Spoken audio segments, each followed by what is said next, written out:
Bitch.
Check.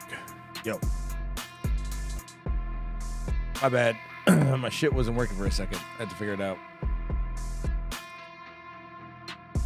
Now I can see it's working. We out of here. Sorry, I'm coughing. Holy shit.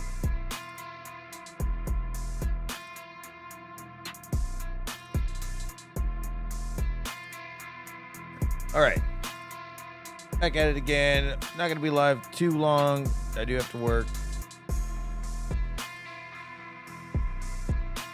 You gotta run errands. It sucks, but you know, I just got done watching a lot of. I'm on this Dragon Ball Super trip. I've never seen it in English. I've only seen it in Japanese. So, finished the arc. Watched 2 extra ones, and then while I was setting up, and I got distracted. It happens. Shit is good. But we'll be talking about stuff tonight.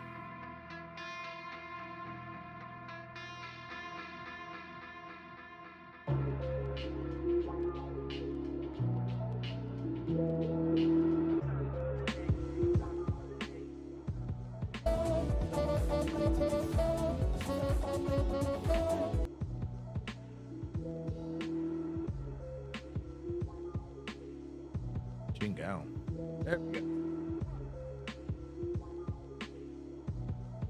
Everything's running smoothly. Nope. Go fuck it up this damn internet. I mean, it's running smoother than it was. Last night was terrible. It looked like that was a slideshow on Joe's show. But yeah, I'm already like 2 beers deep. I got one more left. Didn't want to make it a thing like I did last night. Went way too long. Jesus Christ.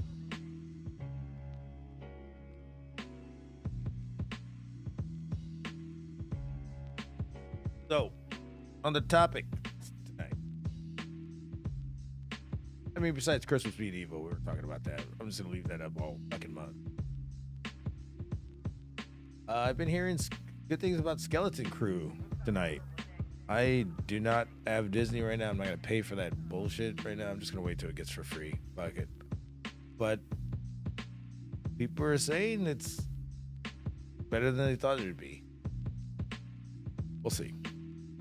I'll be watching it, but I'll show some reviews that I heard about it today. LL Cool J back on the map, maybe. I don't know. He's saying he's basically the greatest of all time. I'll get into that later. And our movie theaters back. The stock has risen a shitload since the Thanksgiving break because of those movies I told you about, Moana, Wicked, and Gladiator 2.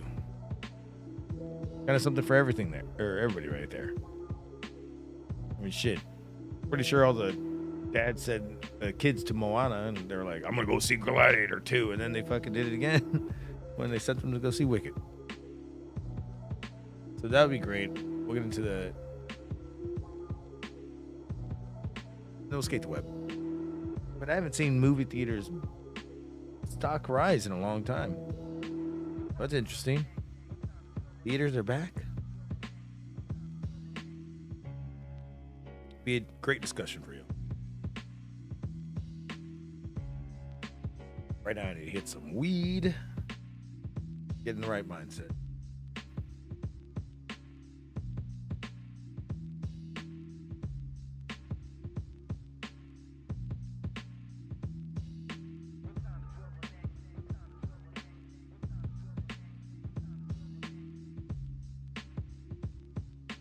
And we got Mark and Alex in the chat.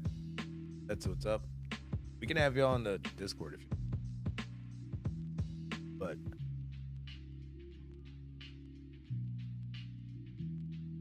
it's not late, you're late show, so get on with the intros and shit. Freak, are you kidding me? Freak, are you kidding me?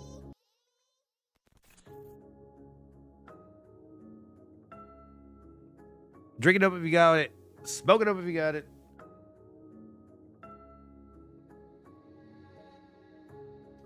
Punch a motherfucker if you got it. Everybody's crazy here and nothing's what it seems. We're living in a fucked up world. We're living in a fucked up world. We're all just trying to breathe. Smoke it up, everybody. Bring it up. What's up, Chris J? I see you in the chats.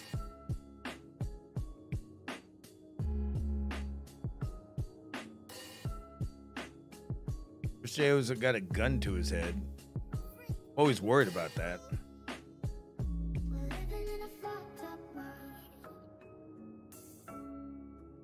Chris J isn't a fucked up. He's his own fucked up world.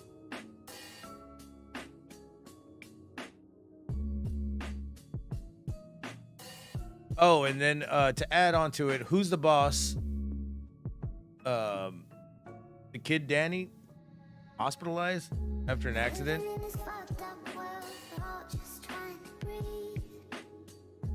Everybody's crazy here and nothing's what it seems. We're living in a fucked up world. We're living in a fucked up world. And then we'll get into why Gladiator 2 as a threequel coming. Probably because it's better than you thought it would be.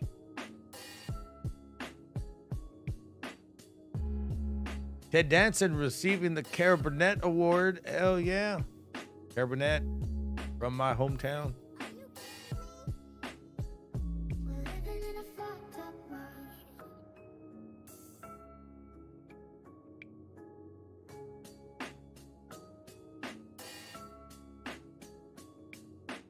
Chris J, thank God you never shoot yourself. Maybe with the water gun or a dick.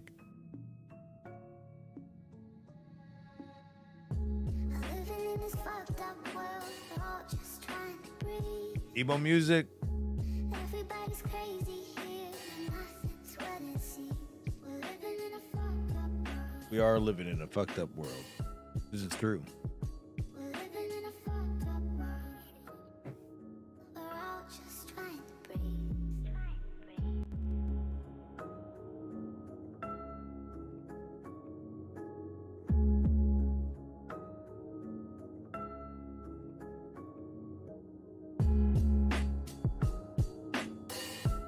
Get it. Are you kidding me?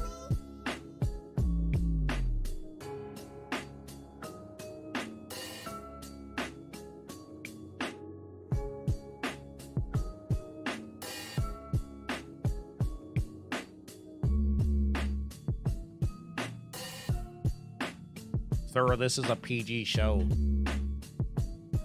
Fuck your PG. Get them booty twerking. Living in this fucked up world, we're all just trying to breathe. Everybody's crazy here, and nothing's what it seems. We're chasing broken dreams. Life is but a dream. Living in this fucked up world, we're all just trying to breathe. We're living in a fucked up world. We're living in a fucked up world. We're living in a fucked up world. We're living in a fucked up world.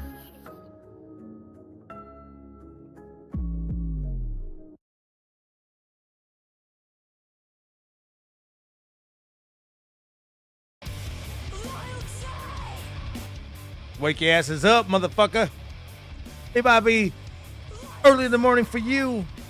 It's early in the morning for me. Not no reason to fucking not hear any metal.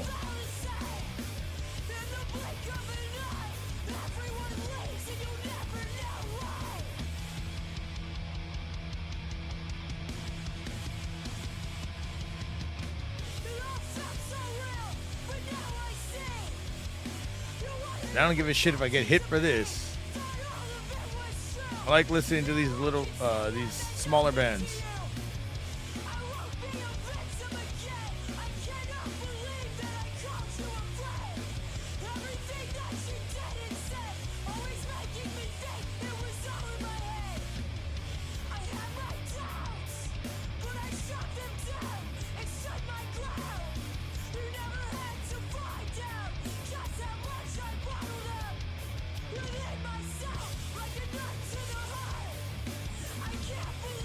Jamming this shit together.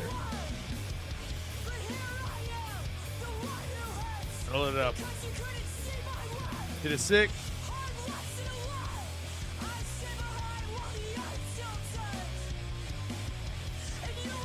Fucking one kick only. No double kick.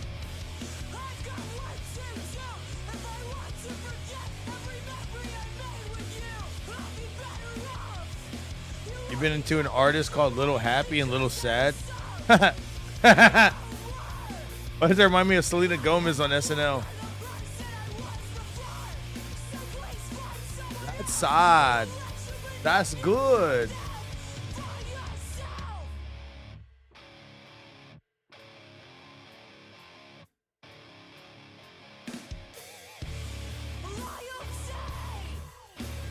God damn. That cheap breakdown that I love so much in every fucking song.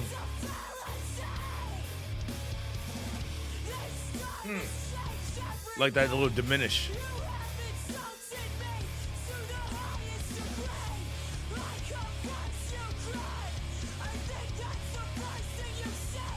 Xmas is evil. Right, Alex? This is pretty good.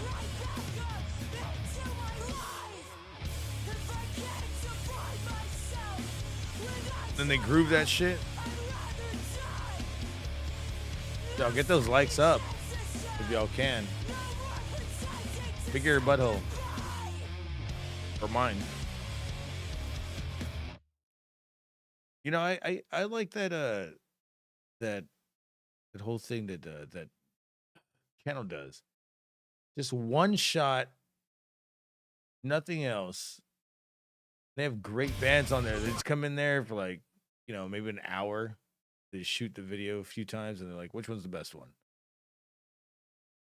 Lawn chair. That's what they're.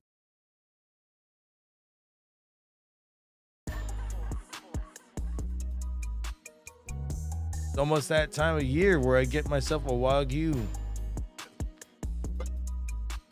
I'll be cooking it, but don't think I'm gonna do it this year. Not the official all the way. I might get the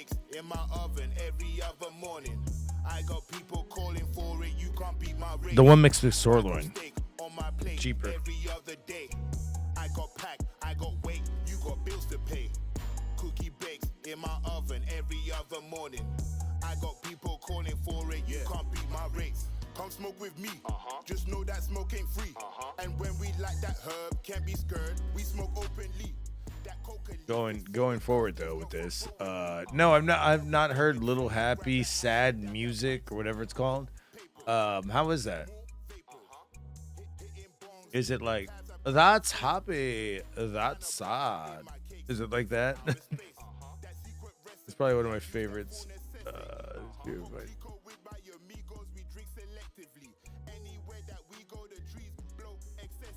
Selena Gomez, was it? Your dad was a bad man. That's sad. More sad than happy.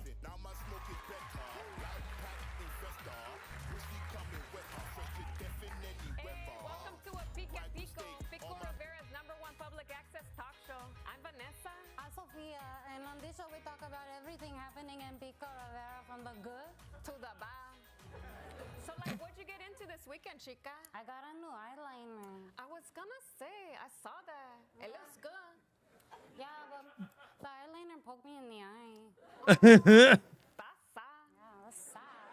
Okay, we gotta go talk to Cha. Yeah, Chad's outside right now. Talk to Chad. Hi, yeah, this is Chad Mitchell reporting live. What you mean? What is this place, Luis Money? This is a place that you fucking left a long time ago. And you coming back in the chat. Hopefully your fucking hip is doing well, and you keep that fucking goddamn barbacoa spot alive because I'll be down there. You better come hang out. Don't fucking try any fucking spry moves on me. I want you to break a hit. My new hip. Oh shit! Goddamn, I'm dead now. Nah, bitch, you still gonna come hang out. It's gonna be me and Chino, fool. I don't remember what day he told me though, but I told him about that fucking barbecue or that barbacoa place. Expensive as fuck. Fuck yeah, for a new hip. I bet you it was expensive, bruh. Live from Pico Park. Or something? Yeah, my music is inspired by my struggles. See, my dad wasn't around much, and when he was mean. Your dad was a bad man. My dad was Batman? No, not Batman. Your dad was a bad man. Yeah, you had a bad dad. That's sad. But then you turn your bad dad into rock. That's good. Yo, I didn't catch all that. I'm gonna just do my song now. You can do it right here. All right. Is this your little happy, little sad? I grew up with nothing, That's sad. but now I got it all. That's good. But I still feel like nothing. That's sad. But I'm standing tall. That's good. Hubcap. Peace out, y'all. Dude, it's fucking hilarious. How many times have you fucking actually run into those girls? That's bad. I don't know if you're a cholo or a fucking valley girl, but I like it. That's good. Das boot.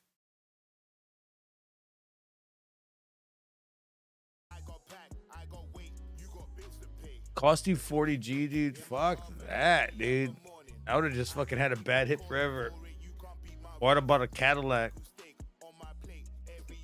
That's crazy though. Raw's barbecue is going downhill. I bet, dude. I mean, that shit was fucking. It left a big ass pool of fucking lard, like just grease on the fucking on the table.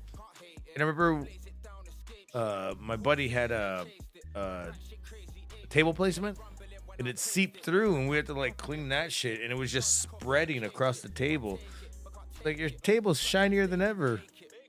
Probably cook it later. Yeah, it was looking pretty rough, but Rose is going down. Remember those Rose barbecue commercials I found, and you were like, "I've never seen this." I don't think I can find them again. You name me another good place down there, and we'll go. Either that, or I'm going to that fucking Peter Piper Pizza by the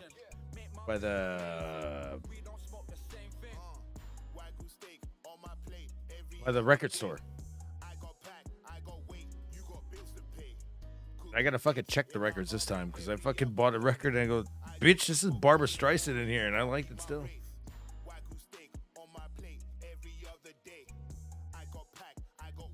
How you doing over here? Let Me Die was the first song you discovered them? Oh, yeah. Oh, dude, Peter Piper's does go hard, dude.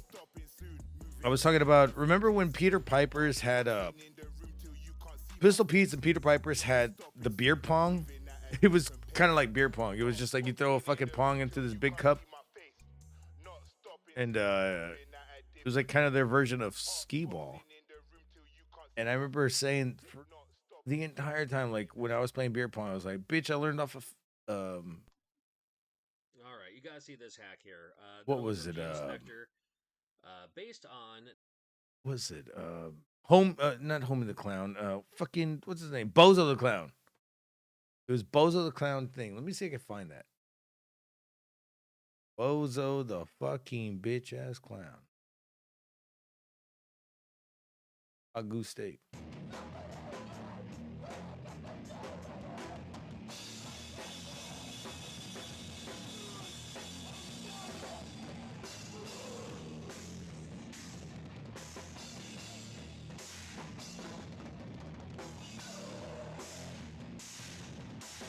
Man, I miss going to a show. I'm gonna go to the show probably on Saturday or Friday. I don't want to. I want to work that day, but fuck it. It's my day off. I'll record it and share it with y'all. But where's that shit?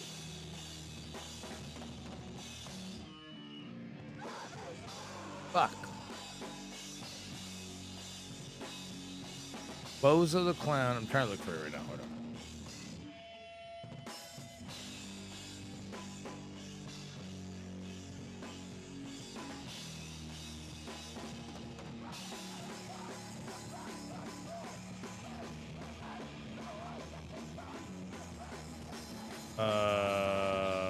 That's sad.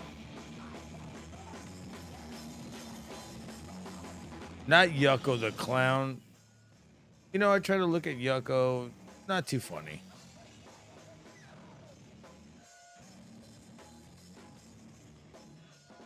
Dude, I cannot find this for the life of me. Like, what the game looked like. Okay.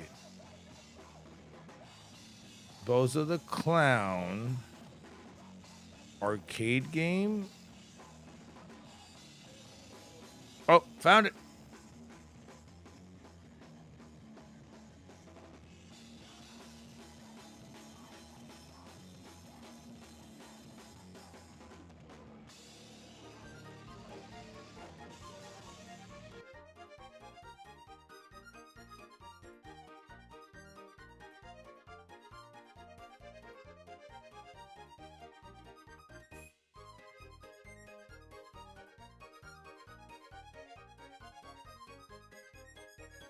There it is.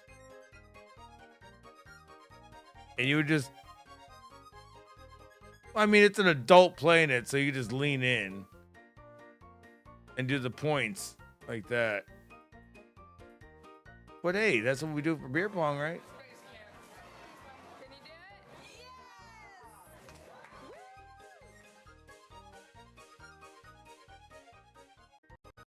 So that's what it was. Bozo the Clown grand prize game. And we're just throwing ping pongs into a big ass bucket.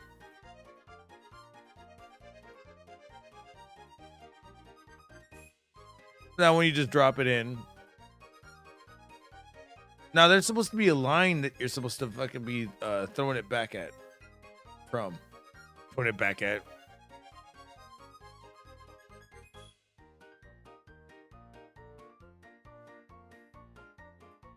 And if anybody remembers the Bozo the Clown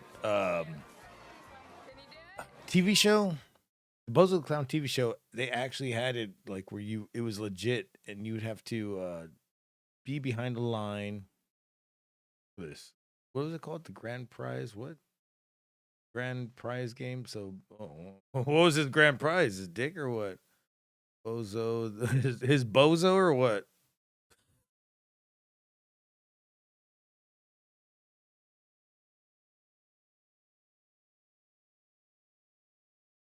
There it is.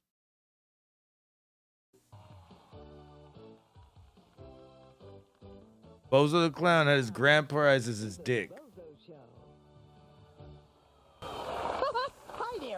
Oh my God. Isn't that terrifying?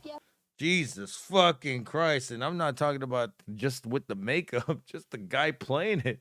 Are you all set for lots of fun and fabulous prizes? No shirt on, really? Oh, well, they are. What up, Mastodon? Because it's now time to play Bozo's Grand Prize Game. Oh my God, he was really trying to be like Captain Kangaroo. Let's head over to the Bozo pewter and see who our players are.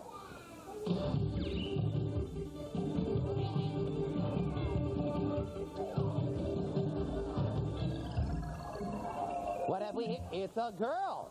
596. Is there a girl? 596. Last three numbers. Where? Where? Is that you? All right, would you go that way, please? Go that way and the. Oh no! Well, we found out. And they are teaching them. Look at the fucking. Look at the adult. My daughter's gonna fucking get beer pong like a motherfucker. Teaching her for years. Our girl, now let's find our boy.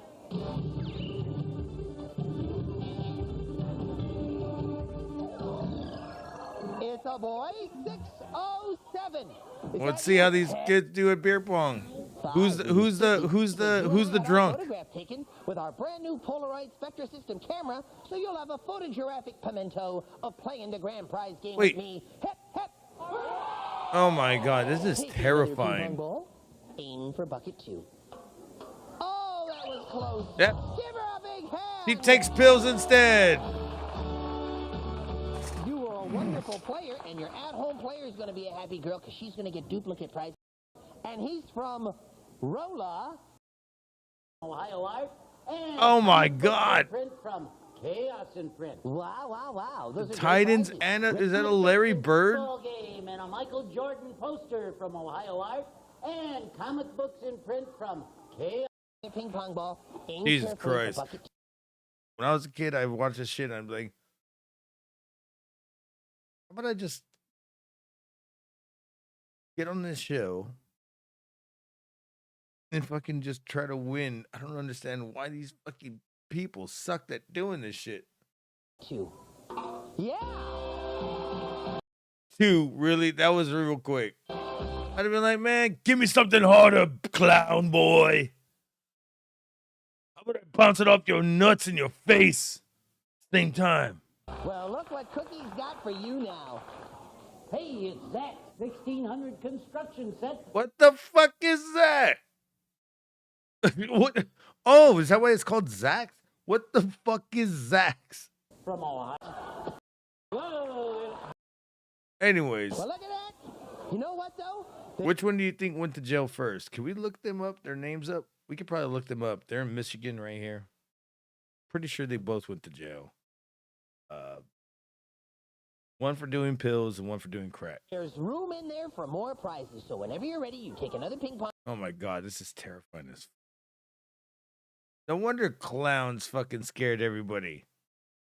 They always look like they wanted to touch your wiener. Ball, aim for bucket 5. Oh! Oh, what a bitch! He sucks, loser. Give him a big hand. Oh shit, Mark Dickinson, you would never know what you're watching, even if you're sober.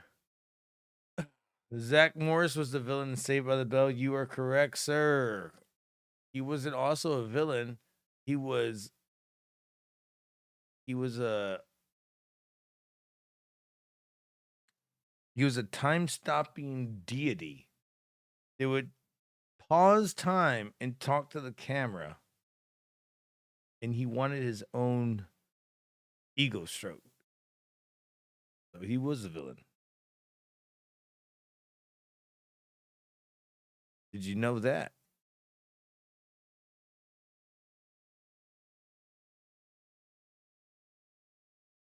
There was only one person that could freeze time, and she was half alien.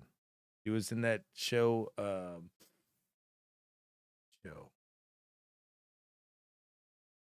What was that show? It was Out of This World, and she was the only one that could really do that because she was half alien. But Zach Morris freezing time. Mm-hmm.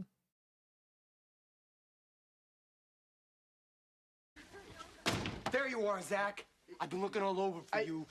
Time out! Yeah, this is horrible. I just meant to get a car. If I don't find a way out of this, my life at Bayside is over.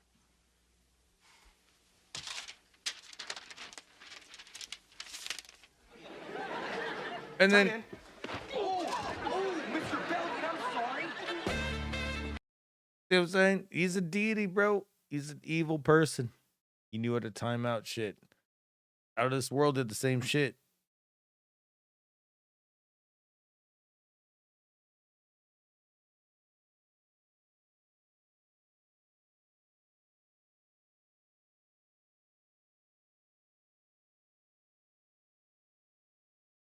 You find out that she's an alien? I mean, another one do it is Gildo from Dragon Ball.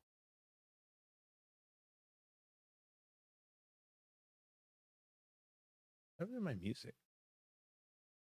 It was played here, now it's not playing. That's odd. Listen, but it's Christmas time, so.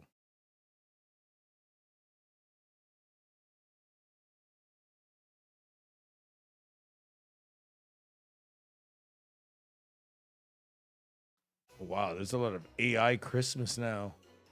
Holy fuck, what am I watching?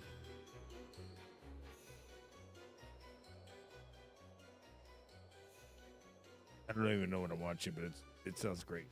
Mork and Mindy had a great one, yeah. With the time skip, with the time freeze. Who else had one? The Flash. Everything on AI is trash. I don't know, dude. This is looking pretty good. This looks pretty badass.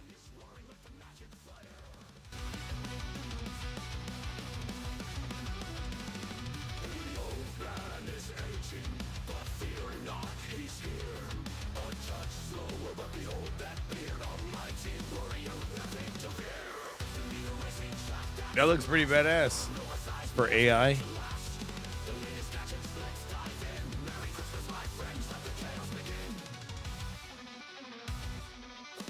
Damn. You can tell they're forcing the editing. Yeah, the flash time jumping and freezing It's great.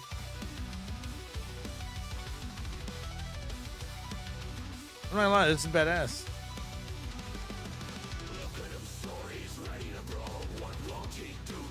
This is all AI too.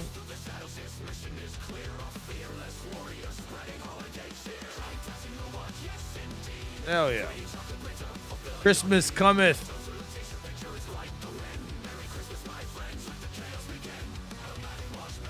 I'm gonna kiss a girl underneath the camel toes, or whatever they say.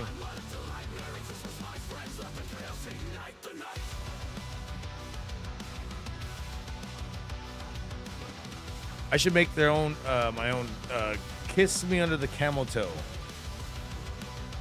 Christmas song.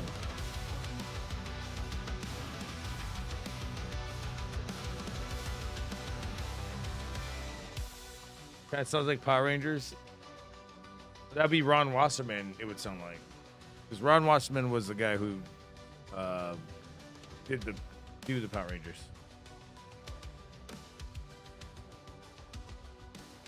Any Discord tonight? Yeah, I don't know if anybody was gonna hop on Discord. I'm open to it. I don't know if anybody was gonna go in there. Jesse, he usually comes around like once a week.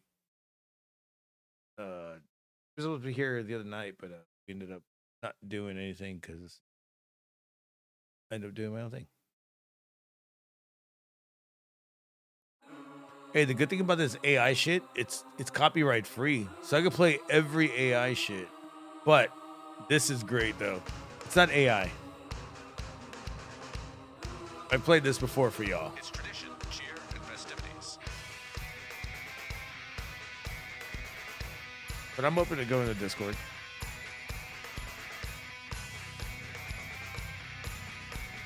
I haven't played this in years, actually.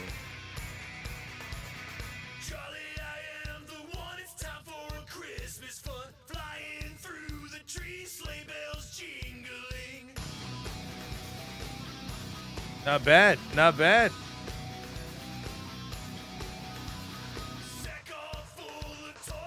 John Connor warned us about AI. Yep.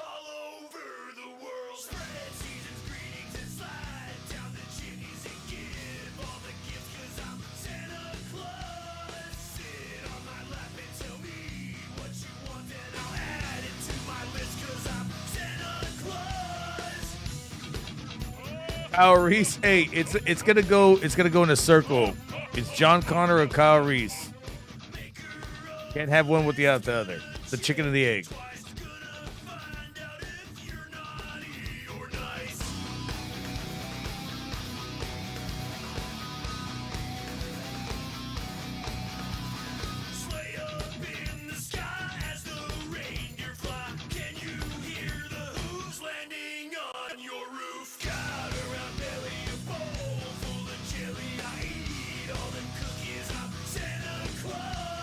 Oh yeah. Twisted Metal Christmas edition, right? Hey, I like Twisted Metal with fucking with Rob Zombie on it. That's great.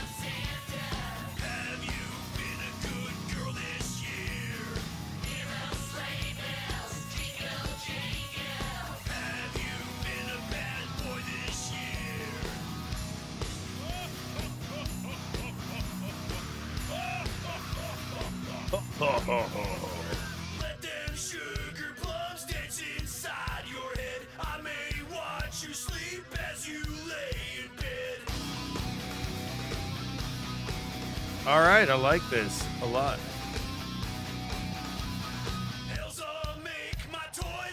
I just saw like a cover band of this, so not bad. And it's only one guy, I think.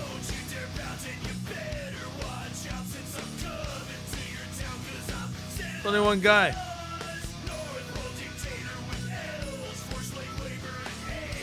Forced slave labor for the elves. Yeah, that's true. He pays them in candy canes or whatever.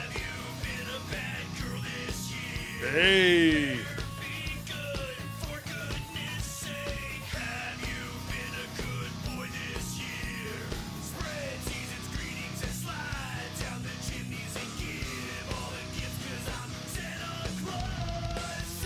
Yes. Shit. There you go. Oh.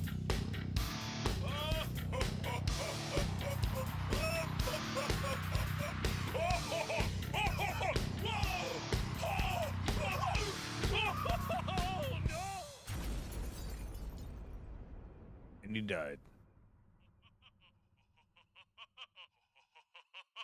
He's doing the Joker.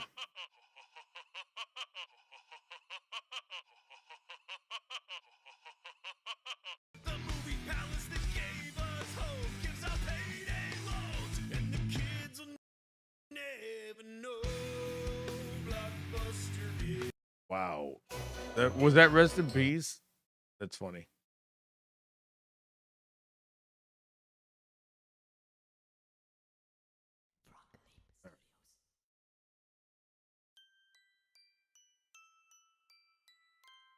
Oh no, your guys' favorite songs.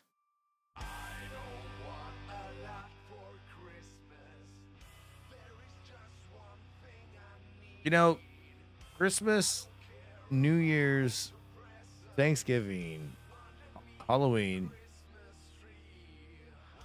they always go so fast, right?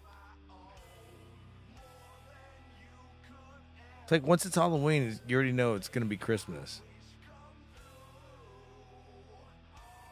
Thanksgiving, you know, it doesn't really matter if you're not really eating turkey with everybody. You're just working and shit. Doesn't matter. I'll just go fucking get a steak or something. But I am in the Discord if you want to hang out. Anybody. Lose money? Where you the fuck have you been, huh? You want to get in the Discord, huh, motherfucker?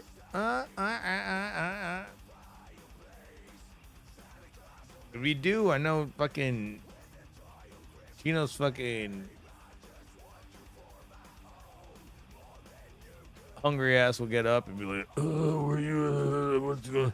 Luis money?"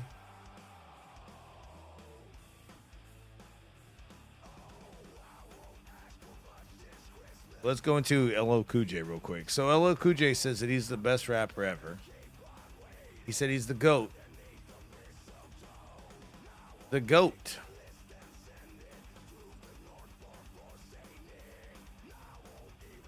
Because he thinks that he is the best in the world. And this is the article that came out.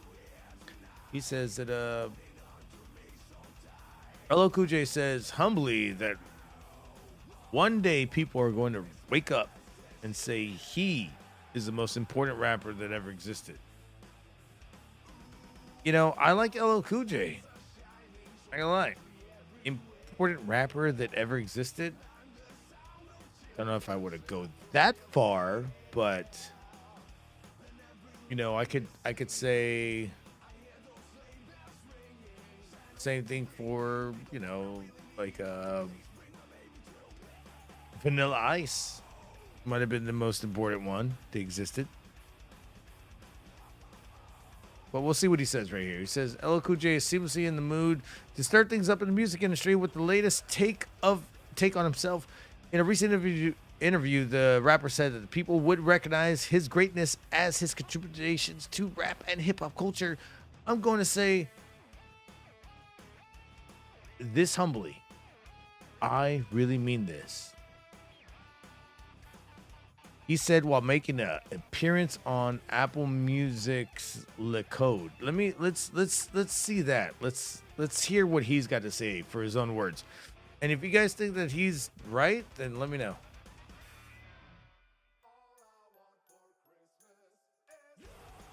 That's sad. And that's bad.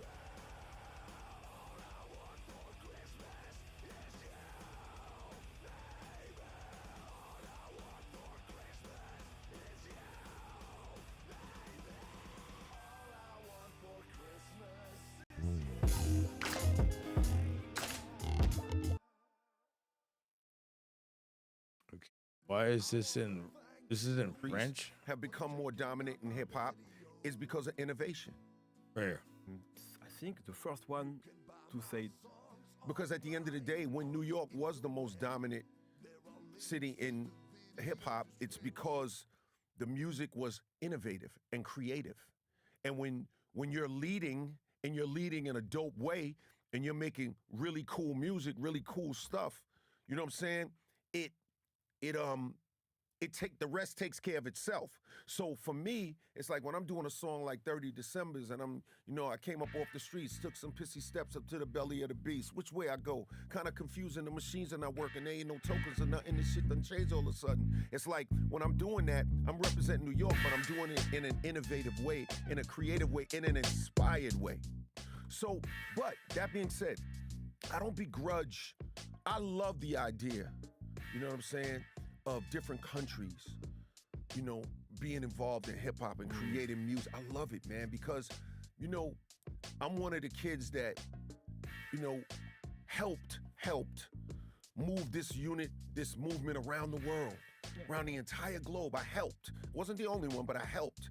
And because of that, it's kind of the fruits of my labor in a lot of ways when I see artists from France, when I see artists from the UK, when I see artists, even artists that are doing Afro beats with a hip hop twist, when I see people coming from all over the world, it's from Canada, from Mexico, so it's like, it's dope, you know what I'm saying? So I feel great about it, man. I think that,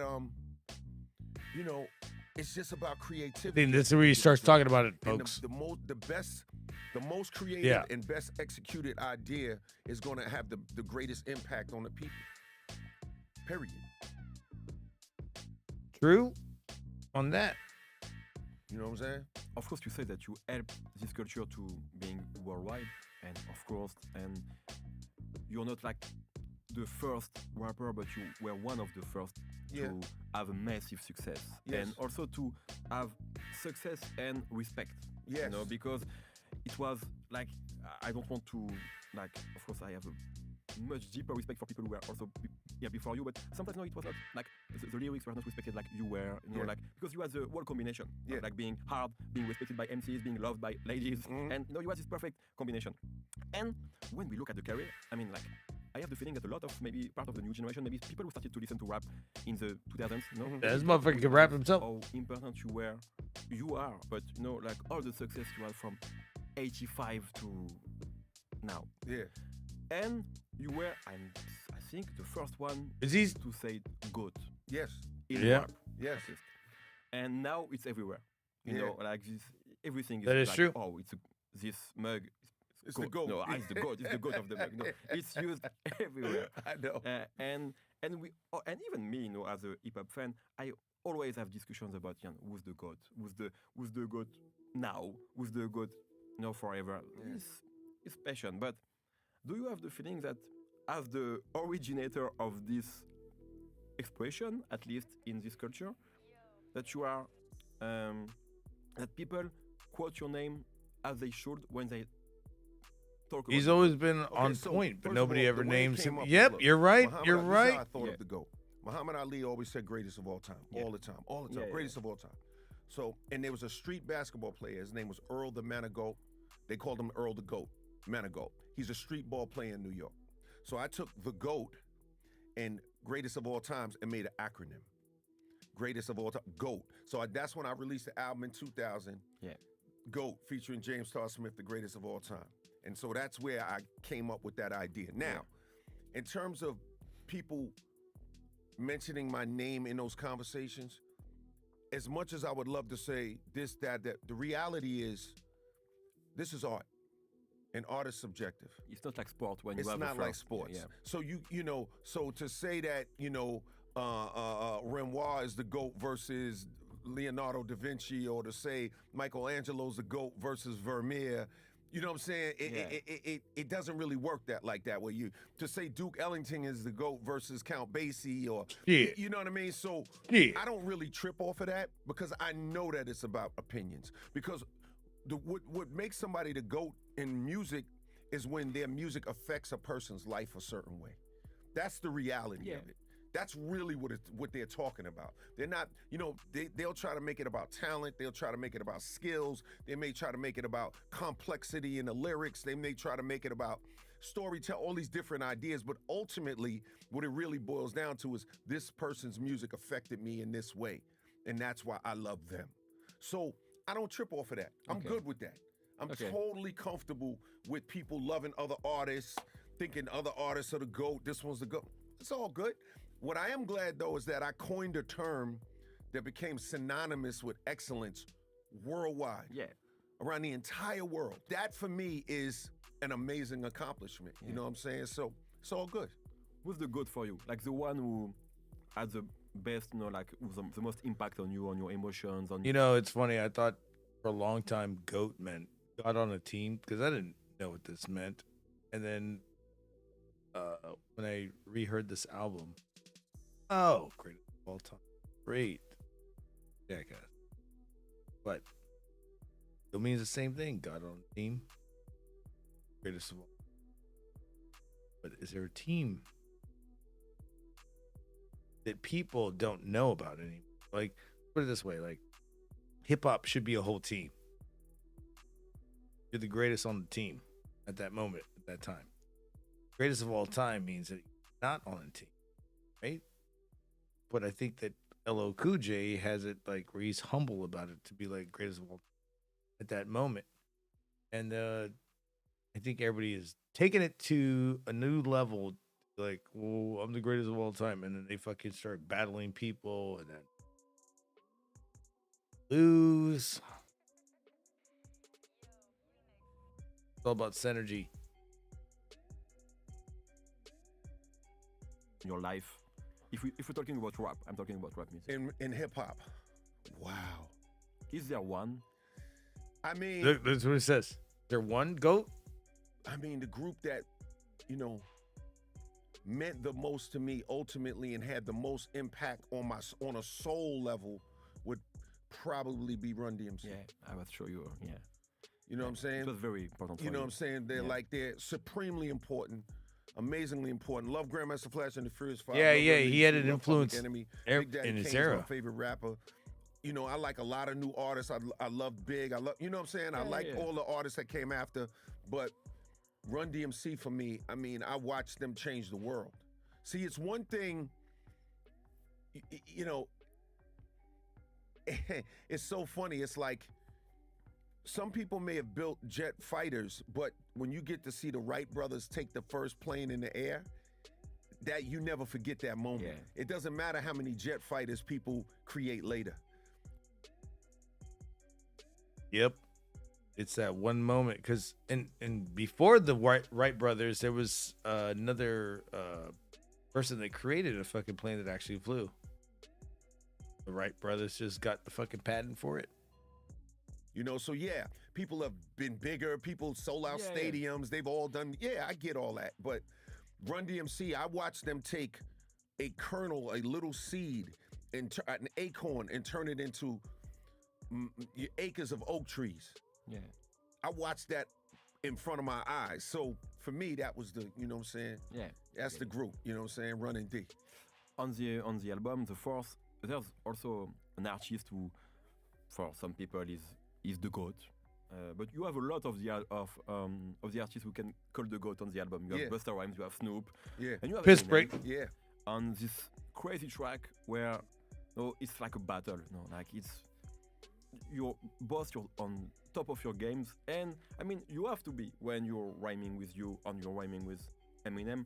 Or was the spirit for this track? Because also like he said several times that he was a fan of you and that you had an impact on his life and on his career.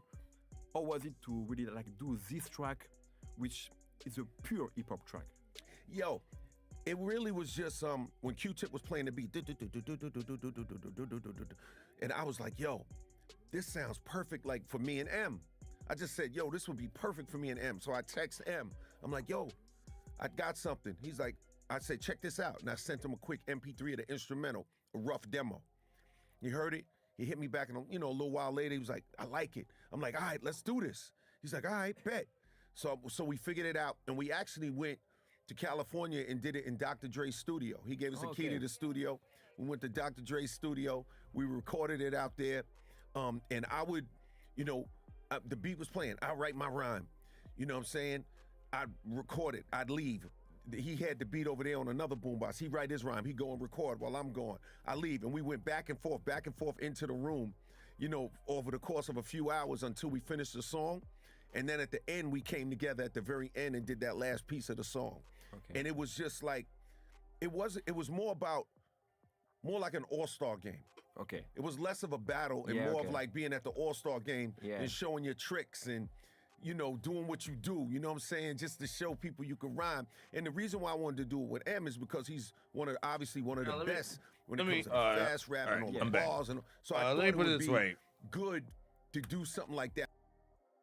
Would the GOAT actually be? And this is weird.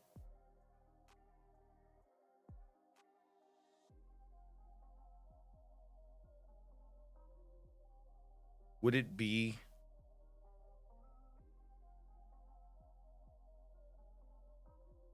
and this is gonna fucking on a whirlwind. Would the fucking GOAT actually be Vanilla Ice?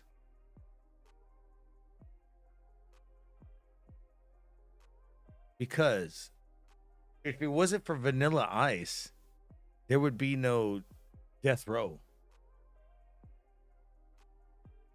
And the story goes that Vanilla Ice got shut down by Suge Knight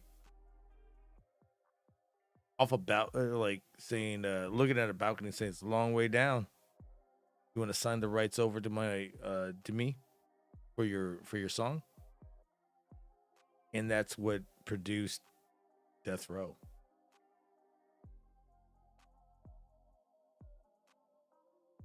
If you think this is far-fetched, it's not.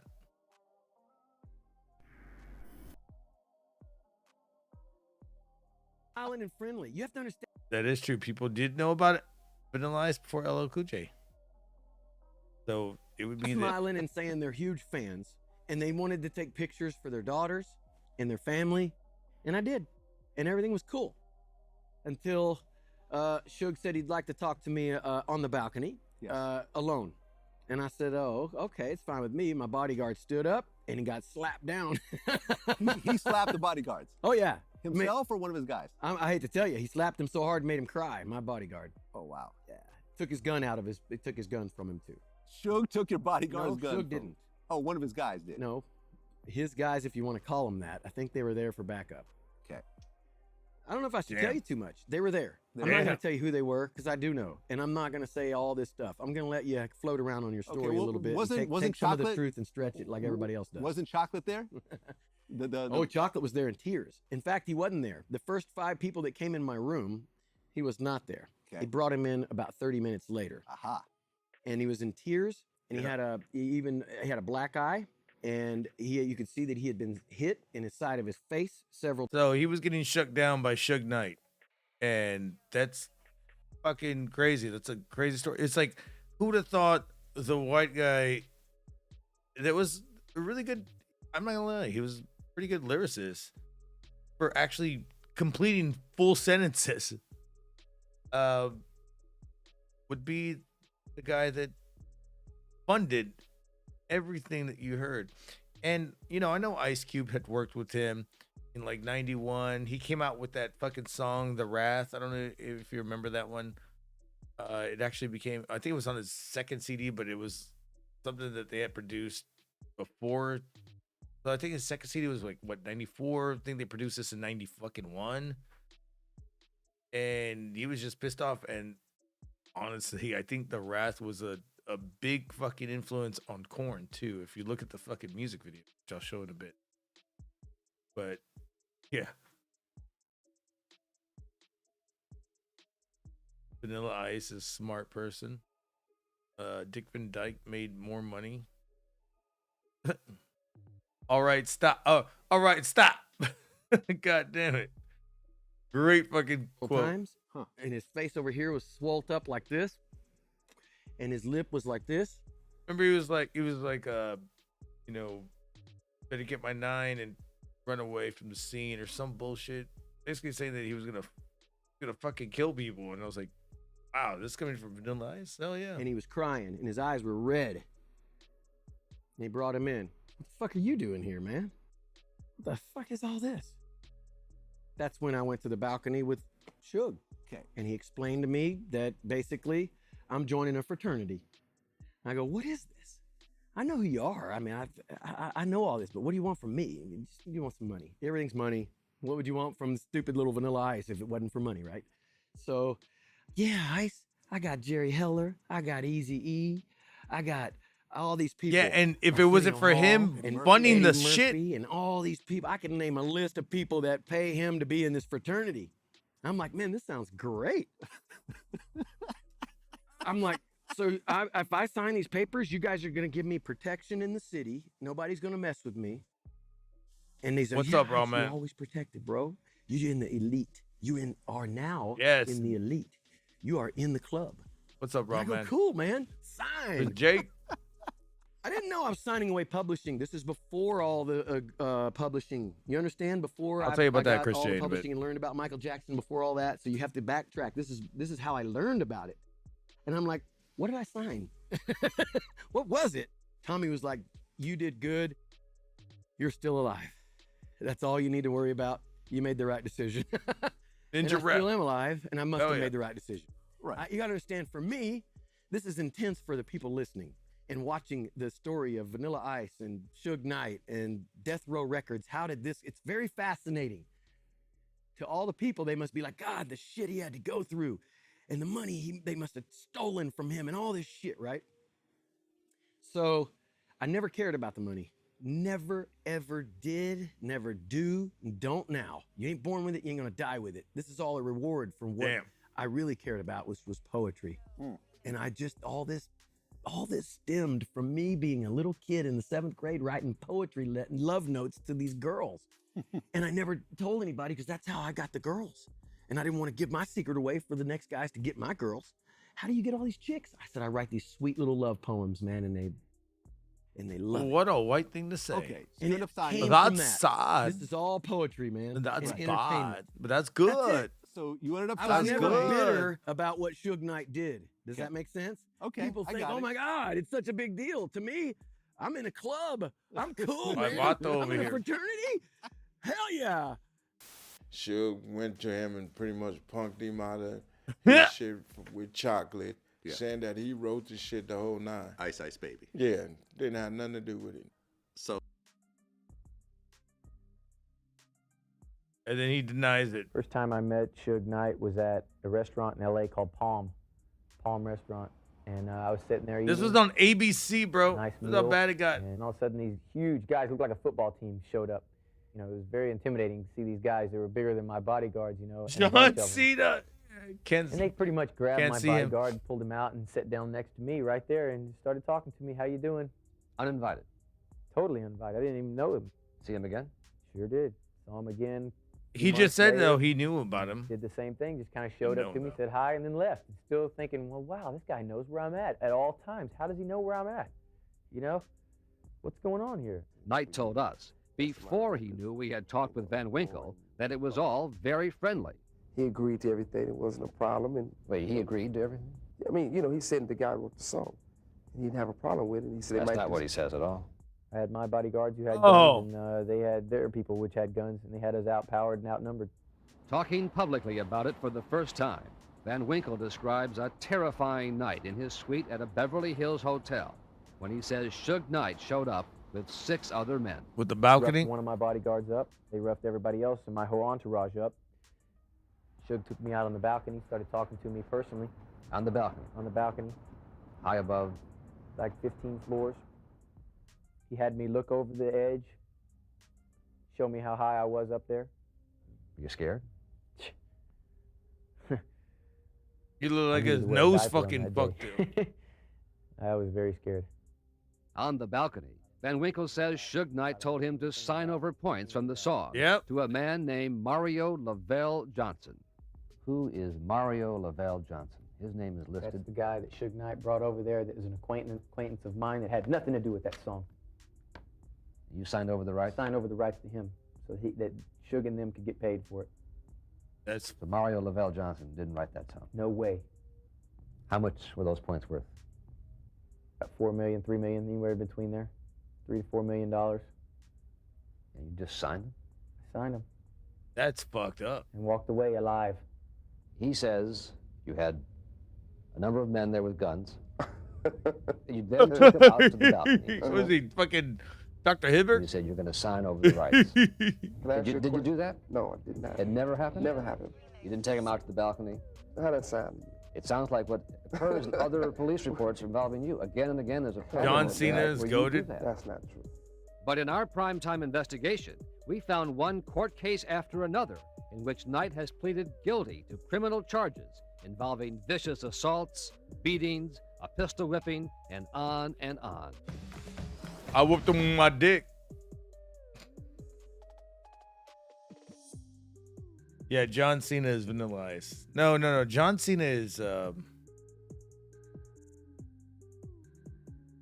Ernest from Ernest, the escapes camp or whatever, goes to camp or escapes jail, or what's the other one? Scared Stupid. Any Ernest movie. That is John Cena. What's up, guys? Mark Dickinson. Vanilla Ice is John Cena with AIDS. What the fuck? Spice One. Damn, Ramen. Shit. Going back to the Spice One. All right.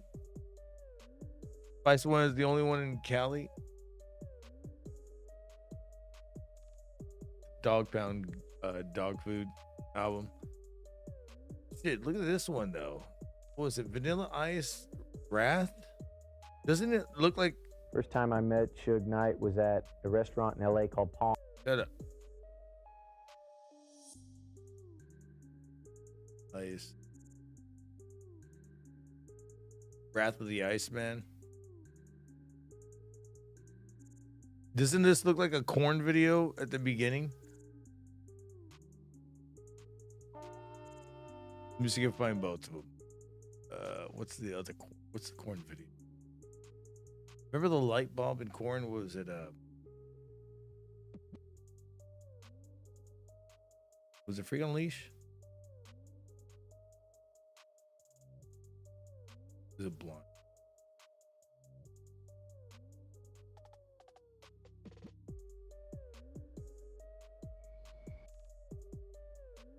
It starts off blue as well.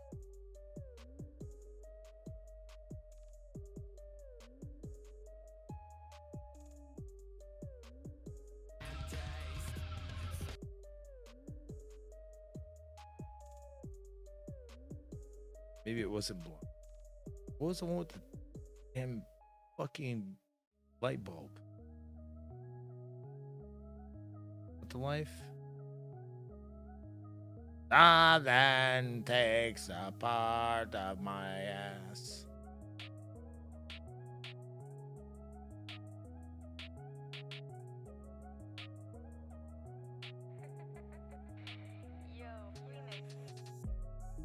Mad TV, Jim Carrey singing Ice Ice Baby. Wait, that's a good one.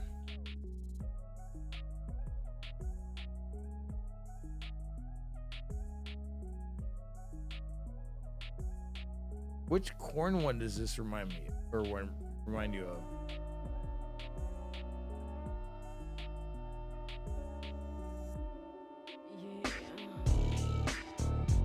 And you already know the song. Fucking reminds me of. It's literally Cali shit. Ice Cube did this. Produced by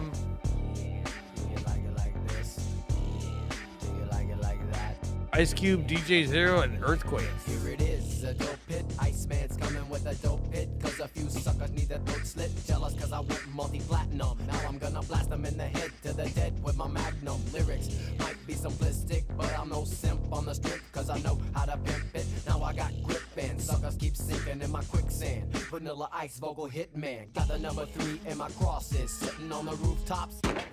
And the fools drop pop goes a weasel was a big for flop flop. Damn. And I get record cause it wasn't hip hop pop. You know, nobody gives enough credit to Ice Cube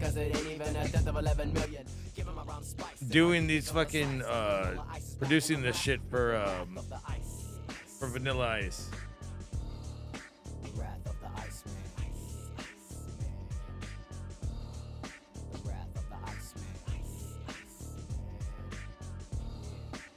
This one's pretty rare too. I think only somebody found it like recently. No, maybe like 15 years ago. But he didn't even have the fucking rights to this.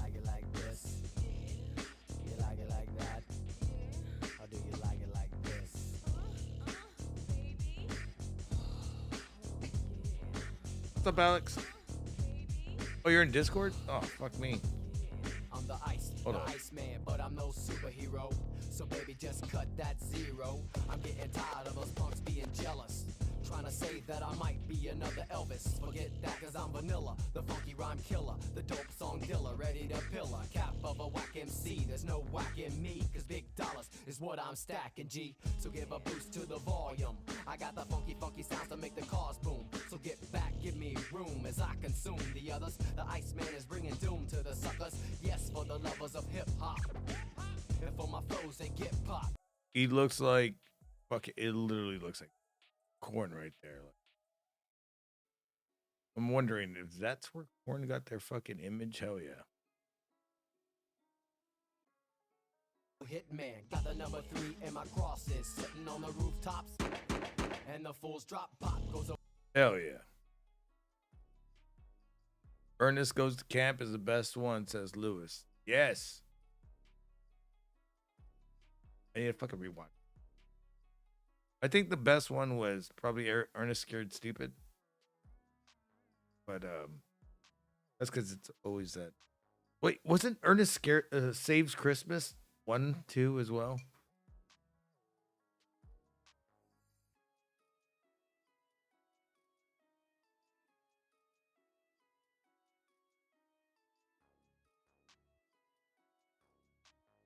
I gotta rewatch that one. Come on, rim shot. I just watched the trailer. In the past, there have been many traditional ways to celebrate Christmas. With songs, with gifts, with family and friends. Oh my There's God. a new way. Oh my God. Ho, That looks like John Cena. Ernest That is John Cena. He's back. Know what I mean? Back to save Santa. Santa's in the slammer. Look at those beady, twinkling eyes. Back to save Christmas. Back to save face. You're dead meat. That's life for you. Isn't she a doll? Ernest T. Worrell. Mr. Fungi. In the mission they said couldn't be done. On Comet, on Cupid, on Donder. In the movie they said shouldn't be done. Dopey, Grumpy, Blister. Blister. You guys say you have a problem with Donna them? Dixon. Trim the tree. Light the candle. Oh my God. Deck the hall. And hit the deck. Cause Ernest P. Worrell's coming to town. And he's coming with colorful colors. He's coming. And festively wrapped packages. Air brakes. Ernest Saves Christmas.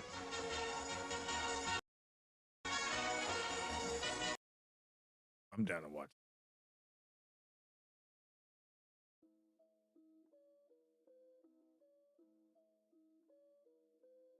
One day we will. Oh, it's 4:20. Let's smoke it up. E40. Jesus Christ. E40. That's crazy. Remember when E40 was in the Paper Soldiers?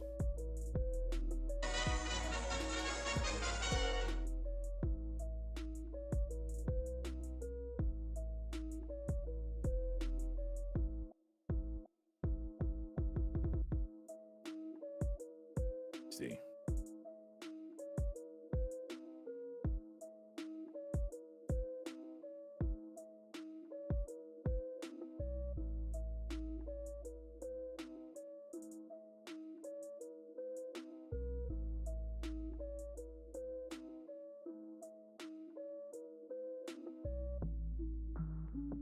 E40 was on.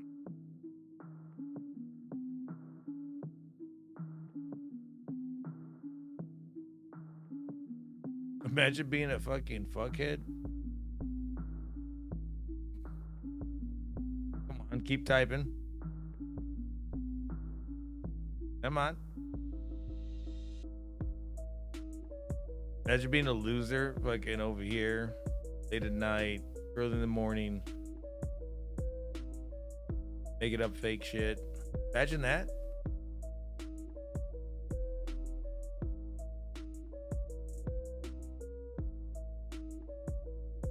Mm-hmm.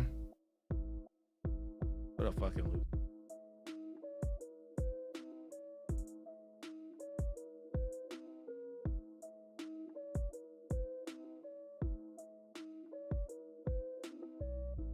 Lame.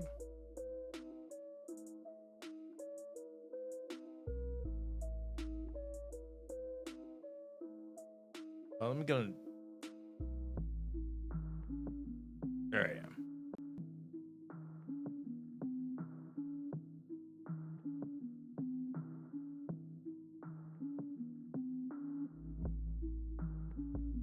Yo. I don't think you can hear me. Well, can't hear you. Okay, now. You gotta pay.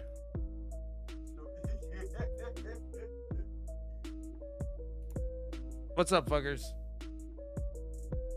You motherfucking. Oh my god, are you alright? Yeah, Gargo, we can't hear you. Are you dead?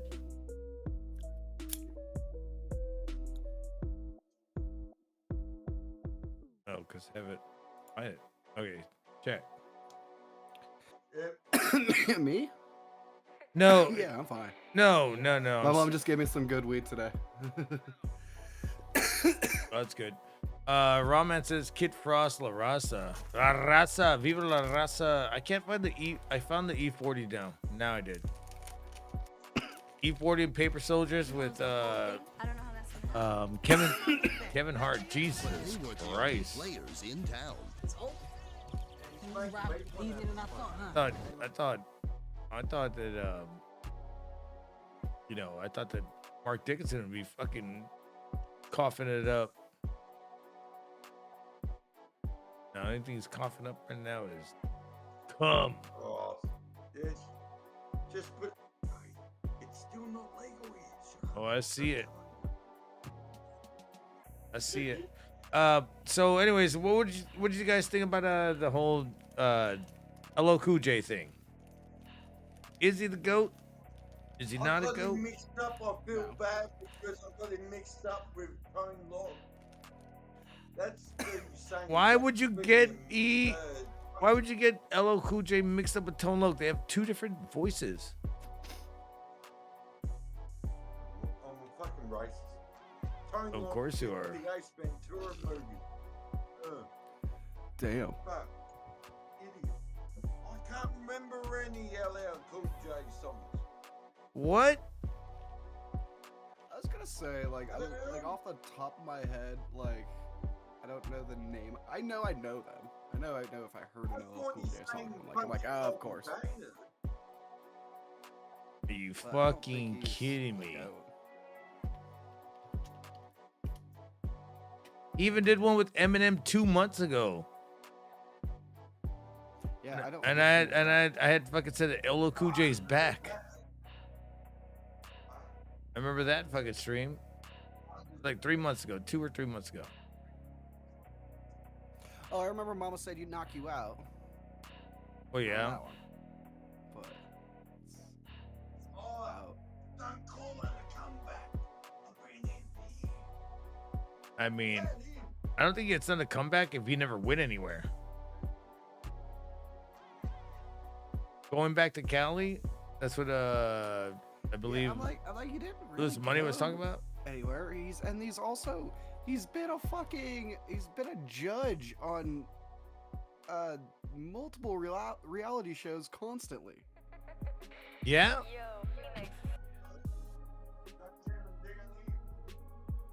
And he's sitting there and he plays in a bunch of TV shows and movies. I mean, The last time I seen him, he Friday Night Lights. Yeah. He's been in Wildcats. Been in a bunch of sports movies. Wildcats is good. Not that old. We called the horn. Is What? it Charlie's Angels? Yeah, no. Well, I mean, which Charlie's Angels are we talking about? The OG 2000. Oh, okay. The one with the one with Drew what's Barrymore. yeah with Bill Murray. Yeah, not the old one. Yeah, not the old. Yeah, not the original one. The newer 2000 one. But not the newest. Stupid ones. Oh no, I want to know which movie he was in. Not which. I know he was in the fucking old episodes. Yeah, then he was also in that TV show SWAT. SWAT was good. That was actually a with movie. Samuel L. Jackson. It was actually a movie, I believe. Nah, the movie. Oh, yeah. And he was in Last Holiday with Queen Latifah. Come on. Yeah, Queen.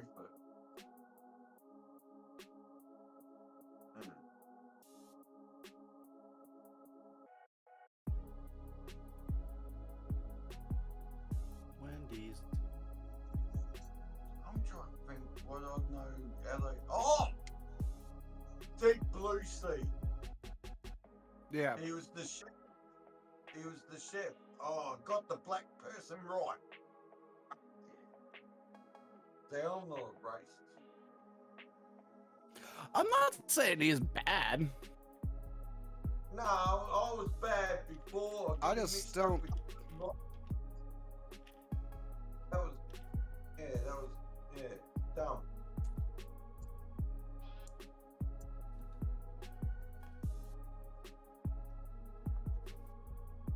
Hasn't he also like produced a lot of music for other people too?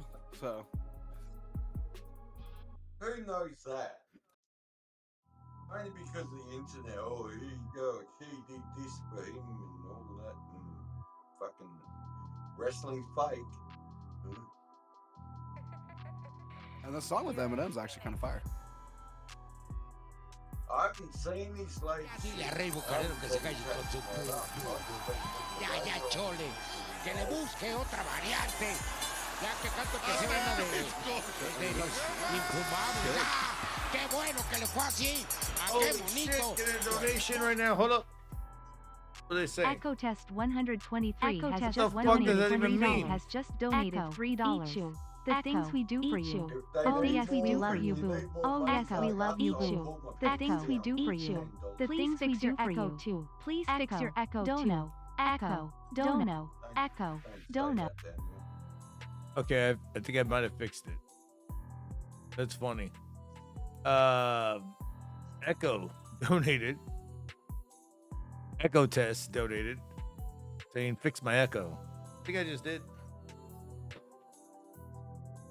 That's great. Oh yeah. I don't know why I didn't see the dono. Oh, that's why. Hold on, let me replay it again. Yeah, I was like, it didn't pop up. Yeah. Yeah, I'm trying to make it pop up. I feel like I have to redo the whole thing. It happens.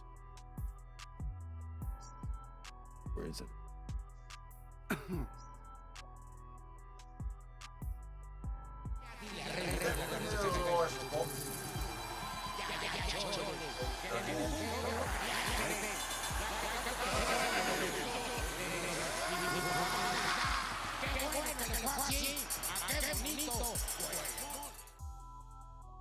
Echo Test 120. Eat you. The things we do for you. Oh yes, we love you, boo. Echo. Eat you. The things we do for you. Please Where fix is your that echo coming too. from? Echo. Dono. Echo. Dono. That was Something's coming from your side and echoing. Yeah, no, I'm just like trying to figure it out because it's not an. I have no idea where it's that's only coming your from. donation thing. I have no idea where it's Seems coming like from. It's only your donation thing, yeah. That's fucking hilarious. I have no idea where it's coming from. Gargets play Menaces Munchies Weird. for your base. What is that? Oh, that's a band in Texas. Never heard of them.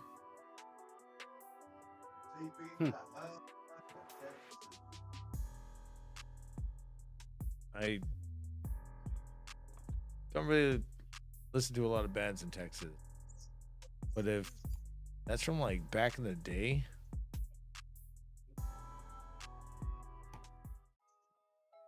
that's like 91, right? Nemesis? I think I know what you're talking about.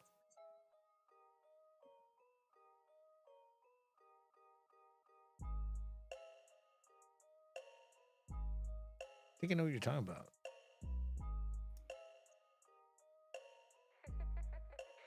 Texas people should cook at Ivy barbecues and learn how to cook a barbecue. The barbecue, you know, you put the barbie on the queue and then you barbecue it. You barbecue that pussy, yeah.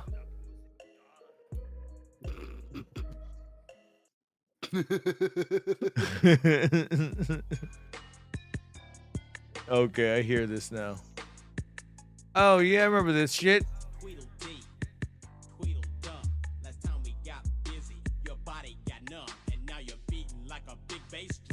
This is the old school shit that I always look up, bro.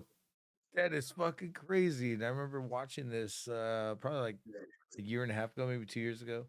Because my brother would always show me all this old school hip hop. He's like, Joe, what happened to this? What happened to these people? And they were all from like, you know, Texas area. So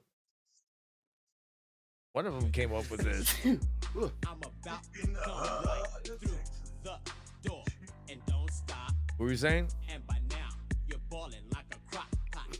You're in a frenzy. You're all over me. I've got the honey. Your name's Queen Bee. Well, I'm drinking a beer. What are you drinking over here, Alex? Vodka and cherry coke. Cheers. And I wanna see you lose your mind. 'Cause you know we'll be doing the grind. But I'm not into torture. That's just not my speed. Man, that's pretty good. Big bass is all I need. And I'm gonna let you have a taste if you keep the pace. 'Cause I've got I didn't think you guys could hear it. Damn it. your bass. No, I just listened to it on your stream. Okay. But I got 5 gigabytes, so I'll cut it out. That 15-inch subwoofer, yeah, I see it. Feel the bass roll down your back. It's not hard, just let it flow. Fuck, I remember showing you this one old chick rapper. She was good out of Texas, and let me find it. It'll be take a while. I got the munchies for your bass. What was her name? Twinkle. Did she come? No, fool. Let's get down. Fucking take your fucking trouser snakes and fucking burn it in the fucking oven. I don't know.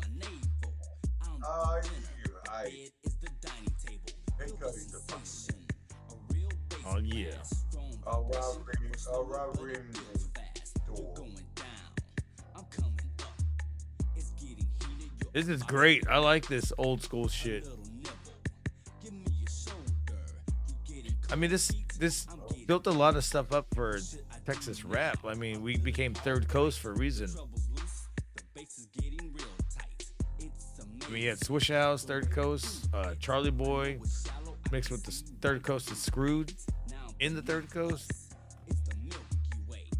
Because they were outside of Third Coast. Hell yeah. I want her too. They You want, motherfucker? Oh, didn't someone say DVD Tuesday? No, nobody said that. But if you want to do that, if you want to do that, I'm doing that. You just talk. I'll just show off. I can't just talk and you show up because you just fucking talk. Wait. Remember when The Rock was skinny? I remember when you would let everybody else talk. I'll shut up. Stop talking to me then. Shut up. You bullfit. I'll just show you. Yeah, okay. The Rock and Stone Cold Skinny. We got DVD Tuesday coming up with Mark Dickinson talking about his old school wrestling days. How many other guys do you have in your DVDs that wrestle each other half naked? Look how skinny he was. Skinny? I do not have a picture of him when he was Rocky Maivia with the hairdo and shit. He was pretty fucking skinny, man. He was mussy, but I think he was a little. He was in as he turned all that fucking shit into muscle. He just kept going on and on with it. What? But we know that he cannot fucking have any abs because he had that shit done to his abs. What? Mark Dickinson with the what's? That would be what? Stone Cold Steve Austin, volume 4, 5, 10. I don't know. When he took his ball and went home. The legacy of Stone Cold. There you go. The whole fucking shebang. Where is? Yeah, I got them 10 years ago. You need to go back there and pull out. I don't know, some Madeline or something. If you pull out Madeline out of nowhere, I'm gonna lose my mind. That's that old fucking French HBO show.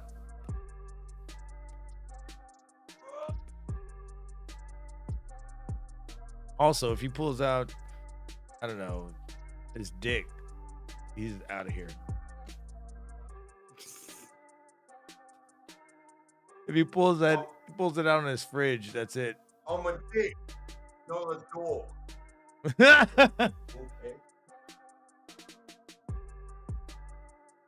Shit's weak. Garguts bumped some Too Short. Dude, I'll bump some Too Short. I love Too Short. Too Short is badass. 2 Live Crew is badass. So you showing first?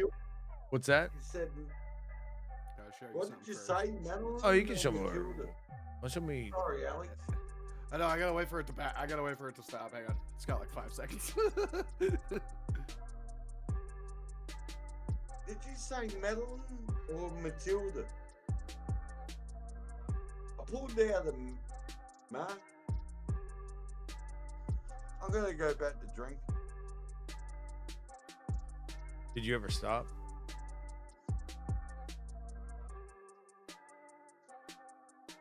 That's a sad girl. Sad girl.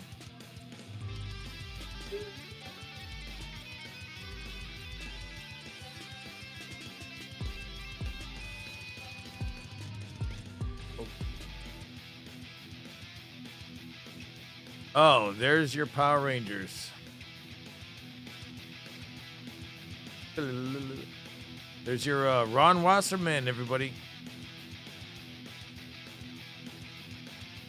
That's me. I know, you're Ron Wasserman.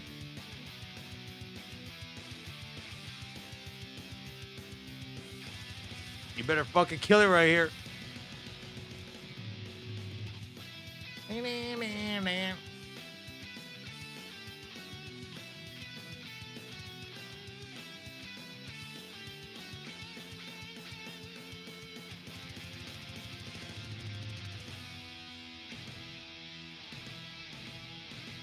And then the fucking gain up.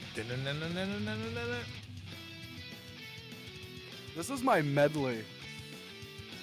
Go, go, Alien Rangers!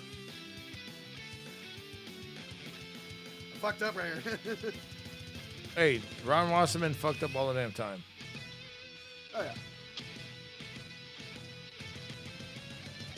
You Alien Rangers quick. You went to Zeo. You bitch. Yeah. I I just did regular into Alien Rangers, which is the same thing. They just say different words. I mean, Ron was getting paid regardless. Right. I can't believe I can't find this. Wait. The Black Power Ranger was still black like back in the 90s. What the name is, girl?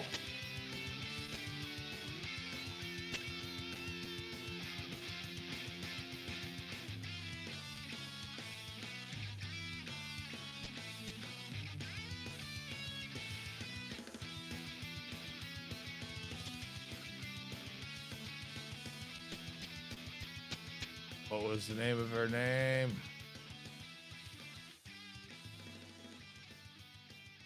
They're just saying about the best ones. Fucking Perfect little medley. I remember me of MC Light. That's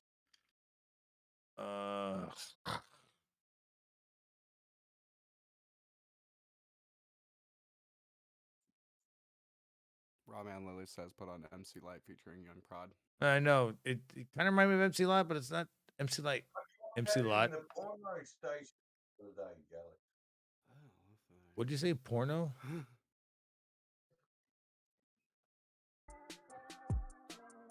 Some porno music. No.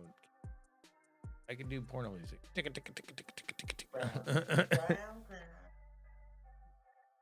Yeah, I cannot find this. Damn it. Pissing me off.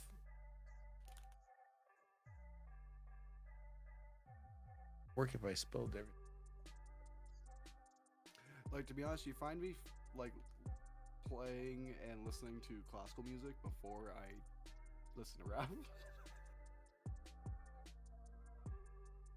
Wait, what? That's also just me. You'll see me honestly like be listening to classical music before I listen to rap, but that's honestly just me. Dude, I'll listen to it all. Wait, these now so I can read.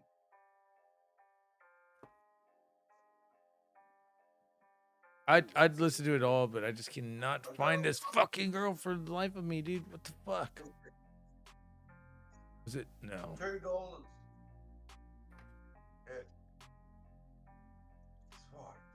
God, I'm gonna fucking go crazy. Just fucking try to find this shit. $10 for just some readers. Creep and Crawl Easy E, that's a good one.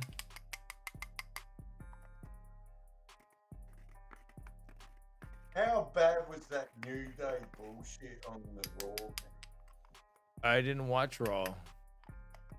I'm sorry if you still do. I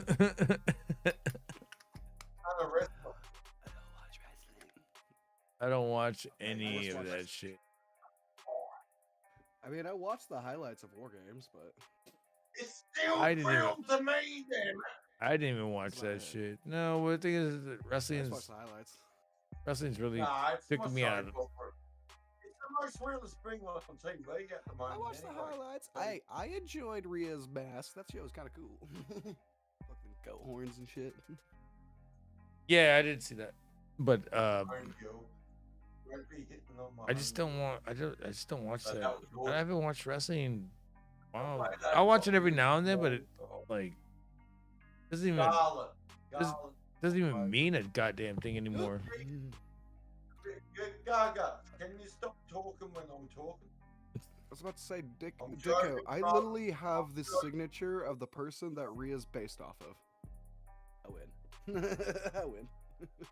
How about that motionless white guy? Yeah, I've met Chris Motionless. It's on my Facebook. I don't know if we were together because that's when I was with Kat, but I was still living in San Francisco. No, but not with her yet. I'll tell you this much. I'll tell you where they got their fucking name from. Oh, I know. We've already gone over this. Yeah. From a band called H Visions that I fucking met and hung out with. So they were fans of that, and they had a song called Motionless in White, and that's where they got their fucking name from.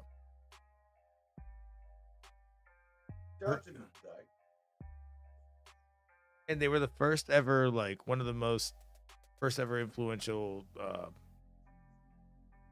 California death metal chorus or death core. Who?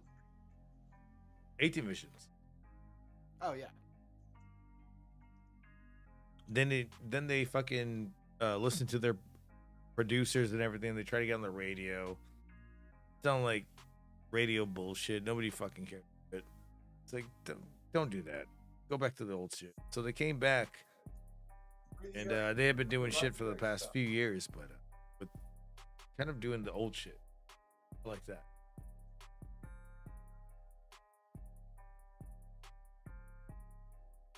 But damn. Triple H is old school. It's long storyline. Triple H is old school. You're old school, motherfucker. More with the white. Yeah. They need to do more with the white sticks. This is getting ridiculous. Alright, when they come, and what have they done? They've had 1-2 matches the most. I'm even getting out of it. The song is called Motionless in White.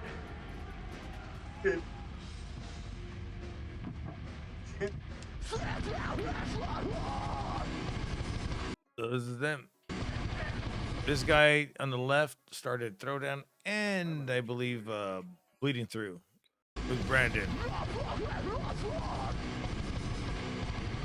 And then he started other bands. You always had James over here on the fucking mic.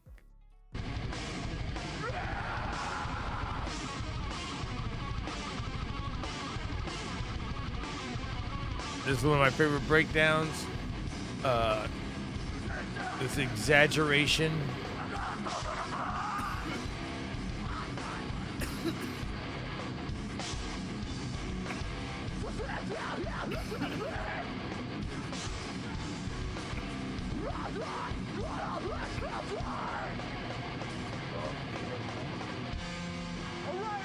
This breakdown coming up. Not gonna lie, it influenced some of my breakdowns.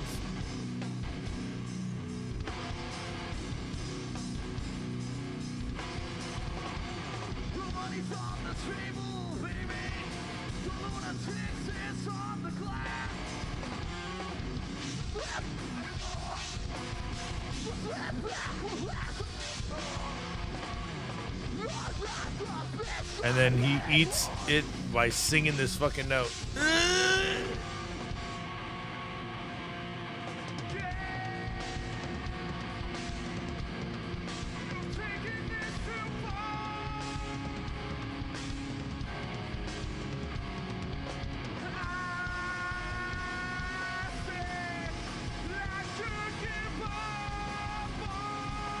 That drummer is also in Throwdown. He's actually the drummer of Combi Christ now.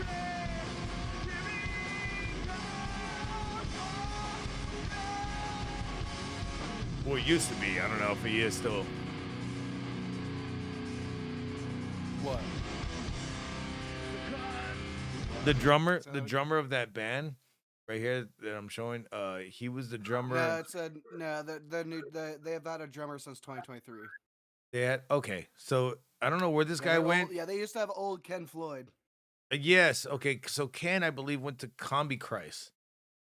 And Combi Christ is like an industrial band that I used to see with Mushroom Head and Head PE all the damn time. I remember the time I saw him, I was like, that's Ken? Jesus Christ. But they were like Throwdown. He did Throwdown as well. Yep. He did 18 Visions Throwdown. That's all he has. That's all he has is the stuff is 18 Visions and Throwdown. So it's not the Combi Christ drummer? No, maybe not him. They might have had another drummer. They might have. I don't think it was. It doesn't look. Might have been Jason. Jason Shrout. If it says Combi Christ, yeah. Probably not. It had to have been Ken. Nervous Wreck, Black Mark. announcer. Nope. I'm looking for it too. Like Combi Cry, drummer.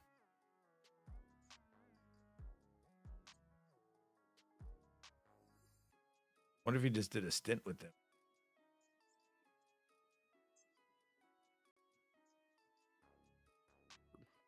And this is the dude that restarted 18 Visions with them back a little bit ago. Oh, I did not copy that right. Oh, does he have? So I think it's Trevor. I think it might be Trevor. Because he was, I think he's the original. Tommy Christ doesn't even have a thing where you have a. You have to read it. Past member. Trevor. Might be Trevor. Might be Trevor. Is it Trevor Frederick? Yeah, that's right. Yeah, that's what I was just looking up. It might be him. With him. Yeah.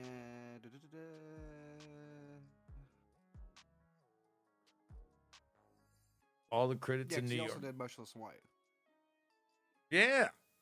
So then that makes sense, right? Frederick. Yeah. That makes sense. Yeah, it's Frederick. Yeah. He went from. Yeah, he also performed in well-known bands such as Combi Christ, Anal Nathrock, Rammstein. Yeah. It's Trevor. Trevor Frederick. Sense.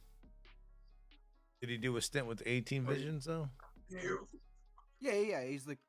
It says he's the current one, but that was from 3 years ago. Yeah. He left the band in 22. I could have sworn what's his name was in there.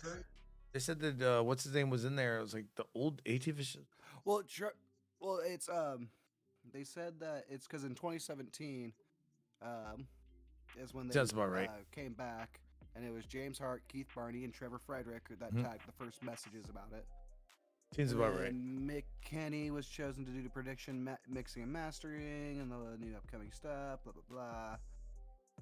It was revealed that the founding member and guitarist Ken Floyd could not take part in the reunion due to his full-time job as tour manager for Zed. So it's corny. That's great. No, so it all connects, right? Yeah, pretty much. Motionless in White. They were fans of 8 Divisions. Yeah, they did. Yeah, he did. It looks like he did the Infamous album. Which the latest one? Makes sense because no. This is when Reincarnate came out. So 2013, 14. 8 Divisions? They had another album? No. That was when he did drums for Motionless in White. Oh, okay. The Divisions joined up with HIV. Who joined up with what?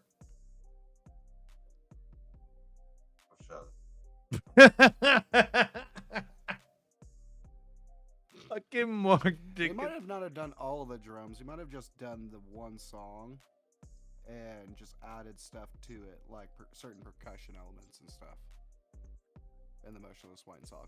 8 Divisions Yeah, was... he only did one song. Yeah, because he only did one song with them, and then he was back with 18 Visions.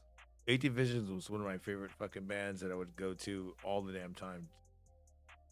Like I remember, I think we had a show the night before, and they were like, "You think you can learn 2 cover songs?"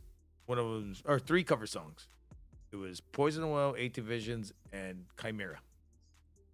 Yeah, because we only had like 4 songs at the time that we really wanted to play, and then awesome. I would just listen to a CD on a fucking little CD player and have my headphones in, to be like, well, what are they tuned in? Oh, they're tuned to B. Oh, they're tuned to C. And when they're tuned to C, I would learn how to fucking play in C in the tuning of B. And then Chimera was tuned to A, so I had to learn how to do all that shit all over again.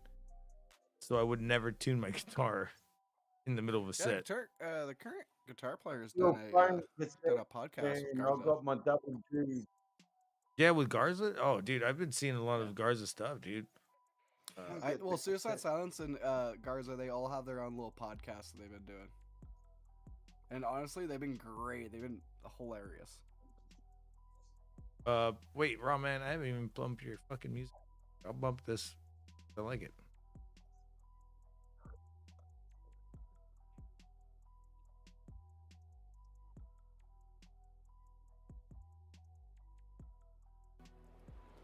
Where's my weed? Where's my weed at? But while we're talking, it can be bumping in the background.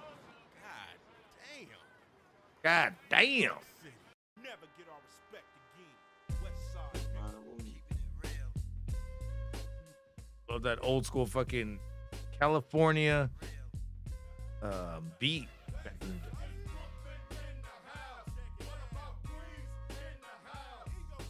That little groovy ass bass in the background, Alex.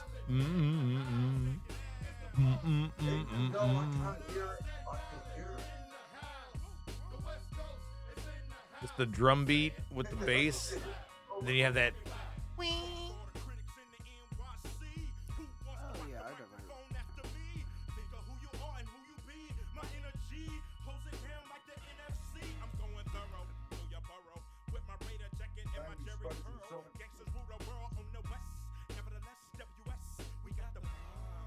Nick Swartzen looks like he's rapping it. Love it. He does.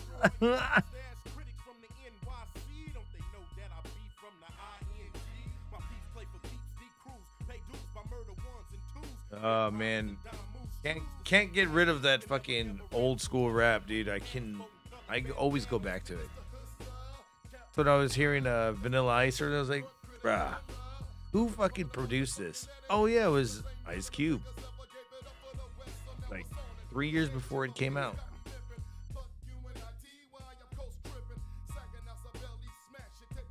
Well, that's the thing. Back then, we had you had really good producers, and a lot of them that use their ears for listening of it rather than doing it visually.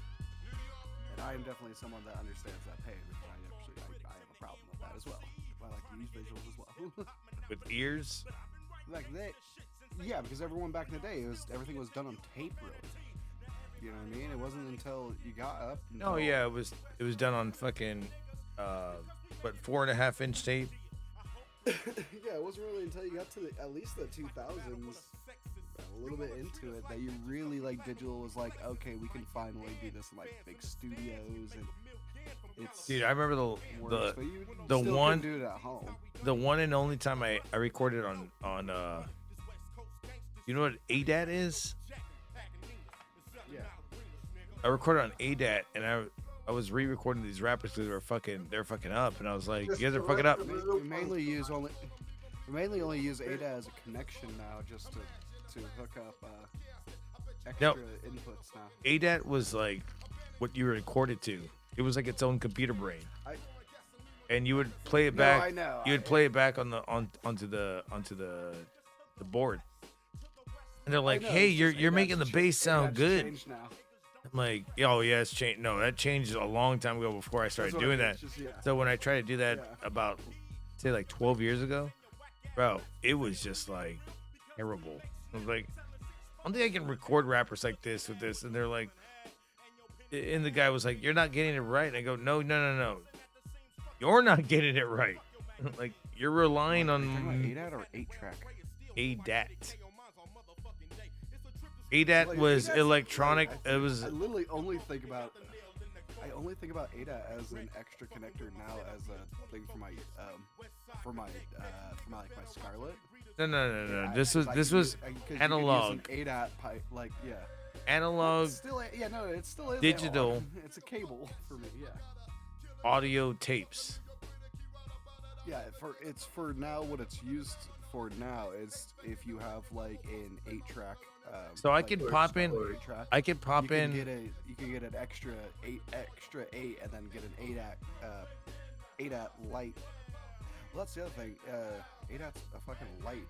Like. So you can pop in a tape. A tape it's like an extra big fat tape, and it records onto tape, and there's no video on it. It's just audio, so you can plop that in, and then fucking record back the audio Look it out. into digital. Oh, those stupid fucking things. Yeah, I had the MDR Mackie one, and yeah, I'm looking. Oh, those stupid ass things. yep, I had that, and that was a little bit harder because rappers didn't understand how to do shit on tape. When I was recording them, I was like, bro, this sounds better. Like, you can hear this, like, the compression's great. Everything's great. Like, I don't have to fuck with anything. It's all in the board. And they didn't like it at all. They're like, well, basically what they were saying is, like, they're not that quick. One of these motherfuckers right here. And I'm like, dude, that's how everybody used to do it back in the day. It was one of these ones, huh? Yeah, dude. Look, this is made by Alesis. I still have it. I still have the Alesis one. I think there's 2 of them that we have. Me and my pops. We have a ADAT that's Alesis and maybe one that's Tascam. Maybe. Or Mackie. Oh yeah, but okay, but these are normal. Because these are normal for when you're recording on like big, large analog. Yep. Or just any sort of analog. I mean, yeah, no, these are great. Yeah, I used to use these back in college. Yeah. Yep, and our big board was hooked up to one of these. Yep, I have a big ass fucking. Or 2. I have a big ass. It's maybe like a 32 fucking channel board, but big ass one. Like for you would have to run a something fucking like, venue. You would end up something with like this. Oh, that ends up being a YouTube channel now. But you end up something like this where you have the 2 and it's the 2 8 for 16. 16 input, 16 out. Yep. And that was great. And we would fucking run that 16 out through like a little compressor or whatever, or its own digital effects that was programmed in it. And then after that, like, people, they just didn't get it. They're like, well, we didn't get it. I was like, no, you're off by like a beat and a half. It's like, I can't. I can't because I can move it back, but ADAT. I can move it back with the ADAT that I had. I was like, I don't have the computer fucking what do you call it? The computer monitor with the mouse that goes with it. It's like we just got to get it right there and then. Right. Yeah, you have to have like we had you have to have a stupid thing in between it. So you have to have the right fucking connection just to have the. Yeah, you have to have like the computer. Special. Yeah, it was like basically it was a special computer and a. It was like a PCI that goes into some fucking connection that goes into that, and I was like, well, that connection is worth a lot of money. Goddamn, I don't have that shit. Just get it right. And they didn't like that. And I was like, well, how do you think that all these motherfuckers that you listen to that fucking made rap fucking did rap? So we always kept it in well, no, that's a normal thing in large end studios. That's just a regular thing, because when you go into a large studio, most of them aren't using digital boards. I went into my analog boards. So. I went into the storage the other day and I saw it, and I was just like, get the fuck out of here. And my pops had it all connected to like this. He records off it still, and he's like, I don't understand why people don't use this a lot. And I was like, I know, right? It sounds so good. Like it has all that natural EQ and fucking compression that you could just record into it straight and barely even tweak it. But if you tweak it, like you'd have to have that computer screen to fucking do all that shit. And I was listening to I listened to a few of his recordings, and I was like, dude, this is perfect already. Like, you just need to, it needs a little bit of mixing, but it sounds pretty good. So it kind of confused me on how like people just could not get into the mode of just being on timing with the what they're recording with the rap. I'm like, bro, like it's even harder to do it with drums. So I was like, I can redo it with drums, and I recorded off of that shit with drums. Sound like shit because I didn't know what I was doing, but you know, it took me a while. Plus, drums are very complicated when you're doing shit like that. I mean, if you have like 25 mics on it, yeah, it's gonna be very complicated. What do you mean? So I had 25 mics plugged into it.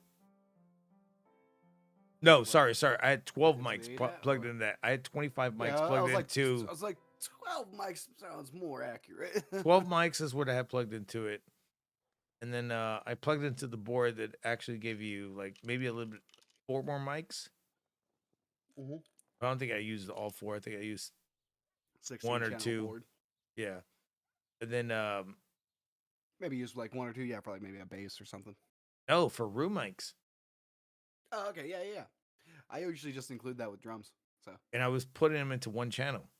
The room mic would be to the left, all the way to the right. Then I had one mono one. So I think I used 3 of them. Yeah, that's perfectly fine. And that one room mic was like in another room. Like yeah, it's supposed just to give you ambience. Yeah, on the top shelf. Just to fucking fucking like way if you're someone like if you have a large room way across the way. Just to bleed in just a little bit. Just a smidge. Oh, yeah. But dude, like that room mic, and I used a shitty mic too, like some shitty like I don't know, Radio Shack mic or something. I don't fucking know, but that room mic, that last one that I did, it sounded so great. I fucking just like punched it for in. Drums, it's the whole thing is like you don't need the perfect like mics for when you're doing certain things, especially heavy drums and heavy guitar. Like, that's the reason why 57s are king. At like freaking doing anything up close like that. Oh, that and like, if you could fuck up a 57 and it sounds like a mono, and you could it just bleeds in mono and it's there because I fucked up like several 57s and it sounds like shit being like, it with my mean vocals. If you break them? Yeah. Yeah, if you break them. Like, that makes and sense. it always gives you like this weird tone on it, and I'm like, I'm saving this. So I remember one time I was going through all my mics and I was like, this is for recording. This is for recording. Damn it, I gotta fucking label these things. Not always that it's broken, that it's more of like broken in. That is a thing with if you buy a brand new Shure 57 or 58. I have actually heard it is a thing, like a broken in that's been like a 57, 58 that's been around for like a year or two. Sound a little bit warmer, sound a little bit nicer. Where a nice brand new one, they're really bright and a little bit harsh. Used to know a thing or two, but sorry, man. Wait till I've had this since 1994. What is it? What, your dick? I haven't got the full set of Batman. You got Merkins? Cards. I used to get the cartons, and I got this. I can't take it out the pack. Hang on. No, I'm gonna tell you this. Well, right now, leave it in. Yeah, it's fine. But I'm gonna tell you this right now. No cards like that are fucking valuable. Yeah, no, that doesn't matter. It's a rubber. You can't see it on the camera. I don't see anything because you're frozen. Both of y'all are going in circles. I've never taken it out the packet. Hang on. Both of y'all are going in circles. So hold on. It might be me. Hold on. Vaginas. On here. Yeah, Heroes Noctovision. Okay, now I can see you. It's like, yeah. Stop moving around so much. Now maybe I'll be able to read it.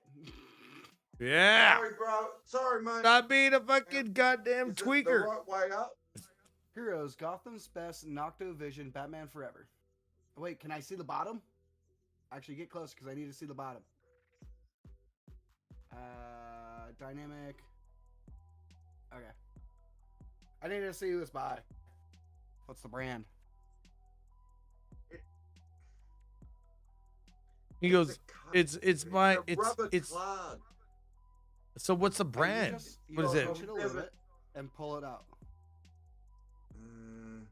Just look it up. Just look it up. Just look it up. Just look it up. Look it up. I'm gonna tell you this right. You're gonna fuck it up, bro. You're too drunk to fucking do this.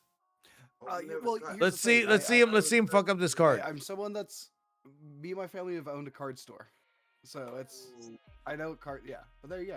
And you say it's a rubber card? Yeah, it's a rubber. It's a rubber. All right, you gonna Guardians, fuck some girl with it? And, Oh no, you can't hear me. no, he's fine. No, he's fine. It's a rubber Check, card. check. It's a rubber card. Check. It's a rubber card. He can't fuck it up. He can't. It's not like a card. It's a rubber. It's like I've thick never rubber. taken that out of the package, man. Yeah, all you do is you just yeah. Oh, okay. I see the back. That back of it's cool. Yeah. There I we go. understand that, but yeah, just know that. Yeah, but also Gargants, fuck I'm listening you. to you from your stream. We can't hear you in Discord. I got it. I got it. I got it. I got it. There you go. I didn't realize you were listening to me on my stream. That's great. That's a great fucking goddamn quick stream then. But Mark Dickinson, did you fuck up your card or your rubber? Your little rubber? Putting the rubber away. I knew what his issue was. Remember, I owned a card store. I know shit about cards. You know, today I was looking at rubbers because it was a situation going down, and I was like, why are rubbers so expensive? Because it's kind of like considered like a female health product. And okay. And I was looking at him, I was like, you guys don't even hold the size that I need, but it gets expensive. Trust me, it's stupid. It gets more expensive the way more size that you need. I'm like, goddamn, latex is expensive nowadays. Yeah, usually. It's also just knowing your brands. And if you buy in bulk, cheaper. I don't buy in bulk. You know, I was showing before. I've got the whole. But I should. Signature cards from 1994 with the wrestlers. See, that's Moon, in the because vault. wrestling. Mundo says the exact same thing that I was talking about. He buys Magnums.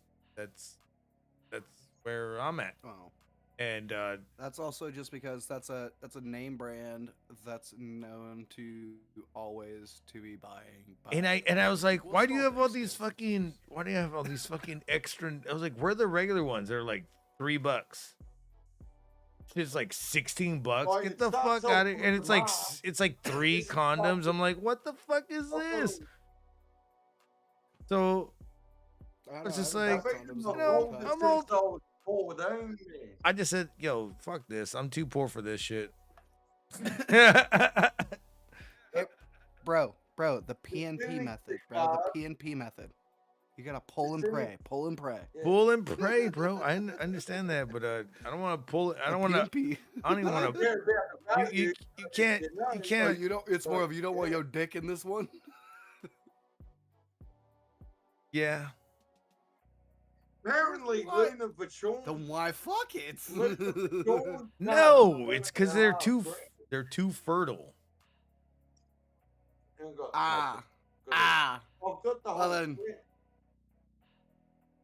Well, to be honest, Plan B is a lot more expensive than a condom, so Plan B is like $40-$50. Yeah, and until it busts through, and I'm just telling you. Think about if you think about it. If you're gonna pay like 10 to 13 for a couple condoms, okay, or you're gonna pay 40 to 50 for Plan B the next day. Yeah, poor Mark Dickinson's just like, I'm trying to show my cards. Whatever you're talking about condoms. I know, yeah, but okay, so those are actually, yeah, Dicko, those are great cards. But what is Dicko selling health insurance? Oh my god. Oh my god. He's like, let me show you these cards, bro. Like I got Yu-Gi-Oh, I got Pokemon, I got Dragon. Wait, those are different because wait, hold up, those are different because those are actually you can get money for those. Oh. I mean, it looks like he's got taps cards there that he can get real good money for. So there's different. No, it's different because he has wrestling cards and wrestling right now. You know, wrestling is huge still. Like it's, I have met friends that I would never think, and they're the wrestling fans. So I'm just like, okay, so wrestling is still quite such a thing, and especially like the old school stuff that he does have, which is the era that people like and like collecting. So. Those are probably actually some good cards. But, Yu-Gi-Oh! Not so much, as you gotta have certain cards in Yu-Gi-Oh! Expensive cards are in Magic and Pokemon. I've never been taken out since I was 14. Yeah, movie cards like that worth about $2 for the entire lot.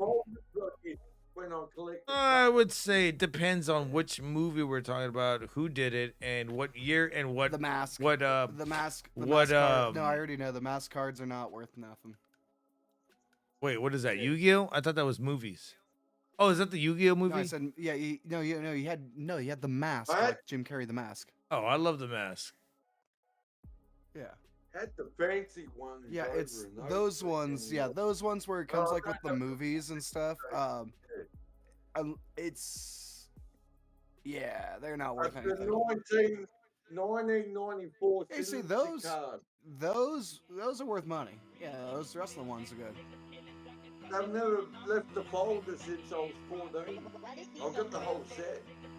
I don't want money or anything. They're mine. I don't give a fuck. Oh, that's right. Yeah. That's the whole reason why I keep certain things. Like, yeah, I'd be like, I bought a baseball card for $20. Was the card worth $20? Fuck no. Did I buy it at the baseball stadium and it was like one of my favorite players, and for a certain thing where he was pitching, even though he's not a pitcher? Hell yeah. Does it also? I also use the card in a video game. Yeah. So it's like, boom, boom, boom, boom, boom. There's multiple things. I'm just like, nah. I'm buying this card. $20 worth it. I don't give a fuck what that was. Like, speaking of, I need damn. Well, you got some all right cards from what I can see. I can't really see it, but you good, bro. Added the whole pack. That apparently is the hardest one to find. The gold and no, I'm not leaving these. These are mine. They've been 94. I would have been 14.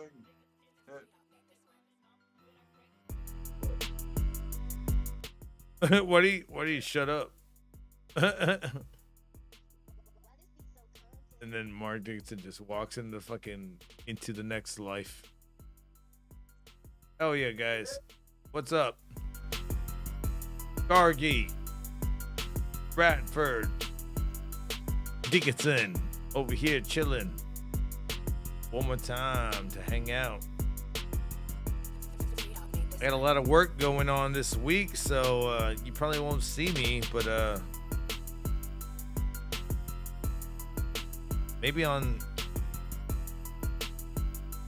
maybe Saturday you'll see me after this. We'll see. But we're hanging out right now. I still got a little bit more beer in me, left in me to go.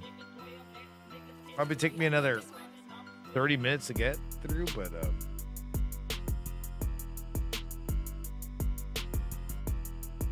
just gonna appreciate you guys hanging out and listening to this fucking rant. There's other shit that I did want to talk about.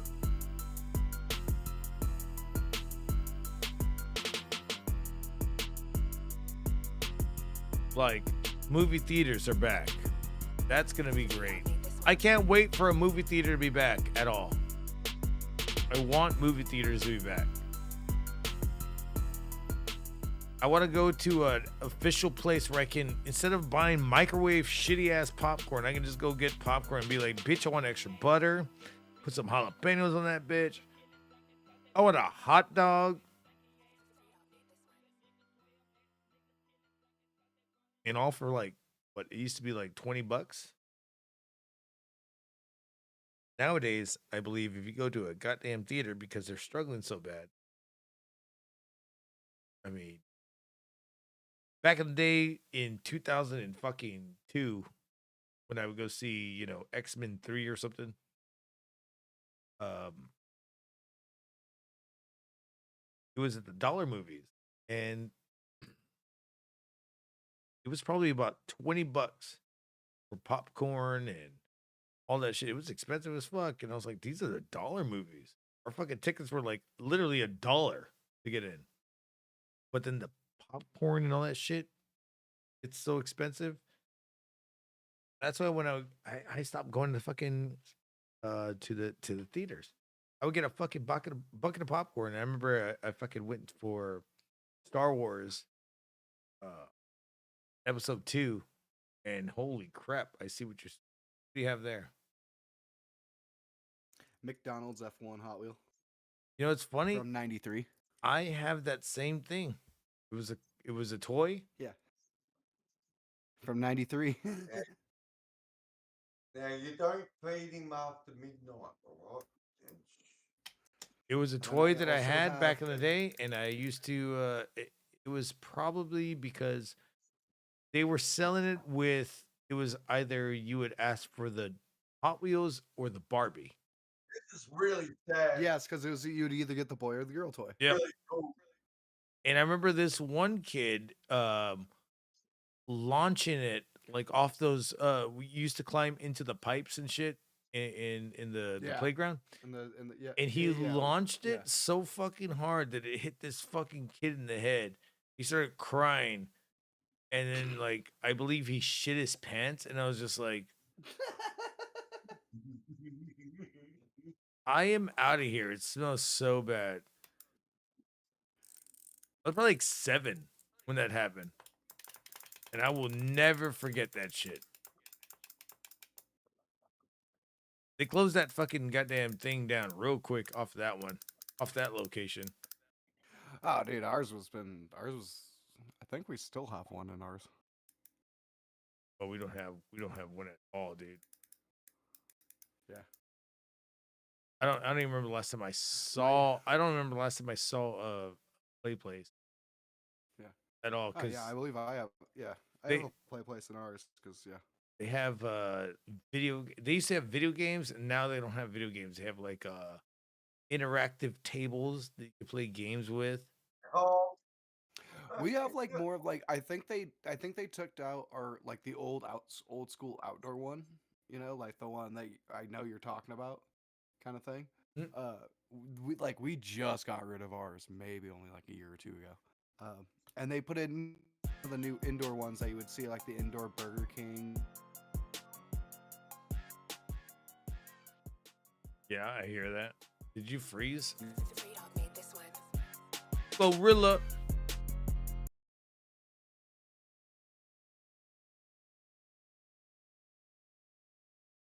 The ones that you'd see at like the indoor Burger Kings or the indoor Taco Bells. Or Oh, Del yeah. Tacos. Not Taco Bells, Del Tacos. I like the Del Tacos. see, like, the indoor Actually, places. I have not been to the Del Taco. I think we talked about it. I think meant to be doing the real life Rugrats movie. we didn't go to Del Taco last time. Yeah, man, I'm Chucky. Man, I'm Chucky. What's up, man? I'm Chucky. Just rolling along, hanging on my shit, man. Chucky's like so no, many fucking people They from The have Simpsons, 3D right? CGI'd Rugrats on Paramount. Yeah. Chucky is from The Simpsons, though, right? It's still like a cartoon, but it's more of like. Yep. It is. It's like if you like have you ever seen Jimmy Neutron?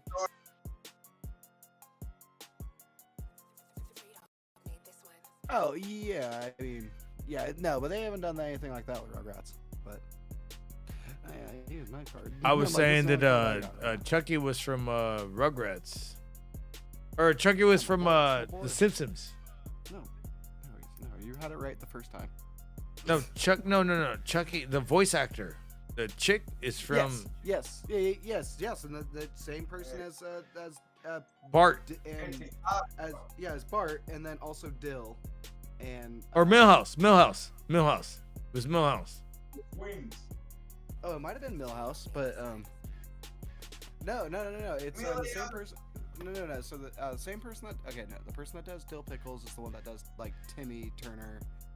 It's the blonde chick, blonde white chick. Millhouse. It was Millhouse. It had to be Millhouse. But it's it's the I think so. Bart does do a lot of fucking other shit. Oh, dude, that girl's been everywhere. She did No, she does. Jimmy No, she does. Timmy Turner. No, she doesn't do Timmy Turner. That's a different one. No, it's the same girl. That's the one. No, that's the one that does Dill. Oh, okay, that's the one that does Dill. Younger one. That's the younger. No, that's the younger one. The one that does Bart is the one that does Tommy. There you go. There you go. You're right. You're That's right. the main character. Yeah. And I saw what's her name doing the other voices, and I'm like, Chucky is okay. No, Chucky is also Nancy. Yeah, Chucky is also the same person. hey man, she is a goddamn looker though. Nancy? Yeah, she. No, the one that did Timmy Turner and fucking. Oh yes. Oh yeah. Yes. She did. And I was She just does, like a little bit later, Nickelodeon stuff. I was like, dude, What's her like. name? Oh. You're talking about the person that does the voice, not. Yes, the person that does the voice, bro. Yes. The good 'cause looker. It's a female. It's a Tara Strong. Tara Strong. Thank you. Yeah, it's Tara Strong. And damn, dude, she also does Bubbles in the Powerpuff Girls. He is a look. Dude, like I fucking saw her and I was like, Jesus Christ! Did she get those things fucking brought in from Amazon? Cause god damn, those things are way bigger. Here you go. That's her. Dicko. Tara Strong. And then you could say that. This is Tara. Yep. A couple of those. Jesus Christ. I was like, I never ever would have thought that, but damn, dude. And she had, I don't know how long she's been doing Timmy Turner's voice, but she's like what, like third? She's like 40. She's the only one that does it. Like No, 40, she's the only 38, she's the only one that does something it. like She's done that. it ever since. And I'm just like, Yeah, dude, she's younger. That's the thing. Yeah. she's I'm gonna figure out how to close great. this just 'cause I found you. Hot as hell. Yeah, I mean, like, look at that picture right there. Look at that picture right there. Hot as hell. How did Nah, El Taco in the chat? Rabbit. Who framed Roger Rabbit? Best, honest voice, cartoon, whatever the fuck. Oh, I mean, don't get me wrong. That's Not a right. bad one. Right there. Number 2 was Linda Carter Wonderful. Also, so did you know that I was talking about this last night? I went to this whole Jay and Silent Bob shit, and they were in that fucking the Clerks the cartoon. So the Clerks cartoon, which is great. It was only 13 episodes. Those people that were the artists made Jimmy Neutron and Danny Phantom and the Weekenders, if you remember that. Yeah. So it all fucking connected to me. It was like, no wonder why I would like to watch these fucking not Danny Phantom too much, but the Weekenders, yeah, I did watch it. Not Jimmy Neutron, what's it called? Timmy Turner, fucking Fairly Odd Parents. Jimmy Neutron was my shit. Fairly Odd Parents. Fairly Odd Parents. They made that all shit. of my shows. So those are the artists. You're talking about all of my shows. Yeah, I know. I love, and that's the thing. I knew it was because it's all of a lot of them were Butch Hartman's creations of shows. Butch? Yeah, Butch Hartman. Yeah, he was the one that was the producer and was usually one of the main male voice actors. Oh yeah. Oh well, I mean, it was. I'm talking about like the artists that did it though. Like the drawings. No, I know, but he was iconic. yeah, I know, but he was always the one that got like the whole thing going for everyone. You know what I mean? Yeah. Like Butch Hartman was the mind behind all of those. You know what I mean? He found because he had to been in cahoots with Clerks then, because that's where he got the artist from. Yeah. I believe so because it's because it's the dude from the Rugrats. And that's like the only first time that I heard like people fucking plucking off of ABC's fucking morning cartoons because you also had another show that I liked, and I was talking about this last night. It was called Science Court. Science Court became Squiggle Vision. Squiggle Vision became home movies with all the squiggly lines when they're drawing people. So all those three were, and then all home movies split into two after King of the Hill disbanded, and they fucking grabbed these other people to do basically their version of whatever Greg Daniels wanted, and that would be Bob's Burgers. The other fucking one, the other artist team went to Metalocalypse. So it was just really? Yeah. You mean Arlene Klasky? There's more than one of them. There's a lot of them. They all went to different places. So if you go back to Klasky's shit. If you go back to she's the animator. If you go back to Science Court. Oh, Klasky Kuspo with Klasky Kuspo. Yeah, that was her fucking husband, I believe. Yeah. Or they were brother and sister. Arlene Phyllis Klasky is an American animator, graphic designer, and producer of co-founder Klasky Kuspo with Gabor Kuspo. There you go. And they also did Rugrats. Created such things as Rocket Power and Rugrats. Mm-hmm. And that's the thing is Klasky Kuspo at the end of the fucking every fucking episode. Every Klasky episode Kuspo. of Rugrats, I always You would hear that. And literally, Rugrats is inspired by their kids. So it's this whole thing that goes down the line. That they fucking All Real Monsters. All Real Monsters was great. Also, Science Court. I said Science Court was great.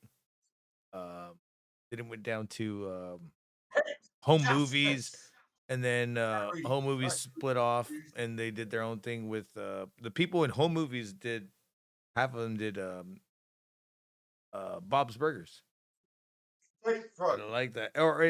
And fucking and they did Metalocalypse, which is before that whole shit. Oh, really?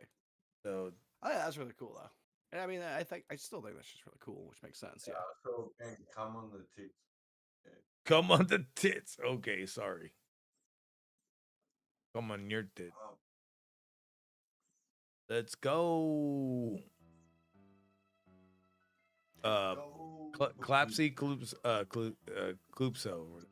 Del Taco says Mundo in the chat. Yeah, what's up, Del Taco or Taco Bell? I would say I've only had, honestly, if I did have Del Taco, I was fucking drunk, so I don't remember it. Did I have Del Taco there? Taco in California. Yeah. Did I have Del Taco there? I think we saw one, but we didn't go there. I thought we ordered it. No, not Del Taco. Okay. I would refuse. No, if we're gonna go to a Del Taco, we have to go to a Del Taco. Never had Del Taco then. I don't want that bitch. You don't want that shit, or you don't want that shit ordered to you. No. Dude, I woke up the other day and saying I can still make it. Damn. No, I can't. At least try to get that stuff piping hot. I just want Mari so bad. Well, I can't do nothing about that. No, shit. I'll tell Laz to fucking deliver it to me. There's a guitar over here you might want to play. So Klasky Kuspo, which produced the first 3 years of The Simpsons, as well as episodes of The Rugrats. Yeah, that was Duckman, Stressed Eric, Rocket Power, As Told by Ginger, and All Real Monsters. As Told by Ginger. Jesus Christ, I forgot about that. Oh my god, I know. Do you remember Brace Face? That's what it reminded me of. Like a Brace Face was more like a.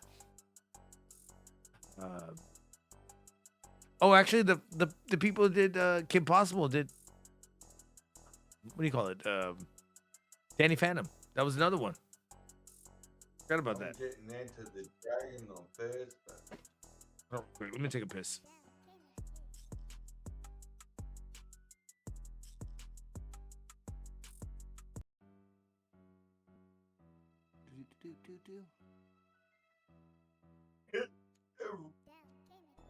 Everyone goes quiet when Gaga takes a piss. I know, I'm just in the middle of just reading a bunch. Let's see, we're gonna start band. One from Book Powers, told by Ginger, all grown up, sent. Oh, Boquito, stressed Eric, Alexander the Terrible. Horrible, no good, very bad day, immigrants, recycle Rex, wacky adventures of Ronald McDonald. Bro, not those from the 2000s. I remember those. The fucking old Ronald McDonald cartoon. It sounds like the audio book from Night at the Museum when you were reading it. I watched Night at the Museum 1 and 2 last time. I read pretty well. Don't tell anyone. I was testing out the DVD.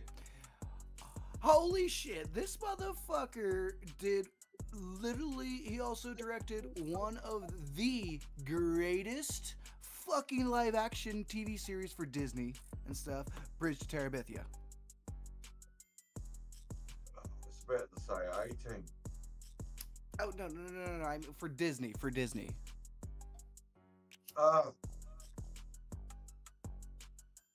Oklahoma. The musical. I bet you Disney comes out with that.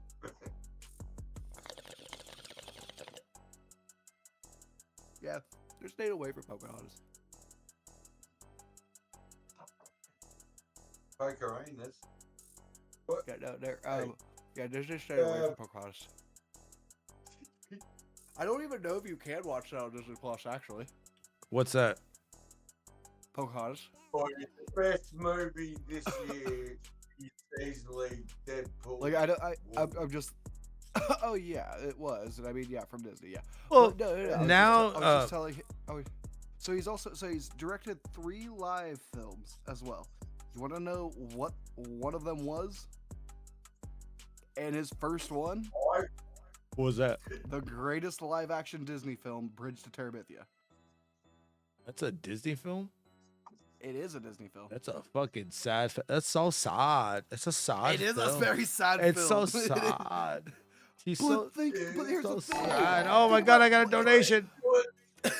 Oh damn it. Henry underscore solid underscore donated $1. Donated $1. I'm a homosexual.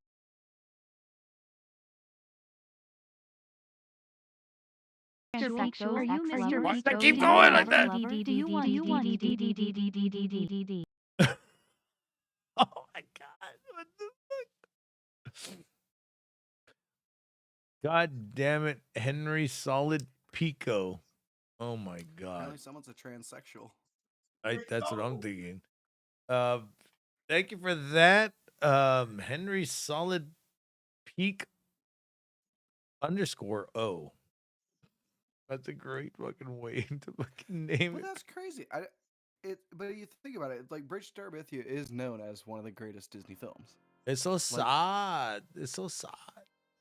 Yes, but everyone knows that like that's what like Zoe Deschanel. When I and saw Josh her Hutcherson- fucking, and this is spoiler alert if you haven't seen it, when I saw her die, it's like, Jesus fucking Christ. And the fucking, everybody was relying on her and she just dies. I'm like, well, she died for a reason. She died for a reason. I know, right? Stand the music up your ass. It's so sad, but it was good. It's so sad, but it's good. It's sad and good. How much more can I emphasize fucking Selena Gomez doing that? Sad and good. Your dad was a bad man. My dad was Batman? No, he's a bad man. Well, remember Zoe Deschanel was the fucking music teacher. I need more cowbell, man. You know, Zoe Deschanel was everything before music. Well, yes. But remember, she was the hot ass music teacher. Yes. And you know what? Thank God she knew music. I mean, did anybody here actually listen to Zoe's music? I haven't seen that movie in a second, so. But I do remember, like, yeah, all of it was actually good. Or you mean like her actual music? Her actual music? Well, no, that's actually where her music was at the time, with Bicentennial. Oh, was it? Okay. Manchurian. What is it called? Fuck, I forgot their name. Manchurian. Fuck, I forgot. Something like that. Manchurian. Bicentennial? Are you trying to say? Manchurian. Not candidate. Something. Some bullshit. All I know is that it was pretty good. I did listen to their shit. They had it on MySpace. That was her music, and that was the music that was in Yes Man. Oh. King Kong got nothing on me. Oh, shut up. I'm sorry. You mean? All right. Chill out, B-Rad. B-Rad over here. But no, she had some good shit, and then it just kind of went nowhere because after she did that movie with Mark Wahlberg, like, nobody gave a shit. See the stay a while. Why do you let me stay here? Stay a while. There's another one. And Don't then call me Zoe after Deschanel, midnight. Will Ferrell. Don't call me after midnight. And then there's the elf fucking sing along. What's it called? Manchurian. Well, that's the other thing. No, she's always had a beautiful voice. That's the other thing. Yeah. Whoopi Goldberg's sister act. I mean, last time she created music was 2 years ago. I believe that. Yeah, no, she did do that 2 years ago because I even played some shit.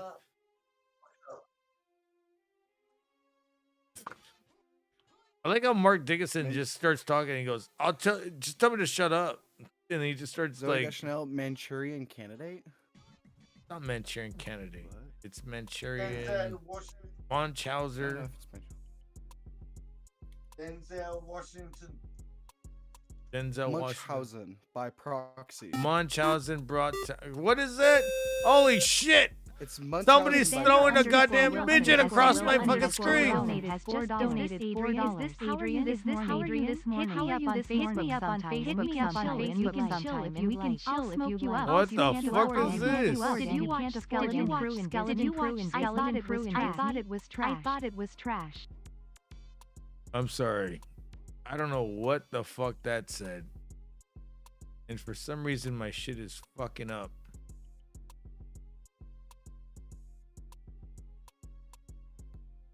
And it won't let me fucking repeat it. It won't even let me fucking view it. Oh, I understand why it won't let me do it. That's funny.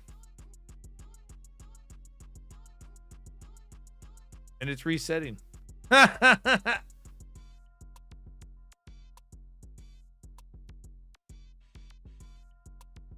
Well, it does that. What are you saying over here, Munchausen?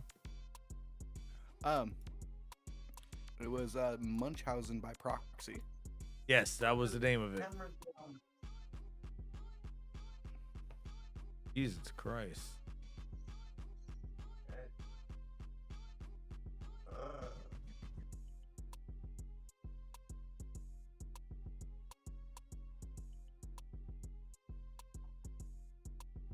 Those tits better not have a dick.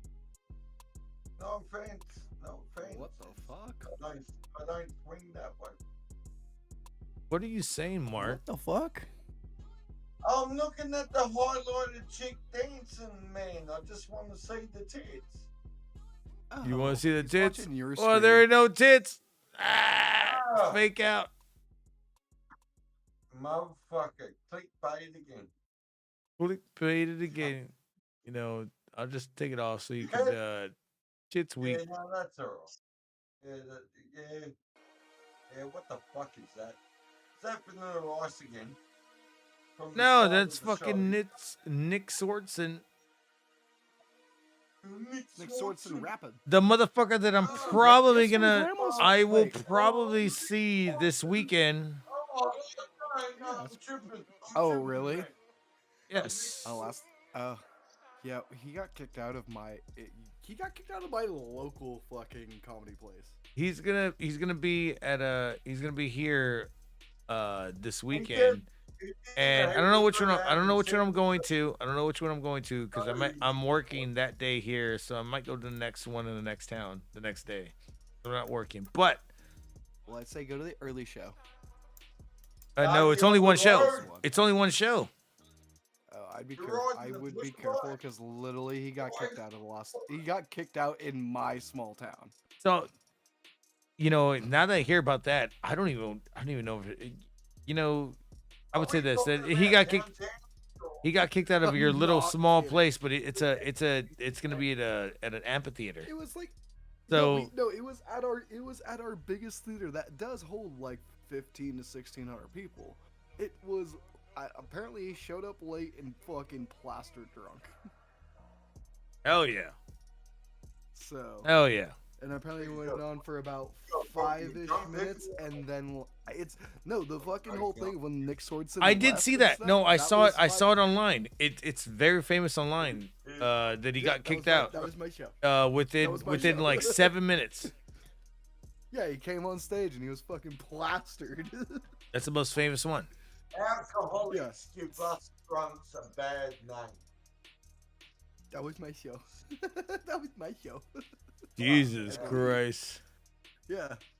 Because, yeah, it was like everyone was looking forward to it. Because, yeah, he was playing at our big theater. Like, it's like, even though we're a small town, we have we have two places that are like really, really big, like, we have one really big ballroom kind of thing.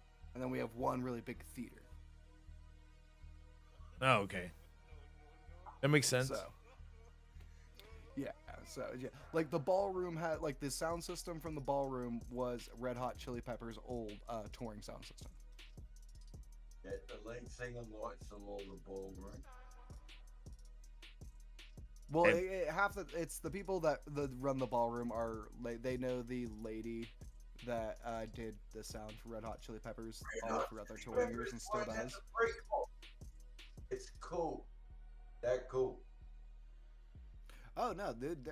Red Hot Chili Peppers' fucking sound technician is one of the most badass. Like when Red Hot Chili Peppers isn't doing anything, she goes around touring with fucking equipment and does a sound camp for girls.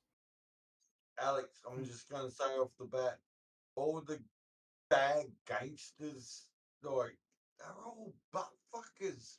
Have you heard? What? The fuck? All the You're a butt fucker.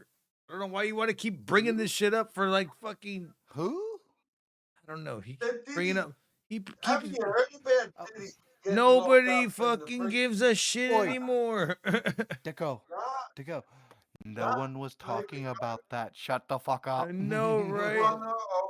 If we were talking about it, then I would have been like, oh, okay. We were talking about something completely different.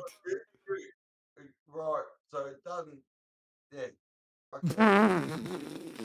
I'm sitting here talking about the Red Hot Chili Peppers sound engineer, and you want to bring up Diddy. He does this a lot. Okay. I know, he did this to me before you got on. Really? Yeah, he brought up the same thing earlier. Jesus fucking Christ. No wonder you get server muted. But I'm not server muting him tonight. He's being hilarious. But he's not being he's not being as drunk as he used to be. He's still being chill. Yeah, he's not being as drunk as he used to be. I don't mind. He's being funny. Yeah, he's being funny. You're being funny, buddy. It's so cool. Yeah, you're fine. We just thought it was hilarious. Oh yeah, yeah, no. but yeah. So Swartzen, he got kicked out of my theater in my town, and my town's usually pretty chill with some shit. You know what I mean? It's just no one knows what the fuck that happened. That whole place was sold out. So.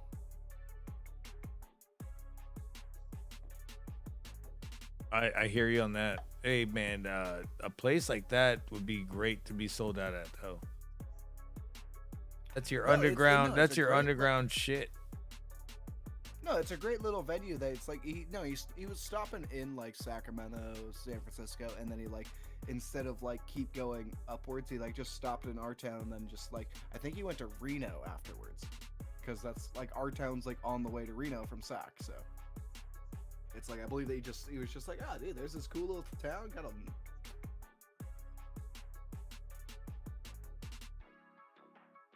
Yeah, like he just basically what happened was he just saw what happened with Nicotina, whatever, dude, and also Afro Man. Dude, it's sold out in our town, so it's just more of like Nicotina was there. Yeah. Wow. Afro Man came back. Place that like Afro Man has played in my town now 3 times and sold out every time. Yeah, he came through over here and he sold out, and I was like, what? Yeah, he comes. He really likes my town because we have really good weed. I am not kidding. He came through not long ago, like maybe like 5 months ago, and I was like, oh, I should go. No, I gotta work. Fuck that. Well, you gotta remember, I worked the first time he came through. Yeah, they got your amp. Why'd you get all flustered? I mean, it's like I'm in between on the situation, you know what I mean? Yeah, because he fucked your shit up. Oh, I'm surprised he didn't fall over your amp. It didn't break my guitar or my amp, anything. What are you talking about? I'm surprised he didn't, because there was plenty of videos of that year where he was falling over the goddamn. He was always. Yeah, he had fell off the stage. He fell on the stage. Yeah, no.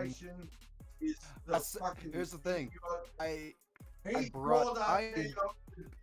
Dico, shut the fuck up. He'll shut up. He goes, okay. You're like, shut. Like, also one, you're too far away from your mic, so you're. Yeah, no, I can't understand what you're saying, Dico. Yeah, we can't understand a single word you're saying, so you're too far from your mic. So. Yeah. I didn't say. You're also lagging. You're lagging a bit. Just go back to your. Okay, hold on, Dico. One. Just go back. Yeah, go back to your bathroom and keep. Yeah, stay. Go back to your corner. Yeah. Go back to your corner. I didn't want to say that. We love you. I didn't want to say that. Oh shit! Cheers, brother. Cheers. He's gonna throw his. He's gonna kill himself in the bathroom now. No, he's not.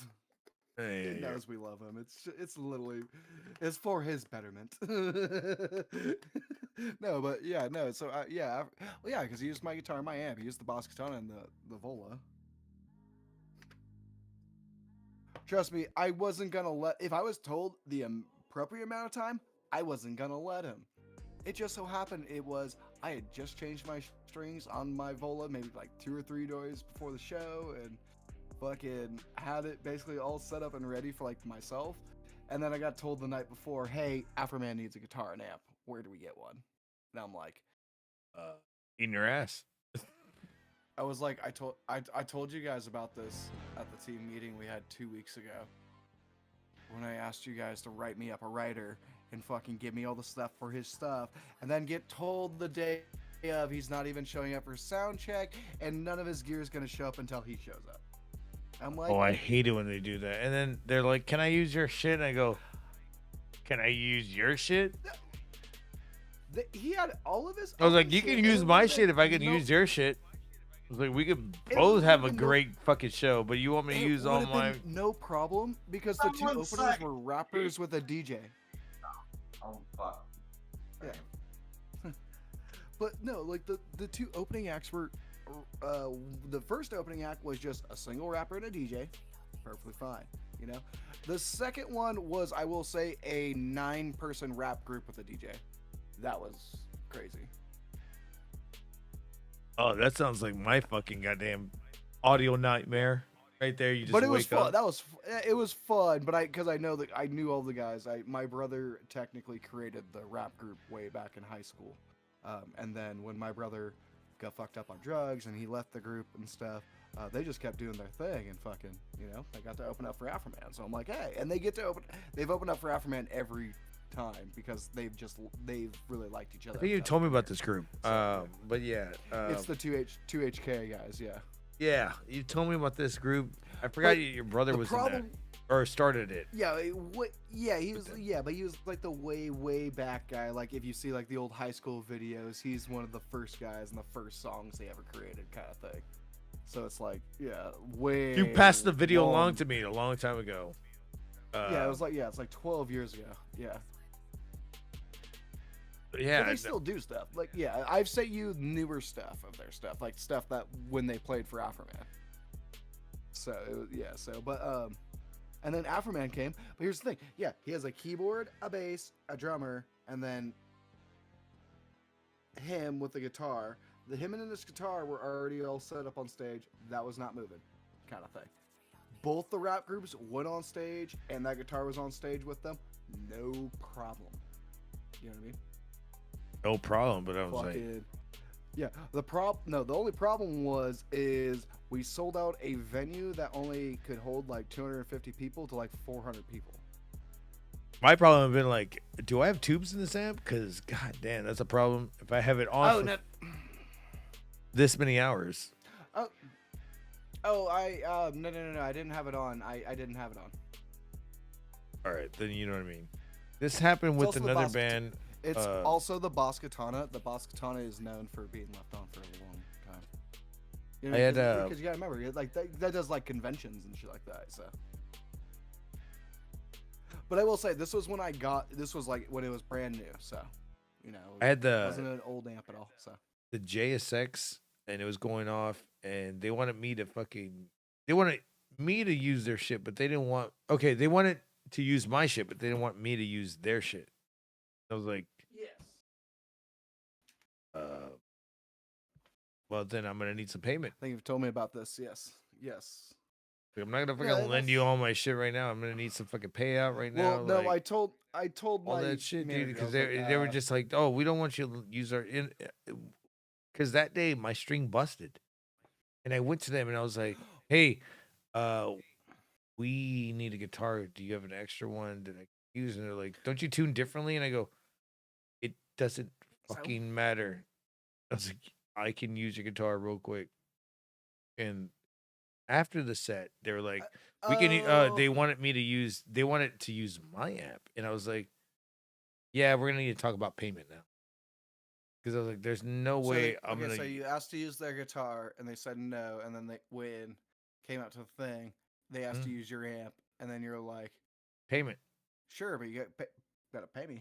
Like, oh, then yeah. Yeah, I was like, that's there right there. Yeah, that's how that works. That's how. It's That's like, fair, and it was only because they're the band who had the entire equipment called Black My Heart went to Austin thinking they were in Austin. I was like, you guys are jackass. I was like, you guys really think I'm gonna fucking fall for that Austin thing? Like they're probably they're probably just late on the way over here. Like I don't care where they're at. It was like when I knew when 2HK, like when the first guy was performing and 2HK started performing, and the amount of people that came in at the very, very beginning and were waiting outside, you know what I mean? Like, this was the first show in a long time that's been like that at this venue. Yeah. Where they had a line down the street fucking waiting, like 100, 200 people already. And so it was like, as soon as we started letting people in, I knew immediately, I'm like, I cannot do this by myself. This is where the money issue came into. I had to call my friend, who is one of my really good sound friends, who I've worked in many different sound situations with. Like I've gone and done festivals and EDM shit with him, and done other bars, you know, with his stuff, and he owns big old speakers and fucking he runs PK Sound. So fucking Got you. Like they're known in the EDM world, kind of thing, as like some of the best like subs. And so I'm just like, oh okay. Yeah, the EDM DJ world, they're like known for that shit. But I asked this dude because one, he was already texting me right before the show because we had to close the whole place for an hour before the show. Like we had to ran a normal bar day, and then closed the bar down an hour before the show. You know, kicked out anybody that didn't already have tickets. Yeah. And the people that already had tickets were, you know, they're most of our friends that were known to the bar. So we were just like, oh yeah, you guys are good. Like, you guys got your tickets. You just look at them, scan them real quick, and just give them their wristbands. Be like, all right, you guys are good. Continue on your thing. You know, continue on your day. You guys are good. Like, we're not gonna make you go all the way back to the line. You know, you guys were here way before the line started, and you guys waited for hours. Remember when Afro Man fucking punched that? Remember when he punched that chick off the stage? Oh, it was right after that we did. It was right after that you did shit with him. I remember playing this a lot. It was the tour right after. It was like a few days afterwards. Bam! Hey, get the fuck off me, bitch! Fuck off me, what? It wasn't a few days after. Yeah, it wasn't a few days afterwards, but yeah. But here's the thing. The funny thing about what happened at our show, he told anybody that wanted to fucking, and I believe that happened he just invited a bunch of people to come on stage. You know what I mean? He did. Yeah. Invited fucking hell of people. Because I remember my friends were on stage and all of that, and fucking my manager was on stage. They're all dancing. Like, it was like they're like one of like the last songs and some shit, yeah. Mundo's talking about it. I'm He's surprised laughing. But yeah, no, he fucking punched the shit out of that chick out of nowhere because she was on stage, and he's like, No, man, fuck this shit. But no, I think he even made a joke like, hey, any of you ladies fucking gotta run the stage. I'm gonna fucking run a hoe and fucking punch you in the face. I believe A fucking made a joke and everyone was like, what? honestly, I even seen some memes where it's like, fucked up. I had even seen some memes where it's like, what my fucking chick expects me to do while girls rush the stage. I was like, that is great. I like this shit, but at the same time, I think he got sued for it, and I think he might have paid some money for it, or at least the company. Yeah. I believe he paid a settlement out of like I believe hospital shit and all of that. I was like, you don't run up on a motherfucker like that on the stage after Dimebag Daryl died. Yeah, dude, I'm even looking like Afro Man, My Town and stuff. Nothing pops up. But the thing is that so that shows that like My Town does not like to post shit about. Like, why wasn't the security guards involved in any of this? What were they doing? Where are they at? Was there any security guards? I'm thinking. Well, that's the weird thing about like that. I was like, it clearly it was like someone because a small. Somebody wasn't doing their job that night. Yeah, that was the thing. Like we were told about this shit. We already knew this was gonna happen. We had security guards at all the places that like people could jump the stage that wasn't right in front of Afro Man. You know what I mean?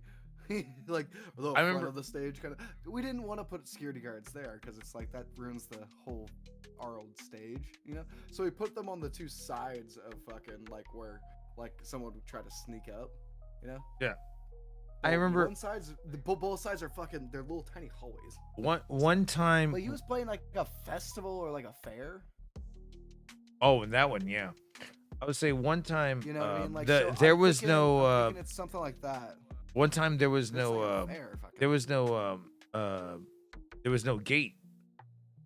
So it was. This was. There was no barricade. So it was 2000. Afro Man was at my place. It was 2001, and I was watching Head PE. We had one of those movie theaters little. What they did was have every security guard sit across the stage, and there was no way you can fucking get up on there. at the end of the fucking set, when everybody started rushing the stage to jump off, the security guard in front, because I was in front, and he goes, "Fuck it, man. If they get through, they get through." And he's like, "What are we gonna do?" Well, nothing. We just sit here and just look for the people that are really threats. And it was like, you know, I was a kid and I fucking rushed up on the stage and I jumped off. Well, and I started yeah, like, that's different. well, So- I but that's different. I did a head walk. That was great. You shouldn't do head walks in that, but it was a very packed crowd. Like, what are you at? Like a hardcore show? What show are you at? I was at a head PE show. Yeah, that's a little bit different, man. To be honest, like No, a but PE they show, were honestly, those fucking those motherfuckers didn't even want to get off the gut. They were sitting on the stage, just literally sitting with Like their you heads, said, their legs dangling, and they I were know, like, but if you they get said, through, they you get got- through. Yeah. So But it like was, you said, yeah. you went on the stage and immediately jumped off.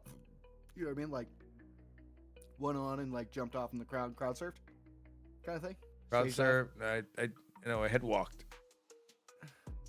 which is running until you fucking run out of fucking shoulders and heads to walk on. Okay, yeah, but okay, so yeah, but you immediately went on stage and immediately like got off. You didn't like hang around the stage. No, I didn't. No, usually you can when you get on the stage. No, that's totally fine because that's the thing. Because that's how like hardcore shows they like that when they have like especially like no barricades and stuff. They like it when people go on the stage and do stage dives stuff. Like stay on there for like 2 beats, high five, out. Yep. Like, because then you get, if you're one of the dudes that sit there on stage and are trying to like hug the fucking singer and sing with them, you're gonna get hit. No, I don't do that shit. I don't do that shit. You're gonna get hit. I don't do that shit. Hell no. Yeah. But I'll hang out with them afterwards. That's about it. But I'm just Yeah, like, afterwards. I'm not gonna Yeah, fucking. well, that's the thing. Afterwards, they don't care. Yeah. I'm not gonna be able to But fucking. no, but you did the perfect stage dive, like kind of thing of like being able to get on the stage, stay for a second, and then I'm out. Fucking bail. Yeah, Cool. and I didn't stick around and like try to be all badass or whatever on the stage. But what I did after the head walk, fell on the ground, of course, because you can only go so far. You fall on the ground. I got back up.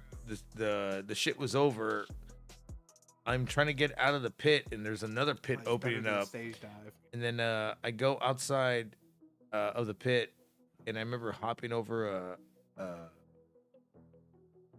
there's this like gate you can hop over because it's like it's a gate that goes downstairs, and you have like a kind of a second level. I hopped over that gate, and I got to hang out with Head PE for a while. And dude, the singer was just eyes glazed over, didn't know what was going on when I was telling him what's up, and I was like, oh my god, this guy is on fucking badass drugs. I love it. So when I met him again, I've told him about this, and he was like, bro, I don't remember. Well, he was like, I remember playing at Sunset Station. I don't remember you being the fucking first person, but he did tell me about the laugh. And I was like, does everybody have to go back to the laugh of mine? Really? I guess that's like the thing that reminds everybody of everybody else. Like I was like, dude, I'm not Seth Rogen, bro. I'm not Rick and Morty. But he was like, it's just familiar of that shit. I was like, okay, whatever. I don't give a shit. But it's probably because I had his money in his hand. Because my friend was booking their show. And I was the money guy, giving the envelope. It was them and Mushroom Head. But I got to hang out with Head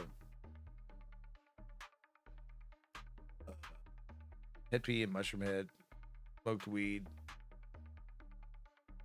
They gave me brownies, bro. I was like, I don't trust these brownies. I'm gonna use the restroom real quick. Hang on. Use that restroom.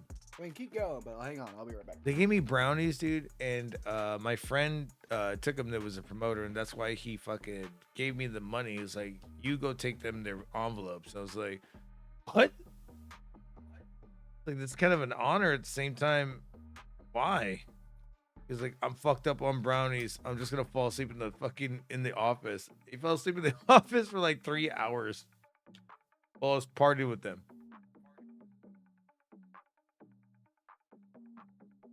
Smoked a hell of blunts, and then I remember Mushroom Head gave me a fucking like glass fucking bong that they were like, hit it. Yeah, why not, bitch? And then I was hanging out with Stitch, and I was like, yo, Stitch, we've played Xbox together. Because one day, we when Mushroom Head wasn't big, we'd follow him on the socials. And my cousin still plays like Call of Duty with them every now and then. The last time I talked about it, it's probably been like, I'd say like 9 years. Because you grow out of the Xbox. You grow out of fucking video. But I thought that was, what the fuck is that noise? That was the fastest piss ever. Well, I didn't have to go far. I just went outside. Oh, hell yeah. Yeah, I was like, I am not running all the way upstairs right now. Fuck, I'm just going outside. So I just ran out of my fucking times like this, like, I wish. So I was about to piss my pants. I was like, fuck. I've been there. I gotta go. Times like this, I had a. Oh yeah, I know you've been there. I know you've been there. That's how we first met. Well, the first time in real life. You're about to piss your pants. God damn it, First dude! time You have to bring that up. About to piss your pants. Oh my God, you have to bring that up, motherfucker. It's on video. Oh it's my on God. video. Proof. And the first thing I tell you is, hey, you're a lot taller than I thought you would be. And they go, I gotta take a piss. I got to be. Get out of my way. I gotta go. I gotta take a piss. And you're like, we're live, and I go, what's up, everybody? And then I go back and I run into the restroom. Well, you're already telling me. Yeah, because I tried to go take a piss on the Disney Bridge. And I was like, there's so many cars here, and there's an apartment complex, and this fucking guy's here with his dog. Oh my God.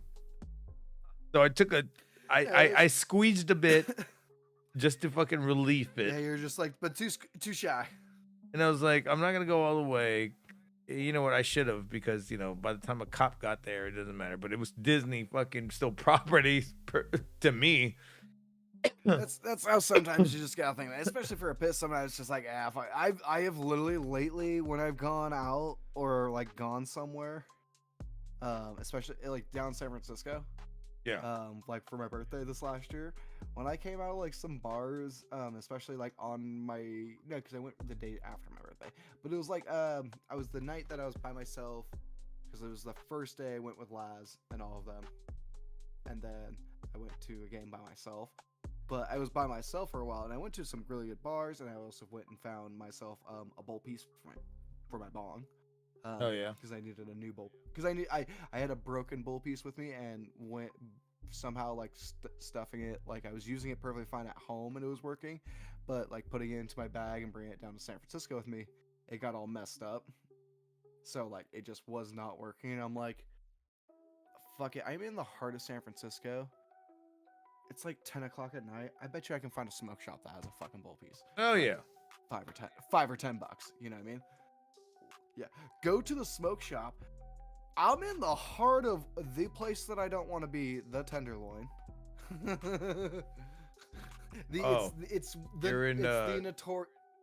the notorious where it's in the hood. It's the bad part of San. You're in the hood, bro.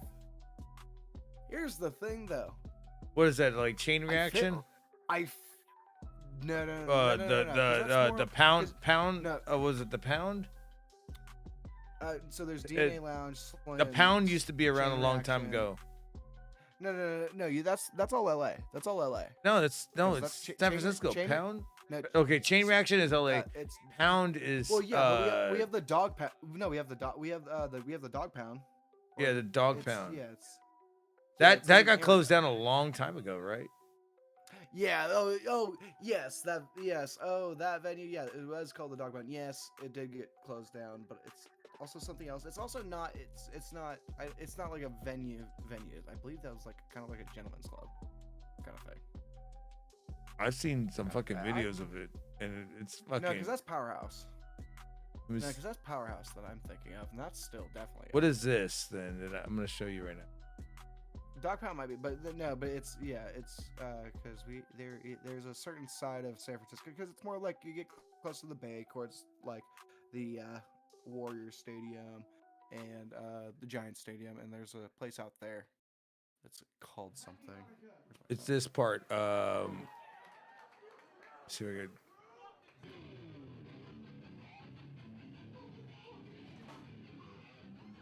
I believe it was San Francisco Dog Pound. It might have been. I'm gonna tell you, a lot of venues are closed in San Francisco. Yeah, this was one of the venues that I believe closed, but small stage, graffiti, and then probably could fit like 500 people in there easily. I don't remember what venue is this. Let me see what it says. It says. No, it doesn't. Oh, my bad. It says it's at 924 Gilman. Oh yeah, 924 Gilman. That's still around. It is? I No, thought that's- this was the Dog yes. Pound this whole time. No, 924 Gilman. So that's also over in. It's not even in San Francisco. That's in Berkeley. Yes, it's in Berkeley. So here's the thing. San Francisco has Because like, 924 would subway be Berkeley, fucking. That's it's Green Day. Yeah. That's where Green Day is the one that really put this place on the map. Like as a famous standard, you know what I mean? Like holy shit, the place that fucking this band used to play, kind of thing. So a lot of people still go. Dude, I would, honestly, dude, I would love to just be there and Yeah, be they like. still have shows like this all the time. It still looks the same too. That's badass. It's like Hey, y'all's yeah, CBGB's, y'all's White Rabbit that was from here. Yeah. Famous clubs. But yeah. What was I talking about before that? Before you said something about the Dog Pound? I honestly, you were just talking about how it was music that Yes, but I was talking about something specific in San Francisco. What was it?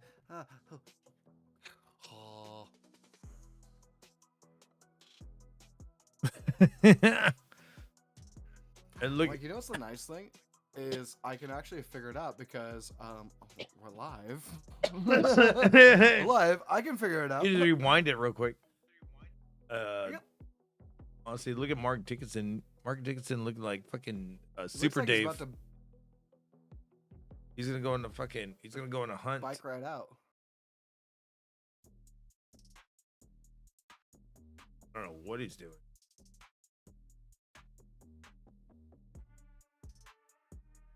Mark Dickinson. Oh, I was talking about. Oh, Boy, if I had a kid. Yeah, if you ever killed. What were you saying, Alex? oh, I figured. I remember what I was talking about. I was talking about the bull piece that I was going to buy. Oh was in yeah, the fucking- your I'm piece. I'm in the tenderloin. Yeah, I'm in the tenderloin of the crazy part of SF. I mean, when you hear about like the news story of SF going to shit, Yeah. you know? Like honestly, you go to SF with me, you're gonna have a really good time. Honestly, like yeah. But the places that like the news that goes over that there's shit on the street and shit like that, that's the tenderloin. I would Yeah, love that to. was I would tense, love yeah. to. I would love to fucking go to the SF and fucking be like, let's fucking get into trouble. Oh, Del Taco. Get a fucking goddamn. Oh, in a there's brawl. actually no Del Taco in San Francisco. Oh, fuck me. No, San Francisco has very high standards on fast food. There was no Arby's, no nothing. Like, I believe like the only fast food you'll find in San Francisco is McDonald's, KFC, Taco Bell. It doesn't sound like they have a fucking high class on fucking fast food, bro. And then here's the thing. They have like the Chipotle and fucking all of those where it's not considered the fast food, you know what I mean? You know, I've eaten more fucking pussy than I've eaten fucking Chipotle.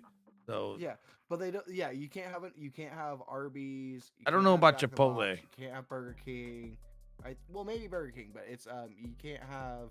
Yeah, there's so many like fast food places that you're not allowed to have in San Francisco because there's standards that they just don't allow. Gross. And they fucking allow There is McDonald's. There is technically no In-N-Out in San Francisco, I believe. But you can still get it. Yes, because it's out 5 minutes the away from bay. Daly City, where it's okay. So San Francisco turns. That's where JB gets it. weirdly into. San Francisco goes from San Francisco into Daly City into South San Francisco. Now here's the thing: where I originally lived was Daly City. When I walked down my street, I was in San Francisco. If you go to like what's it called? What's it called? Something with a C. Fuck, what's it called? On the South Bay. El Cerrito?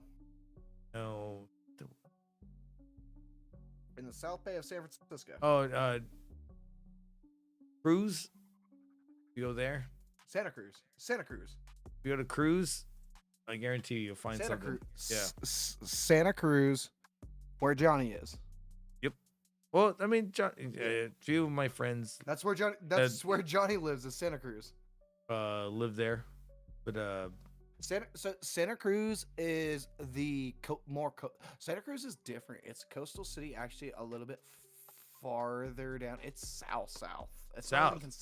It's the end of the Bay Area. That's what I'm saying. At the South Bay. Well, considered South Bay is San Jose. Oh shit! And that's because that's the true South Bay. Like that's where further. Santa Cruz is another 2 hours, about an hour and a half away from San Jose.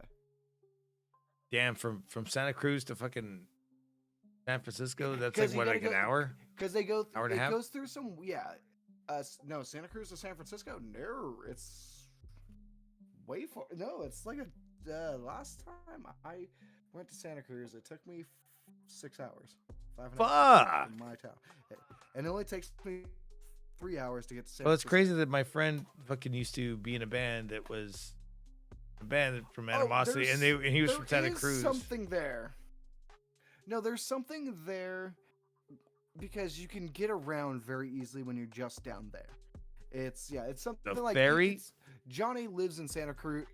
No, it's something driving because Johnny lives in Santa Cruz, and literally like today he was just up in Walnut Creek and hanging out with Laz and fucking went to San Jose. Fucking like he just literally went through there, and he does this like all the time, like every day. Yeah. Like no problem. Yeah. Yeah, I see him do a lot of shit like that. I'm just like, dude, how fucking far are these? Because in Texas, it's like, yo, bro, if we don't fucking make it by this time, we're gonna be there for like 8 hours. Because it is close. Only a few highways. All of it's close. Like you're really, you're all within like a little bit, and it's like really nice areas in between. You know, like when you leave San Francisco and start heading south towards Santa Cruz, that's where you like. What I recommend to everybody who comes up to California or the northern coast and goes to San Francisco, don't go to the beaches in San Francisco unless you want a picture with the Golden Gate Bridge. It's the only thing that I recommend. If you want a picture with the Golden Gate Bridge, hey, yes, then go to Ocean Beach, go to the beach, because you get some badass pictures then. But if you're trying to go in the water and trying to go to the beach, you fucked. Stay the fuck away. Stay the fuck away from San Francisco. Go 20 minutes south on fucking 1 down fucking. Basically, it's the PCH technically. You go down that, and it's Isn't there like a lot of you get private to- property where you're talking about? Oh, Well, yeah. Once you start heading towards that way, you hit Daly City, which is just like right in between, right where you hit the one to head down. you can be in the towards it. beach and You go to they'll still be Pacific- bitching at you, and you're you like, go to bitch. Well, here's the thing. It's You the go to water. Pacifica, which is the better place for the beach, but this is the better known place. But here's the thing: this is the place that has the Taco Bell on the beach. You know, the walk up place with the surfboards and stuff. And fucking, you can walk up on the beach and walk up to a Taco Bell. That's Pacifica. Got you. Drive another 20 minutes past that. Go to Montera. Dead beaches of no one's around. Fucking, and you have the greatest beaches. Like, you want to take a date and go fuck on the beach? Those are the beaches to go to. Hell yeah, I would definitely do that. No, actually, I fucking hate the beach. I hate sand. I have. It gets everywhere. I'm like, I have. Sand will get in my ass crack. Bring the right stuff with you. Bring the right blanket and a cabana, baby. Doesn't count for the wind factor. And then when you're eating a sandwich afterwards, you're like, why does my sandwich taste like fucking... I can't tell you what time of year to go there. Don't go there like right now. Definitely, it's like go windy as fuck. Not even in summer. Don't go in summer either. Go September and October is actual summer in San Francisco, because it is the very famous Mark Twain quote that the coldest winters I have ever spent is the summers of San Francisco. And Right, we that had so is many a kids. quote by Mark Twain. It does get cold. It does get cold. I lived there for fucking 3 years. Do I have any kids? Yeah, you had AC? No, I didn't. Oh, you had heater? No, I didn't. No, she my wasn't- fucking thermostat was in a lockbox. She wasn't fertile My enough. fucking No, I had a window. I had a window, but here's the thing: my actual house where I lived was actually quite perfect when I lived in San Francisco. Like when I lived right next to the community college. There, that was a great place, and it's like the very beginning of Daly City stuff. If you go over the one hump in the hill that's like the backside of Daly City, closer to the beach, yeah, that's where you get all the gnarly wind and stuff. Like where I lived, I was up on a different hill and I was blocked by it a little bit, but it was still bad. And here's the thing: Daly City is the foggiest city. You thought San Francisco was? No. Daly City is, because all that fog starts in Daly City. Sounds like We watch it come. We literally watch it come in, and we're like, "Oh no!" Because literally, it looks like a tidal wave of fucking clouds. You know what I mean? And especially from my room, and it's like I tried to take pictures of this stuff, never did it justice, or it's saved on the computer that's behind me, and I need to get a power cord for it. What to do that? Let's fucking dive into that shit. Dude, if I'm trying, there should be a power cord somewhere around here, because I left this computer with my parents a long time ago. You're just gonna have I gave to it buy them another a one. long time ago. Yeah, they're like $10, $20, so I'm just like, fuck it, I'll just buy a new one. Amazon probably has it for like $2. Yeah, I have to buy the specific one because it's an all-in-one, fucking old HP Pavilion. I have to do the same thing with the With Windows 7. Oh yeah, baby. Oh yeah. I have to do that with the old camera to capture some shit, and it sucks right now. It says that my computer's not. I'm doing the research. And it says my computer is not compatible because it's too HD. Like I was like, so I have to buy a shitty computer to fucking get this shit going, or I have to buy this fucking, instead of buying a shitty computer, I'd have to buy this converter. It's like kind of like this VCR converter thing. It's bullshit. It's weird because there's only I have to buy the thing, especially with old. Yeah, that's the reason why. This one that has That's the reason why you can do DV tapes, you can do high A tapes, digital 8, and fucking VCH tapes or VHC tapes. Okay. So it's like a 4-in-1. I'm like, looking at this shit, and I'm just like, God damn. Well, this is why my teacher always told me, like, A lot of money. keep old computers. Keep old computers for their old operating. Like, if there's if certain computers that only go up to a certain operating system. Now we're in the days of like Windows 10, where most computers update to Windows 11, no matter what. You know what I mean? So, you know what I mean. But if it's like with Apple, like if you had old Apple computers and old HP computers, some of their old processors, especially if you have old hardware or old software, they only work until they're updated. So. No. What it's saying is my computer's too advanced for them to analog it. That's what I mean. So it's because the hardware, the hardware won't let you do it on the new computer. It's you do have to have an older computer for it. Yeah. That's why I had to get rid of 2 of my interfaces because for guitar. You want to know what was the interface? A PreSonus and a fucking Line 6. The first one I knew for a fact you were gonna say that. Yeah. A FirePod and a goddamn Line 6, and they were just like, no, it's not gonna work. Like, and it kind of did. The PreSonus tried to work as much, but it was not. The Line 6 actually had less latency. The PreSonus had so much trouble, and I was like, what is going on?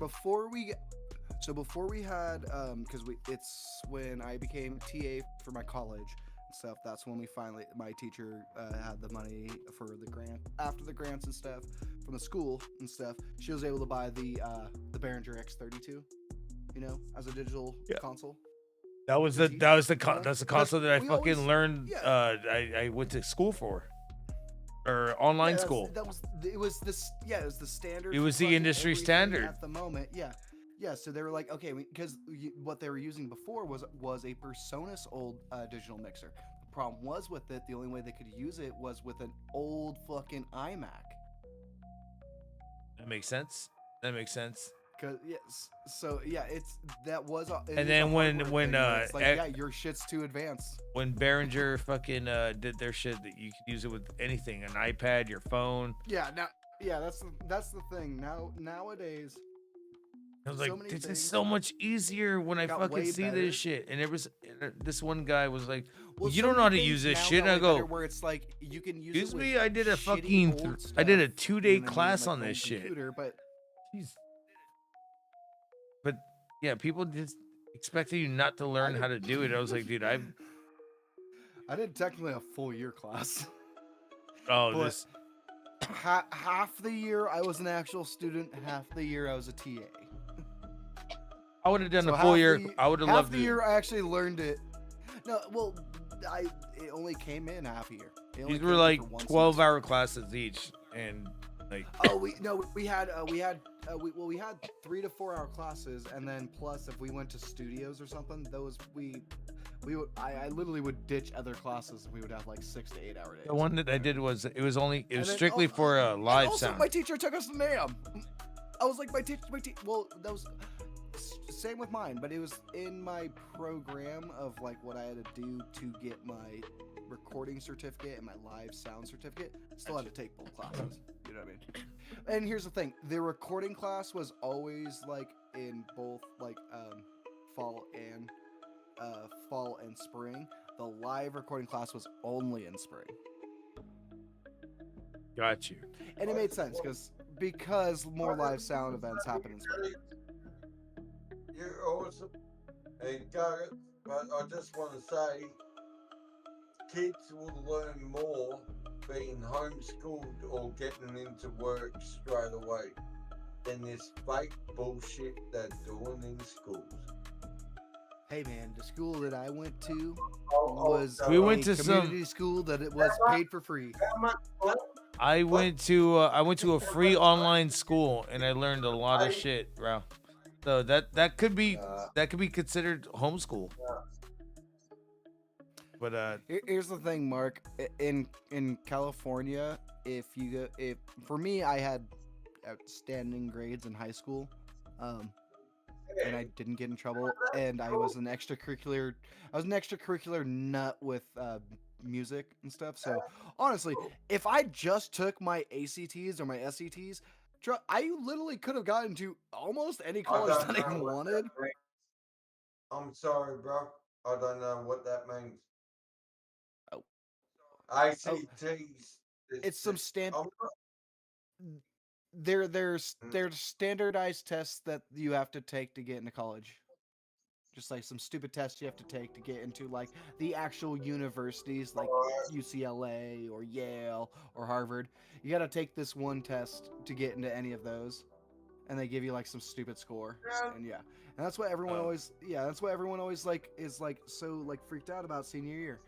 I told myself already from senior year that I was going to a community college. Like, and in community college, it's anybody can go. Like, I can go to community college now.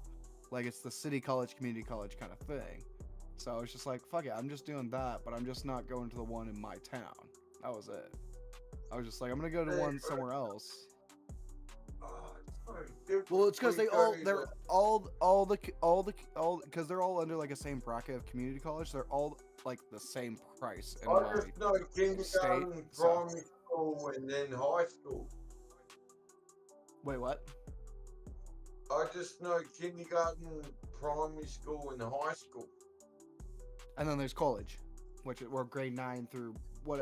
No, year what is it for you? Like year 10 through 13, or is it year? No, you're making a lot of sense with the movies I've watched. Right. Well, yeah, it's college. Yeah. For us, it's you basically redo. I mean, I did in high school. The road, really? In high school, yeah. No, I'm not laughing at you. Because I also I was forceful. Well, I was also forcefully stayed at like the. Like, no, I went to, like, what you would consider, like, and you would see on, like, TV high school. Like, that, I actually went to that. I will say, like, my high school actually was kind of a little bit like TV high school. I'm not kidding. It wasn't, like, inner city not, like, inner city shit, but, like, almost like a little bit of High School Musical style. Mine was terrible. All I can think of. Not like the singing. I just mean the layout. Graduating and doing and Patch Adams or fucking I don't know what the fuck. He's like. I went to community college where it's like anybody can go to. Like honestly, someone your age can go to community college. I was going to school with people 18 to 40 something. That's a real thing. Yeah, it's All I know is I will say that I want a food cart. Like my girlfriend wanted to join a sorority. That's a real thing. No, like my girlfriend at the time wanted to join a sorority. You know, like the frat boys and the sorority girls. Yeah. Oh, I got Animal Farm and all that shit. Yes, yeah. So you know the frat boys, and then there's the sorority girls. My ex-girlfriend wanted to join a sorority. Yes. Oh yeah. In college, yes, that's actually true. If you go to a large, especially if you go to, it's still known. Here's the thing. I still live next to the #1 party state in all of the U.S. Chico State. Oh shit! Chico State. Dude, that's literally like 40 minutes from me. That's actually not far from me at all. I could have gone there actually without my SATs. I probably could have gone there without my SATs. Would I have? Record, but nah. What's the one with Ben Stiller's first movie? Not Ben Stiller, Ben Affleck. Powering the dude. Oh, what is it? Oh, fuck. Old school? It was really like that. He's you. Ben Affleck. It was I Ben remember. I know it. Affleck. Yeah, because it was a Ben Affleck college movie. I kind of know what you mean. Yeah, he spanked the dude with the pedal. Yeah. PCU? I can't believe this is real. Is that PCU? I don't think so. I'm just guessing. I don't know because. So wait. So hold up. What's a college experience over there? What is it called? It's classic. It's a cult classic. No. Man. I know, but so you understand like what our stuff is like when it's come to like frat boy sororities, and yeah, it is. Here's the thing: at certain colleges, it is like that. Like if you go to, like the big colleges that you hear about, like not Harvard or Yale, but actually still yes, but the big colleges that you hear about, like UCLA, fucking UNLV, UNR, Clemson, Florida State, Florida, all of those, ATM, Texas A&M, like all of those, yes, there is a big like party atmosphere. Yeah. There is actually, yeah. Now here's the thing: is there the whole thing when it comes to hazing and stuff? They don't do it as bad as much as they do in the movie. That's the whole thing. Yeah, Dazed. Oh yeah, okay, Dazed and Confused. Yes. Okay. That. Okay. Yes. Yes. Because I am straight. No. Nowadays, no. You used to actually. Hazing used to actually be a fucking major thing in the U.S. It's lately people have come out and there's been lawsuits and all that kind of shit. People have kind of gone off from the hazing. The parties still happen though. Parties still happen. You still watch. What the fuck does yeet mean? Is that a yes? Yeet? Yes? Yeet? Yeet. What does yeet mean? I know yeet. Y-E-E-T. Like the Usos yeet. Like the Usos. Like the Usos yeet. Bro, yeah, well that's like yeet. Well, to be honest, what yeet really means is when you throw something and you just chuck it. Yeet. It's something you say when you just chuck something. Like you chuck something very quickly or like just do something. I don't know why the Usos use it as like the whole like thing like that. I don't know that, but the way yeet became a thing was like when you. It was like if I grabbed my lighter and like threw it across the room, I would be like yeet. No, it's like it's like a throwing, like for me it's a throwing thing. So it's like if I throw something, I'm usually like yeet. Yeah, it's a Yankee thing. Yeah, but now you gotta worry about the new slang is more of like how do you doing that riz on them ladies? You got that yeah on you? How did my tobacco fall all out on my fucking roll? Fucking what the fuck? A red light with a blinking blue light. Yeah, I went to go pack. Oh wait, I went to go get a pack of lighters. I had my car. Shut up, Dicko. Dicko, shut up real quick. Shut up real quick. Real quick. Hang on. Mundo's saying something that's very important. Yo, I went to go get a pack of lighters I had in my car. I saw a UFO. What the fuck is going on outside? Very crazy stuff. A red light with a blinking blue light. Bro, are you serious? That's a plane! Dude, that's a plane! That is a, Mundo, that is a plane. A straight, regular red light with a flashing blue light, it's still a plane. It's just maybe a smaller plane or something like that, but it's still a plane. I think that's hilarious. Sorry, Nico. Because I saw saw this thing about like saying something about a UFO, and I'm like, wait, and he's like, a red light with a blinking blue light. I'm like, honestly, right now it's a plane, you dumbass.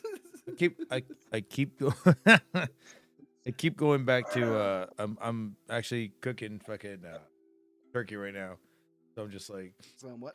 I keep going back to checking on my turkey. So my bad. Reheating some turkey. Dude, I am reheating it. I'm recooking it. I am fucking. It's smoked turkey. I'm putting some spices on it, and I'm putting butter. If you recook turkey, put some water in it. Oh, dude, no, the water's in it already, Pico, or Deco. The water's in it. Deco. Turkey meat. And I'm gonna put some buffalo in it, some buffalo sauce in it. So I'm reheating this shit, and I'm listening to you guys, and I'm just like, that's funny. you're good. But no, I've been going back and forth real quick for the past like 20 minutes. Honestly, I mean, you know, out of all people, I'm the best person to. Oh yeah, no, that is true. That is true. That is true. That's true. That is true. That's why I fucking said I'm going back and forth right now. If you don't hear me for a while, like I'm just checking up on it. Yeah, I can tell. Yeah. But now, Mr. Pico's in the fucking thing. Oh, now you change your name? Yep. Chino's lowrider looks like a UFO. Shit, Chino's lowrider looks like his fucking balls. But no, straight up, a straight red light with a blinking blue light is literally a plane. Oh, I've seen that shit before. Yeah. It's more of when you start seeing like a triangular shape of stars. Triangular. Move across, then say something. When you just see a red light blinking with a blue light and they're moving together, that's most likely a plane. I mean, I've seen. And anything that sits there and blinks and stuff, it's most likely some sort of just helicopter plane, like, you know what I mean? I saw it was in 2011. Like I'd say like around like it was winter. And I remember I was smoking outside my room. I was smoking outside my window because I didn't want to go outside because it was too cold. And I look up and I see this triangular shape fucking thing with the red light being pretty close to where, and I could see it plain as day. And you know what I saw? I saw fucking what do you call it? Helicopters and Air Force going after it, like escorting it, not going after it, escorting it. Now that's weird. And I was like, bro, I don't even have my camera on me. There had to be a little bit more to that. Yeah, I was like, I don't have my camera on me, and nobody's gonna ever fucking believe me. But I mean, that's not the only time I've seen some UFOs. Yeah, but I was like, the triangular thing that I've seen, like me and my friend, mine was probably maybe even like a couple years before that. Because I mean, this is when me and my friend, I met him in 6th grade. So I started 3 years before. Her Dorito is triangular shaped, but guess what? That Dorito was too much for you to eat. Put it that way. It might have been. I mean. Might have been same because that sounds very similar to the same timeline to when I saw like a triangular shape, like because me and my friend used to sleep on his old trampoline. Like we were like 11 or 12. You know what I mean? So it's like the summertime. Yeah, you'll see some shit out there, bro. Yeah, we'd sleep on his trampoline. Literally, like we'd just like let it just be pitch black dark and just me and him talking. We're just fucking looking at the sky. We're watching satellites. We're looking for fucking meteors, kind of thing, stuff. And we remember seeing fucking 3 what we thought looked like stars to us, and then all of a sudden, all 3 of them just moved together and just moved across the sky. And we were like, "The fuck did we just watch?" Yep, sounds about right. I don't know. And that's we were like, that's probably SpaceX. Let's just keep fucking That's probably SpaceX before space. Oh, so SpaceX has been a thing since 2004 when Gary, I believe his name was Gary. I can't remember his name, but oh maybe yeah. He had hacked into NASA files. He talked about it in 2002 and 4 and all that shit. And then you never heard from him again, really. But when Trump was like, "Oh yeah, we have SpaceX going," it wasn't from Trump. It was something that's been going on for a while. It He was just told everybody about it. Well, it's Elon, but it's Elon like Elon. No. Before Elon, Like, before Elon, there was because there was a whole federation. Because he bought it. You know what? You're right. You might be right on that. He might have bought it. Because that's the thing is Elon bought it. That's the whole thing. It was like almost the same time he bought Twitter. It's like he bought fucking SpaceX and then he sat there and bought Twitter. I'm not sure on what it was And really that was the called. thing, It was yeah, like I just remember it was like was a SpaceX thing or beforehand. Federation, and like they But had. it was and called they- something else. It and was like they- called just Space Federation, I believe. They basically said that like they have ships out there that are like the Enterprise, Yeah. and that's why you can see Well, it. I mean, I don't think that's honestly. I don't think. I don't know how big the Enterprise you would say that the Enterprise could be a whole city, but I'm saying like at least small group of We people have the that can fucking ISS. live off there. Yeah, I'd say it's bigger No, than we that. have the I think the ISS, I think your space station, the International Space Station, I believe we is have going to the be. We have the capability. It's more like we have probably just a capabilities of little doing it a little ploy, bit bigger. It's a little thing to look at this way while you look at other stuff, while you don't look at the other stuff. I mean, everybody was looking at the ISS recently because of or International That's Space very Station different because of the because of fucking dumbass Boeing. yeah, Boeing and getting their fucking Boeing people left fucking trapped two up there. people up there for fucking 3 or 4 months Like instead of 6 trapped months. up on the IHS. And And then they were told that the space and it was actually a little because actually it was the SpaceX whatever. So I think it was that like had to all come eyes save on that while other shit is going down. And then that and that- and then this I think is- the guy who came this is down what made from them- the International Space Station, one of the guys, not from that fucking ship, but I'm saying from being up there too long, he But actually do you is going through understand what like all health of these issues right now. missions are? But do you understand what like all of these missions are leading up to? There's 2 missions that both of these are leading up to. Like the reason why one there is such a International space fight. fucking space exploration. Yes, but it's more of like, but even just in our own country, because we have Lockheed and Hard, Boeing, and SpaceX, and Virgin Galactic, and you know, we have them all fighting and stuff, and all trying to work with NASA to try to send on 2 missions. This is NASA. How you doing? Yes. Well, yes, because that's the whole thing. NASA is, no matter what, NASA is going to be the ones that are going to sit there. Like, SpaceX has their thing that's going to Mars in 2028. Yeah. Stuff. That's different. So that's the second mission and stuff. But here's the thing. The reason why it's only under SpaceX right now, but it actually is a little bit licensed under NASA.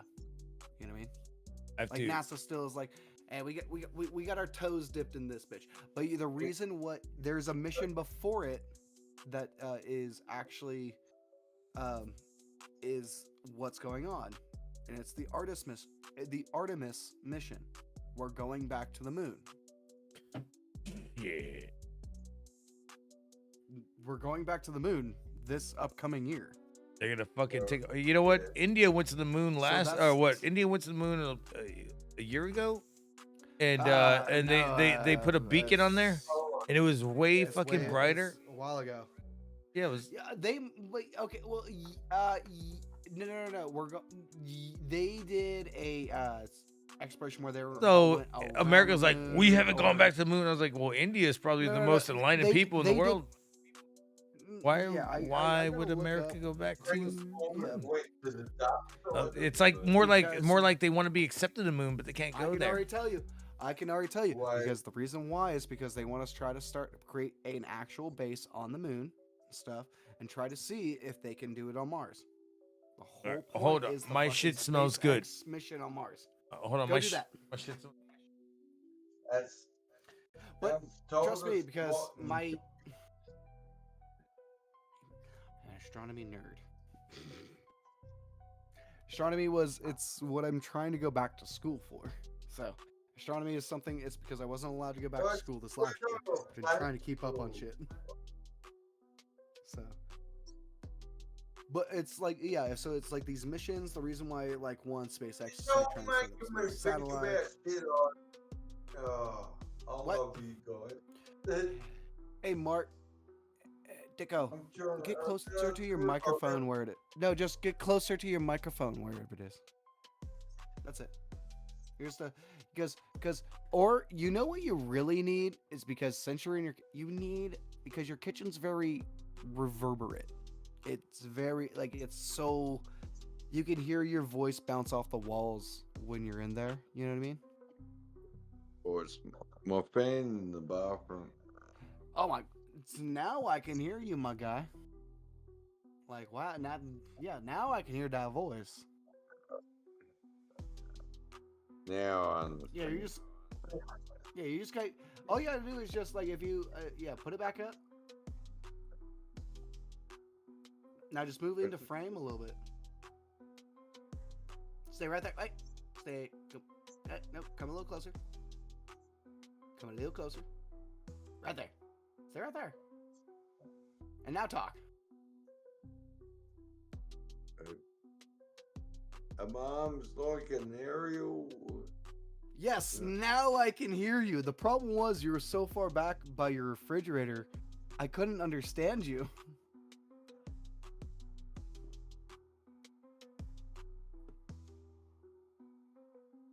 You know, before Donald Trump got elected, have you heard the story that the dude that had Donald Trump in Home Alone deleted the scene?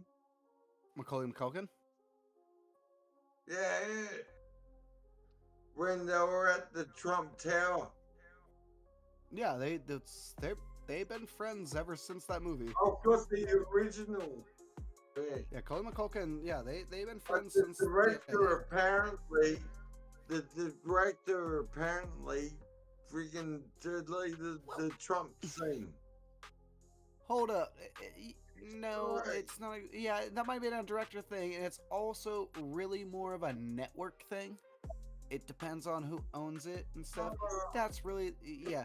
And I understand but here's the thing, it's when they made that was way before Trump had power or anything like that. But everyone's gonna bring it up. I brought it up. But here's the thing. I just watched Home Alone 2 on the fucking whatever network they always do like 30 Days of Christmas on.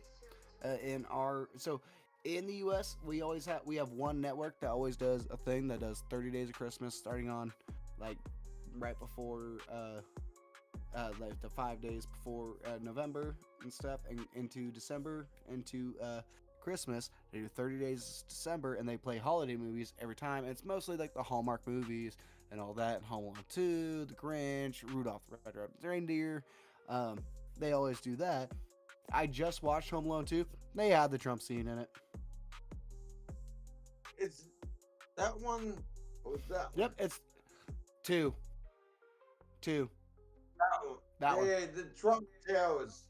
Lost in New York. Well, no, they're not at the Trump Towers. No. That's not where they're at. Trump is in the scene when he goes through the lobby and he asks for direction, and Trump is the one that gives him directions.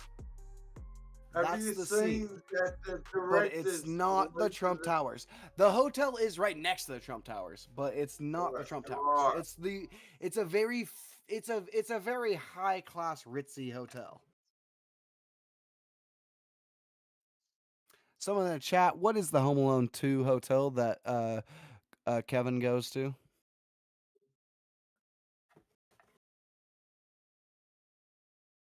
What is the Home Alone 2 Kevin McAllister hotel? Because here's the thing, you can go to that hotel and you can have Macaulay Culkin was the highest paid child actor in Hollywood history. Well, for many, many years until I believe nowadays.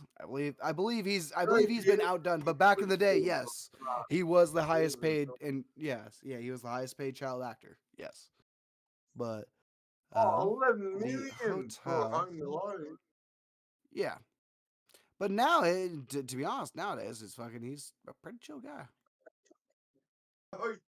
Oi, do you want to get pissed off? Fucking Jake Paul got 40 million for that Tyson fight. Yeah, but that was in his contract. It's the New York City Plaza Hotel is where that where you what's on that well, unless that's the Eiffel Tower, but the hotel that where the Home Alone 2 stuff happens, it's the Plaza Hotel in New York City. That's what it was, yes. Because I knew it had like kind of a generic name. I knew it wasn't like the Ritz Carlton or something like that, but I knew it was like something like fucking kind of basic. Yeah, the Plaza Hotel in New York City. That's where the Home Alone 2 stuff. Yep. Lobby way. That Donald Trump. Directions to what? Just the elevator or something? What Was that the Donald Trump somewhere, shit? right? Yeah. Yeah. Well, he's talking about how apparently in whatever newer version, because I forget who came out with that Hurry movie. up and get the fuck out. Go. Who came out? Wait, You're who came out with that illegal, movie? We came with a new version. What's the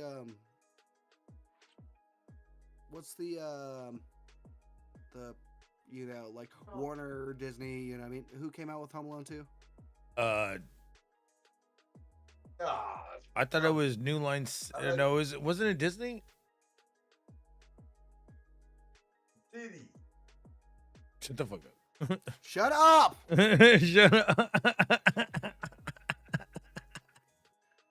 I'm sorry, distributor. Dicko, I don't know if it's something just over there in Australia. For us, personally, myself in my area, no one gives a fuck. Dude's in jail. Yeah, and he's probably getting out too. He's probably getting out. Hey, here's the thing: if he pulls an Epstein, he pulls an Epstein. Motherfucker's in jail and fucking raped a bunch of kids. Don't give a fuck. And he might get out. We'll see what happens with that. It was Fox. It was Fox. So it was Disney because it was Fox. So it's Fox. Yeah. So it's owned now by. So it's owned by. Disney It now. was but back in the day, it John was Hughes. Fox. But when it came out, it was not Disney. You know what I mean? It was Fox. Yeah. You know what I mean? It was John Hughes doing this Still, fucking yeah. crazy shit. That's like X-Men Fox. I remember if you've ever watched the behind the scenes of it, all the kids are just chilling, and the sister of Macaulay Culkin in the movie, she's like she's saying in the fucking behind the scenes saying this movie is gonna transcend time or something like that because it's a timeless film. Yeah. That's what he wants. He doesn't want much technology. He just wants it to be like a great film that you can just look over it over and over and not rely on I shit. will say he made 2 great timeless films. 1 and 2 are great.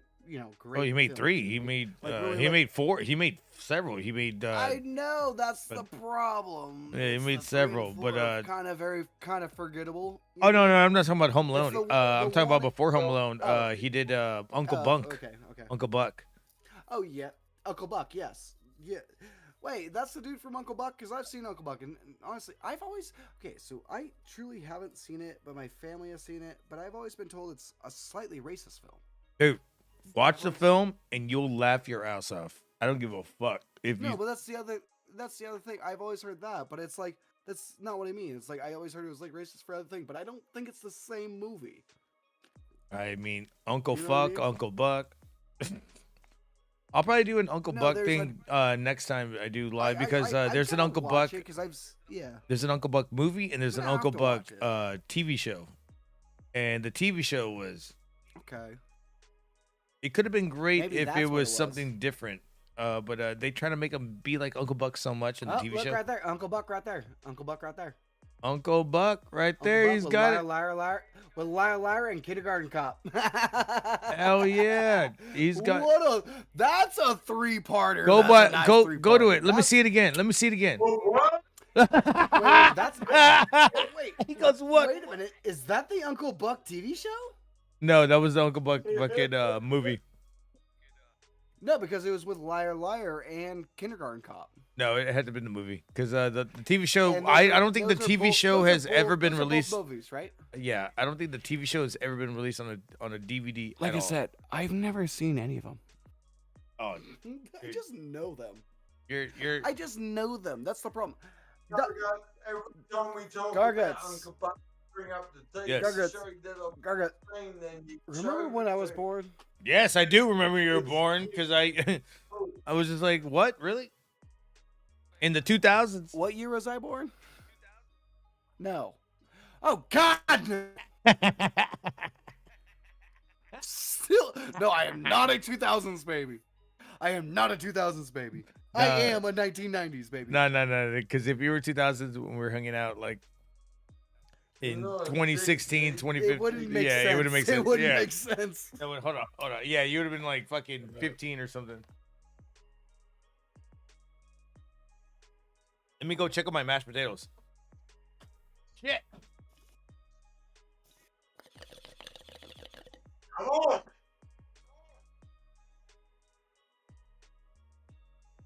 What?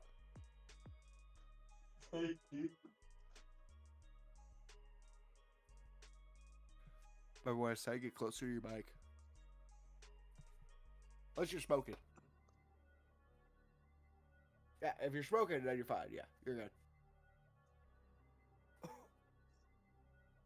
Yeah, if you're smoking, you're good, brother.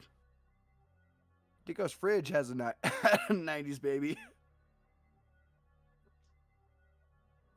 Yeah, Dico's fridge definitely had a 90s baby. So did his wallpaper. Don't be looking at my fridge, man. Really?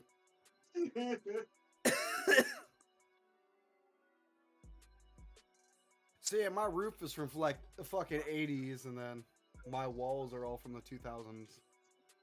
So. Oh. Yeah, it's yeah, it's I know I seem like an old soul because of a lot of the stuff I listen to and what I do, but yeah, I am only 26.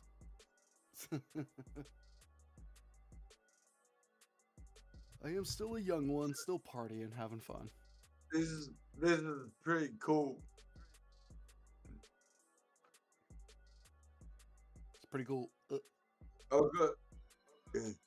Expendables 1, 2, 3, and 4. I mean, nice. But in the pack, the Expendables came out when I was born, so. Oi, shut up! I haven't watched Expendables 4 yet.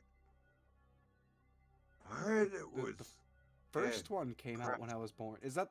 Wait. Is that the one with Sylvester?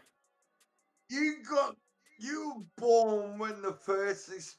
Oh fuck! Man. Let me see. Let me see the cover. Hang on. I am a 90s baby, motherfucker. Dude, I was born in 1900, asshole. I am not a 2000s baby. I don't know where that came up. I am the youngest of the group, but I am not a fucking 2000s baby. Jesus Christ, people. Oi.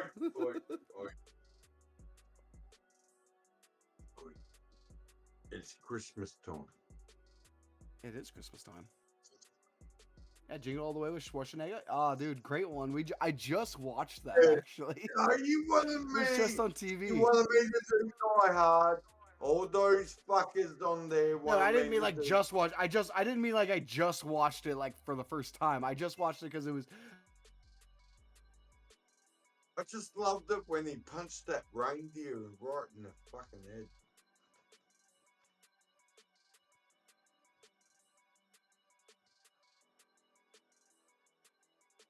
I'm lagging. Hey, yeah, sorry, I was lagging.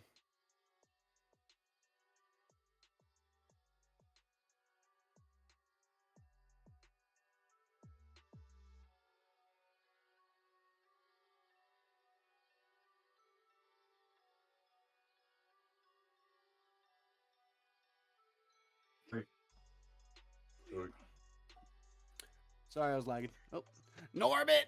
Oh, dude, I remember Norbit in theaters. He tried to fuck himself. He was at the. I know. Norbit's one of my favorites. It's just like a fucking Eddie Murphy comedy classic. Well, No, that's not what he tried to do.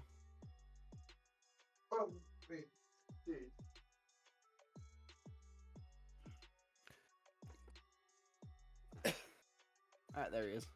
Yeah, I'm cooking this shit and it's way better. Nice. Oh my god. Daddy daycare. I'm not even done with it. And Daddy day camp. I didn't want to eat it. I just Great movies. I ate a little bit of it. Oh, shit's good. Waiting for the whole meal. Yeah, Daddy daycare's Crickets. Diddy's crickets. masturbation. When the fuck was I born? 1996. Now you're close. You're close, but too far. 98? Too far. Yeah, that's it, baby. There I it was is. in the cinema watching. I was like, that's it, yeah. But I'm like, I am not a 2000 baby. No. You're a night. Also, it's more of when I lived from the age of 3 to 5. I lived in a place where there was no cable, there was no nothing. So all of my stuff was VHSs from the 90s on, you know what I mean? Like, I didn't know nothing but that shit. We didn't get nothing new. Yeah, I know, I dude. didn't get anything new until I know that until shit. we moved into our other place, and I was like, okay. And I started kindergarten. And I was 5 by then. I'm like, okay. I already had a thing. I was like, Power Rangers and fucking Rugrats. Give me that shit. I don't care. Oh, dude, And the problem is, still an obsession. I was huge on Power Rangers before it even came out. I remember they were just showing like the Rugrats too. I loved Rugrats. But you know, I liked Rugrats too because it would always start off like in a weird place. Like you'd be looking like it'll be like looking like you're in the middle of a field of like wheat, and then it zooms out and you're in Angelica's. It's just You're on Angelica's head, in, like Tommy's backyard, and you're like, "What the fuck is or you're this?" just in Tommy's backyard, and you're just like, "Oh," because like Chucky's caterpillar scene, man. Oh yeah, where he, Hinkle Finkle Dinkle Doo. A ham. And then here's the thing: is that's what I watch as my Christmas specials is Rugrats and stuff. I am not kidding, because I love both the Christmas specials of Rugrats and the Hanukkah ones. The Hanukkah ones are fucking Hanukkah. good. Hanukkah. Hanukkah. Remember when they No, dude, and were going to the Hanukkah family, and Angelica didn't want to go. She goes, "They don't even have cable." And she was there. I think they were like, at the end. No, because she's trying to watch Cynthia on Ice. Yeah, and then at the end, she was having so much fun. They're like, I thought you wanted cable," and she was like, "Cable schmable." Yeah, That was great.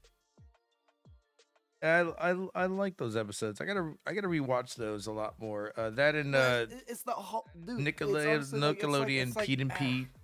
You got your Rocco's Modern Life doing it with dude, Santa Claus. Yeah, Rocco's is the fucking thing, man. Rocco's is that's what I love. I love Rocco's. Doug had you got Rocket Power. Doug had a good one.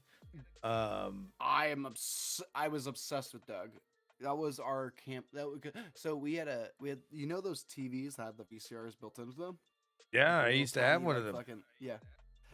We put one of those in our camper and stuff. Even like the Zohan, but we put one of those in our camper. My old camper. Like one of the ones that you just put on like the back of a flatbed truck. Yeah. Or not just like in the back of a pickup truck. You just put like camper on that. Hell yeah. We used to have like one of those little tiny TVs in there, and literally we had Doug on VHS from when I grew up, because I remember always watching. That was the thing. I always remember watching. It was the orange Power Rangers, VHS. You probably Rugrats, had and Clarissa Doug. Explains It All on it. You probably had Red and Stimpy. No. I had a black one. No, my Rugrats movies were, because that's the other thing. The orange ones weren't always for the TV shows. There were like 4 TV shows in one. Holy shit. Yeah, but it's also they didn't only have the orange ones, because honestly, the orange ones were the expensive ones. My family was broke, brother. My family, they're like, nah, we ain't spending on the orange ones. We ain't getting the now we just getting the regular. I didn't VHS say that I bought them. I'd say that we're getting the regular VHS yeah. that someone recorded off their VCR, man. We were doing that too. Someone else has got the orange VHS. We're doing Someone else has got the orange VHS. All we did was steal someone else's VHS and stuff and record it, and fucking we had the recorder in our house is what we had, and basically people would come over with their kids' VHSs, because I went over to my friend's house and they had the orange VHSs. I had black VHSs with handwriting on them. Yeah, and then I had the. That's what I had. Shit, I had the the orange ones, but it was because we would just never take them back to Blockbuster. We never. My family never. What up, Zach? My aunt, Zach Tong in the chat. What's up? Yeah, Zach Tong in the chat. What's up, brother? But my aunt, I think my aunt does. I love that Tong. The orange ones. That Tong, Tong. One. She was the one that we'd always because we had the recorder. Because she had literally an entire wall the size of my wall right now, and a bookshelf full of VHSs, and she still has every single one. And I believe she had all of the old orange ones, but I believe we just recorded them off of hers and just wrote them down. And then whenever ours broke down, we just re-record off of hers because she barely used hers. Hers were all wall shelves. Dude, used to do that a lot, dude. I hated it. I hated recording off of other stuff because I'm recording over stuff that I'm never gonna see again. Fuck it. WWE. Oh no, or WWF. No, the one thing that my parents always had was, just because of our business, was always blank CDs and VHSs. Oh, okay. Always. So it's we always had blanks, always, all the time. We had more blanks than actuals. The wall we had, think about, we had 2 times as many blanks, always at a time. All right, let me check on the button of this real quick. Yeah, you're good. Yeah. Yeah, we used to have a pretty sweet setup. That's the whole thing. The problem is now, we see the VHSs. We don't really care about VHS now. Mark, sorry.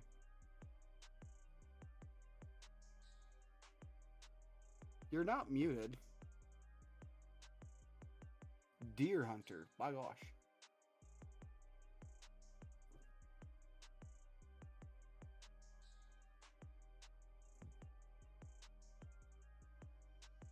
I don't. Okay.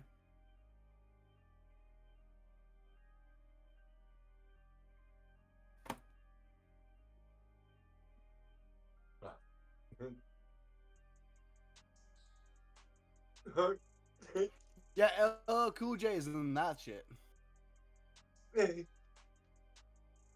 Yeah, LL Cool J is in that. Yeah, that's how old that motherfucker is. Maverick. Classic. Still, no one cares about VHSs now.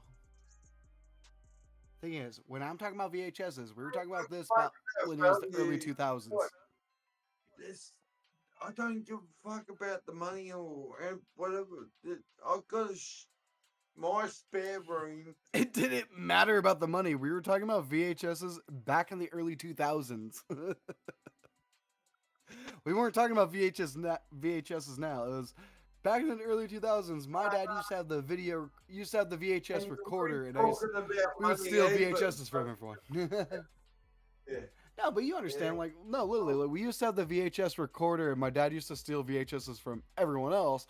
Everyone else always had they would have what you have, and basically we would just have the VHS recorder with blanks, and we'd be like, all right, sweet, thanks for the recording. See you later. Or we'd go Blockbuster. And Blockbuster was life and king. It's the like a GoPro. If I put it on, I've got a shitload. I've got a shitload of DVDs, but the videos, man. Well, but no. There's still some movies on VHS that haven't been converted to DVD. Right. Right. Yeah, no, Dicko, like literally, I was value or whatever. It's Dicko, we weren't even talking about that. You know what we were talking about? We were literally talking about how me and my family used to take like the VHSs you have that are like the originals because we had a VHS recorder and my family were stacked up to the britches with fucking blanks. I remember the big stretch So- ones. Yeah. So basically, no, like all of my old movies, like the reason why like I grew up with like 90 shit, even though I wasn't born until 98, and yeah, but it's like I lived in an area where it's like there was no internet, no nothing. I lived in the backwoods, fucking. We were trying to not. We were basically the off grid kind of thing. Like that was kind of the point. Like where we used to live. My family used to get in trouble quite a bit and stuff, so it was more like we were trying to be off grid. But yeah, so it's like we had nothing connected to Wi-Fi, no nothing. Fucking, my parents bought me a fucking PS2 once, but not connected to the internet. Just only gave us certain games, like kind of shit. Yeah, but we would basically steal. We would just get like the actual VHSs from everyone else, like my aunt or someone else, like the ones that you have. And we used to have the VHS recorder where you could record it to a blank tape. Yeah, where you could re-record it to a blank tape and make a copy. We used to have those, and we would just have. So all of my old VHSs, I barely. There's only for myself. There's only been for myself one VHS that I know that's been the original. It had to be bought twice, actually 3 times. And that was the original Power Rangers movie. That was the only one that it never got, like no one else had, no one copied or anything, and it was the one my parents had, and it so good. It's like buffalo chicken. Oh, it's married. It's so good. Oh my god. I haven't even. What's that? I'm gonna eat tacos of it. I'm gonna make tacos of it. One they remade. Dig out. That was cool. What's that? What? I know, but yeah. Dicko, hang on. It was in my teenage years when Power Rangers came out. I was TMNT, Teenage Mutant Ninja. You were Teenage Mutant Ninja Turtles. I was both. Yeah. Power I loved both growing up. That was the whole thing. For my 3rd grade year, I went as a Power Ranger. My 4th grade year, I went as a Teenage Mutant Ninja Turtle. I'm fucking. I was Ninja Turtles. I was sent. I was Man, Wonder Woman, Incredible Hulk. Yeah. You know, He-Man, all that shit. Oh, I understand where it's awesome, man. You make me feel so old, you bastard. Oh yeah. We all feel old here. I actually have myself as a Power Ranger. Oh my god. Wait, is that real? This is straight up real. This is actually made on a magnet that I had made back in the 3rd grade. Holy fuck. Doesn't look bad. No, that's the thing. That's the thing. 3rd grade me, this is when Mystic Force came out, and that's the thing. This is so much later. This is like right after I kind of stopped watching them after this. I think I watched for like one more season and I stopped watching. Mystic Force is after this was what is it after? This was they're in Terror of Neao or whatever it's called. The exact same thing that was happening in the forest. It was like kind of like Power Rangers.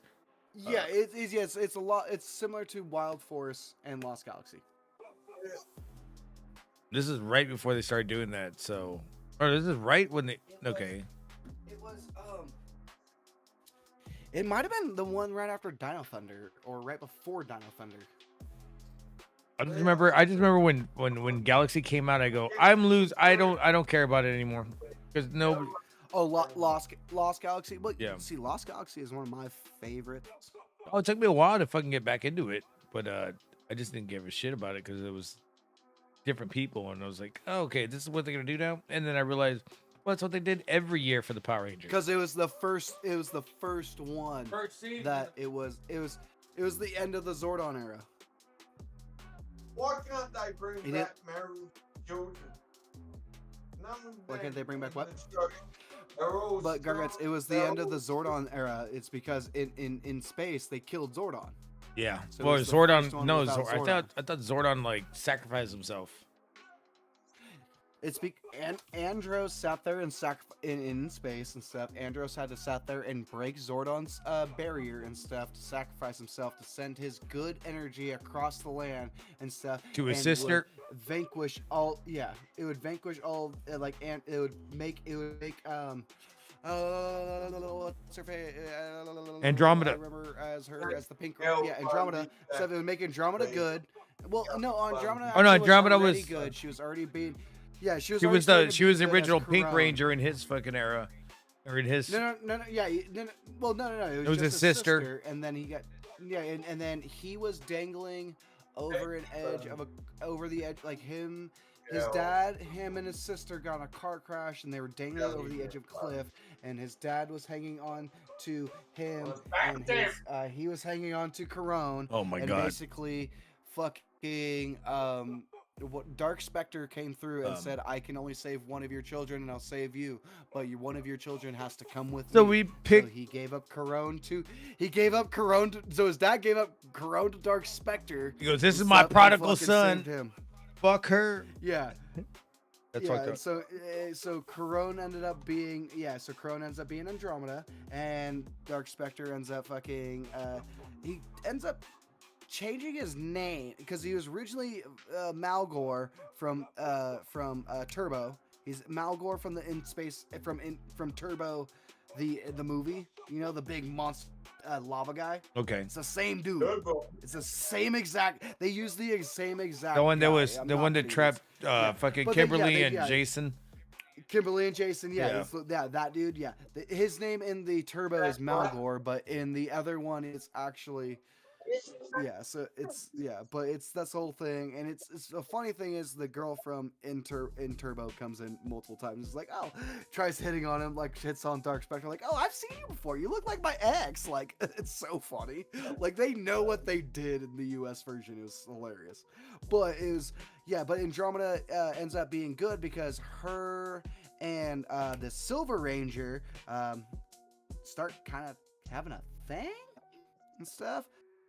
And then they find out, Andros finds out that Andromeda is his sister, Corone, that was taken away from her a long time ago.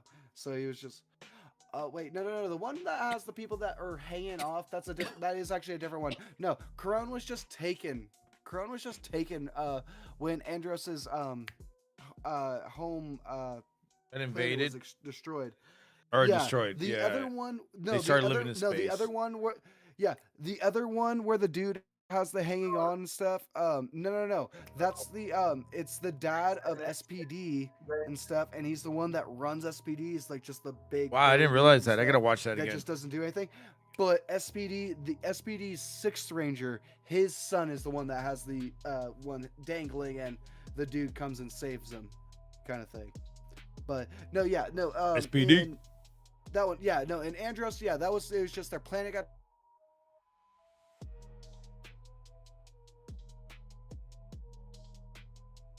Oh.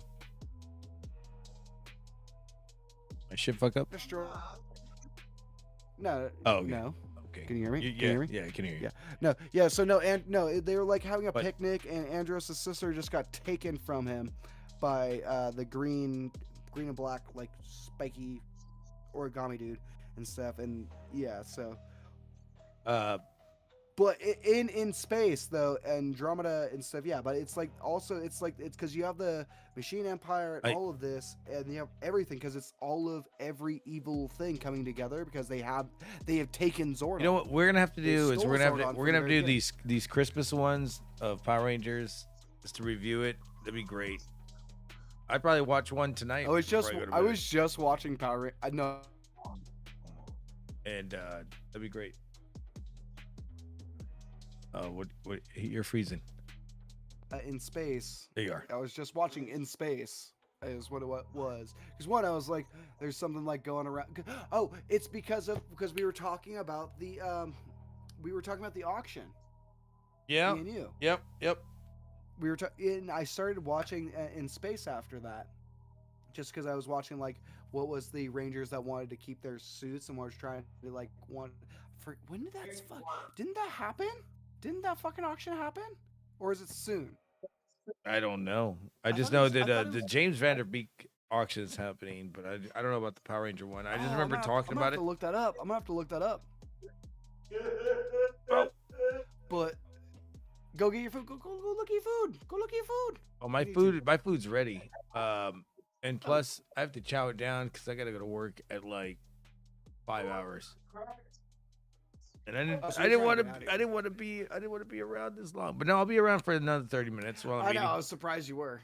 Oh, okay, yeah, cool. So I can end this. Yeah, so I can end this and just chill. All right, perfect. So I can go use the restroom while you go get your food. Yes. All right, everybody. I'm gonna end this shit. It's good to be around y'all guys, and we'll see each other tomorrow. Maybe, I don't know. We've got some plans have happened, so maybe not. But we'll see what happens tomorrow. I just gotta fucking wake up early. It's been a great night, and we'll see each other tomorrow. Hopefully. Peace out. Good night. And thank you for Alex and Mark Ticketset for being here.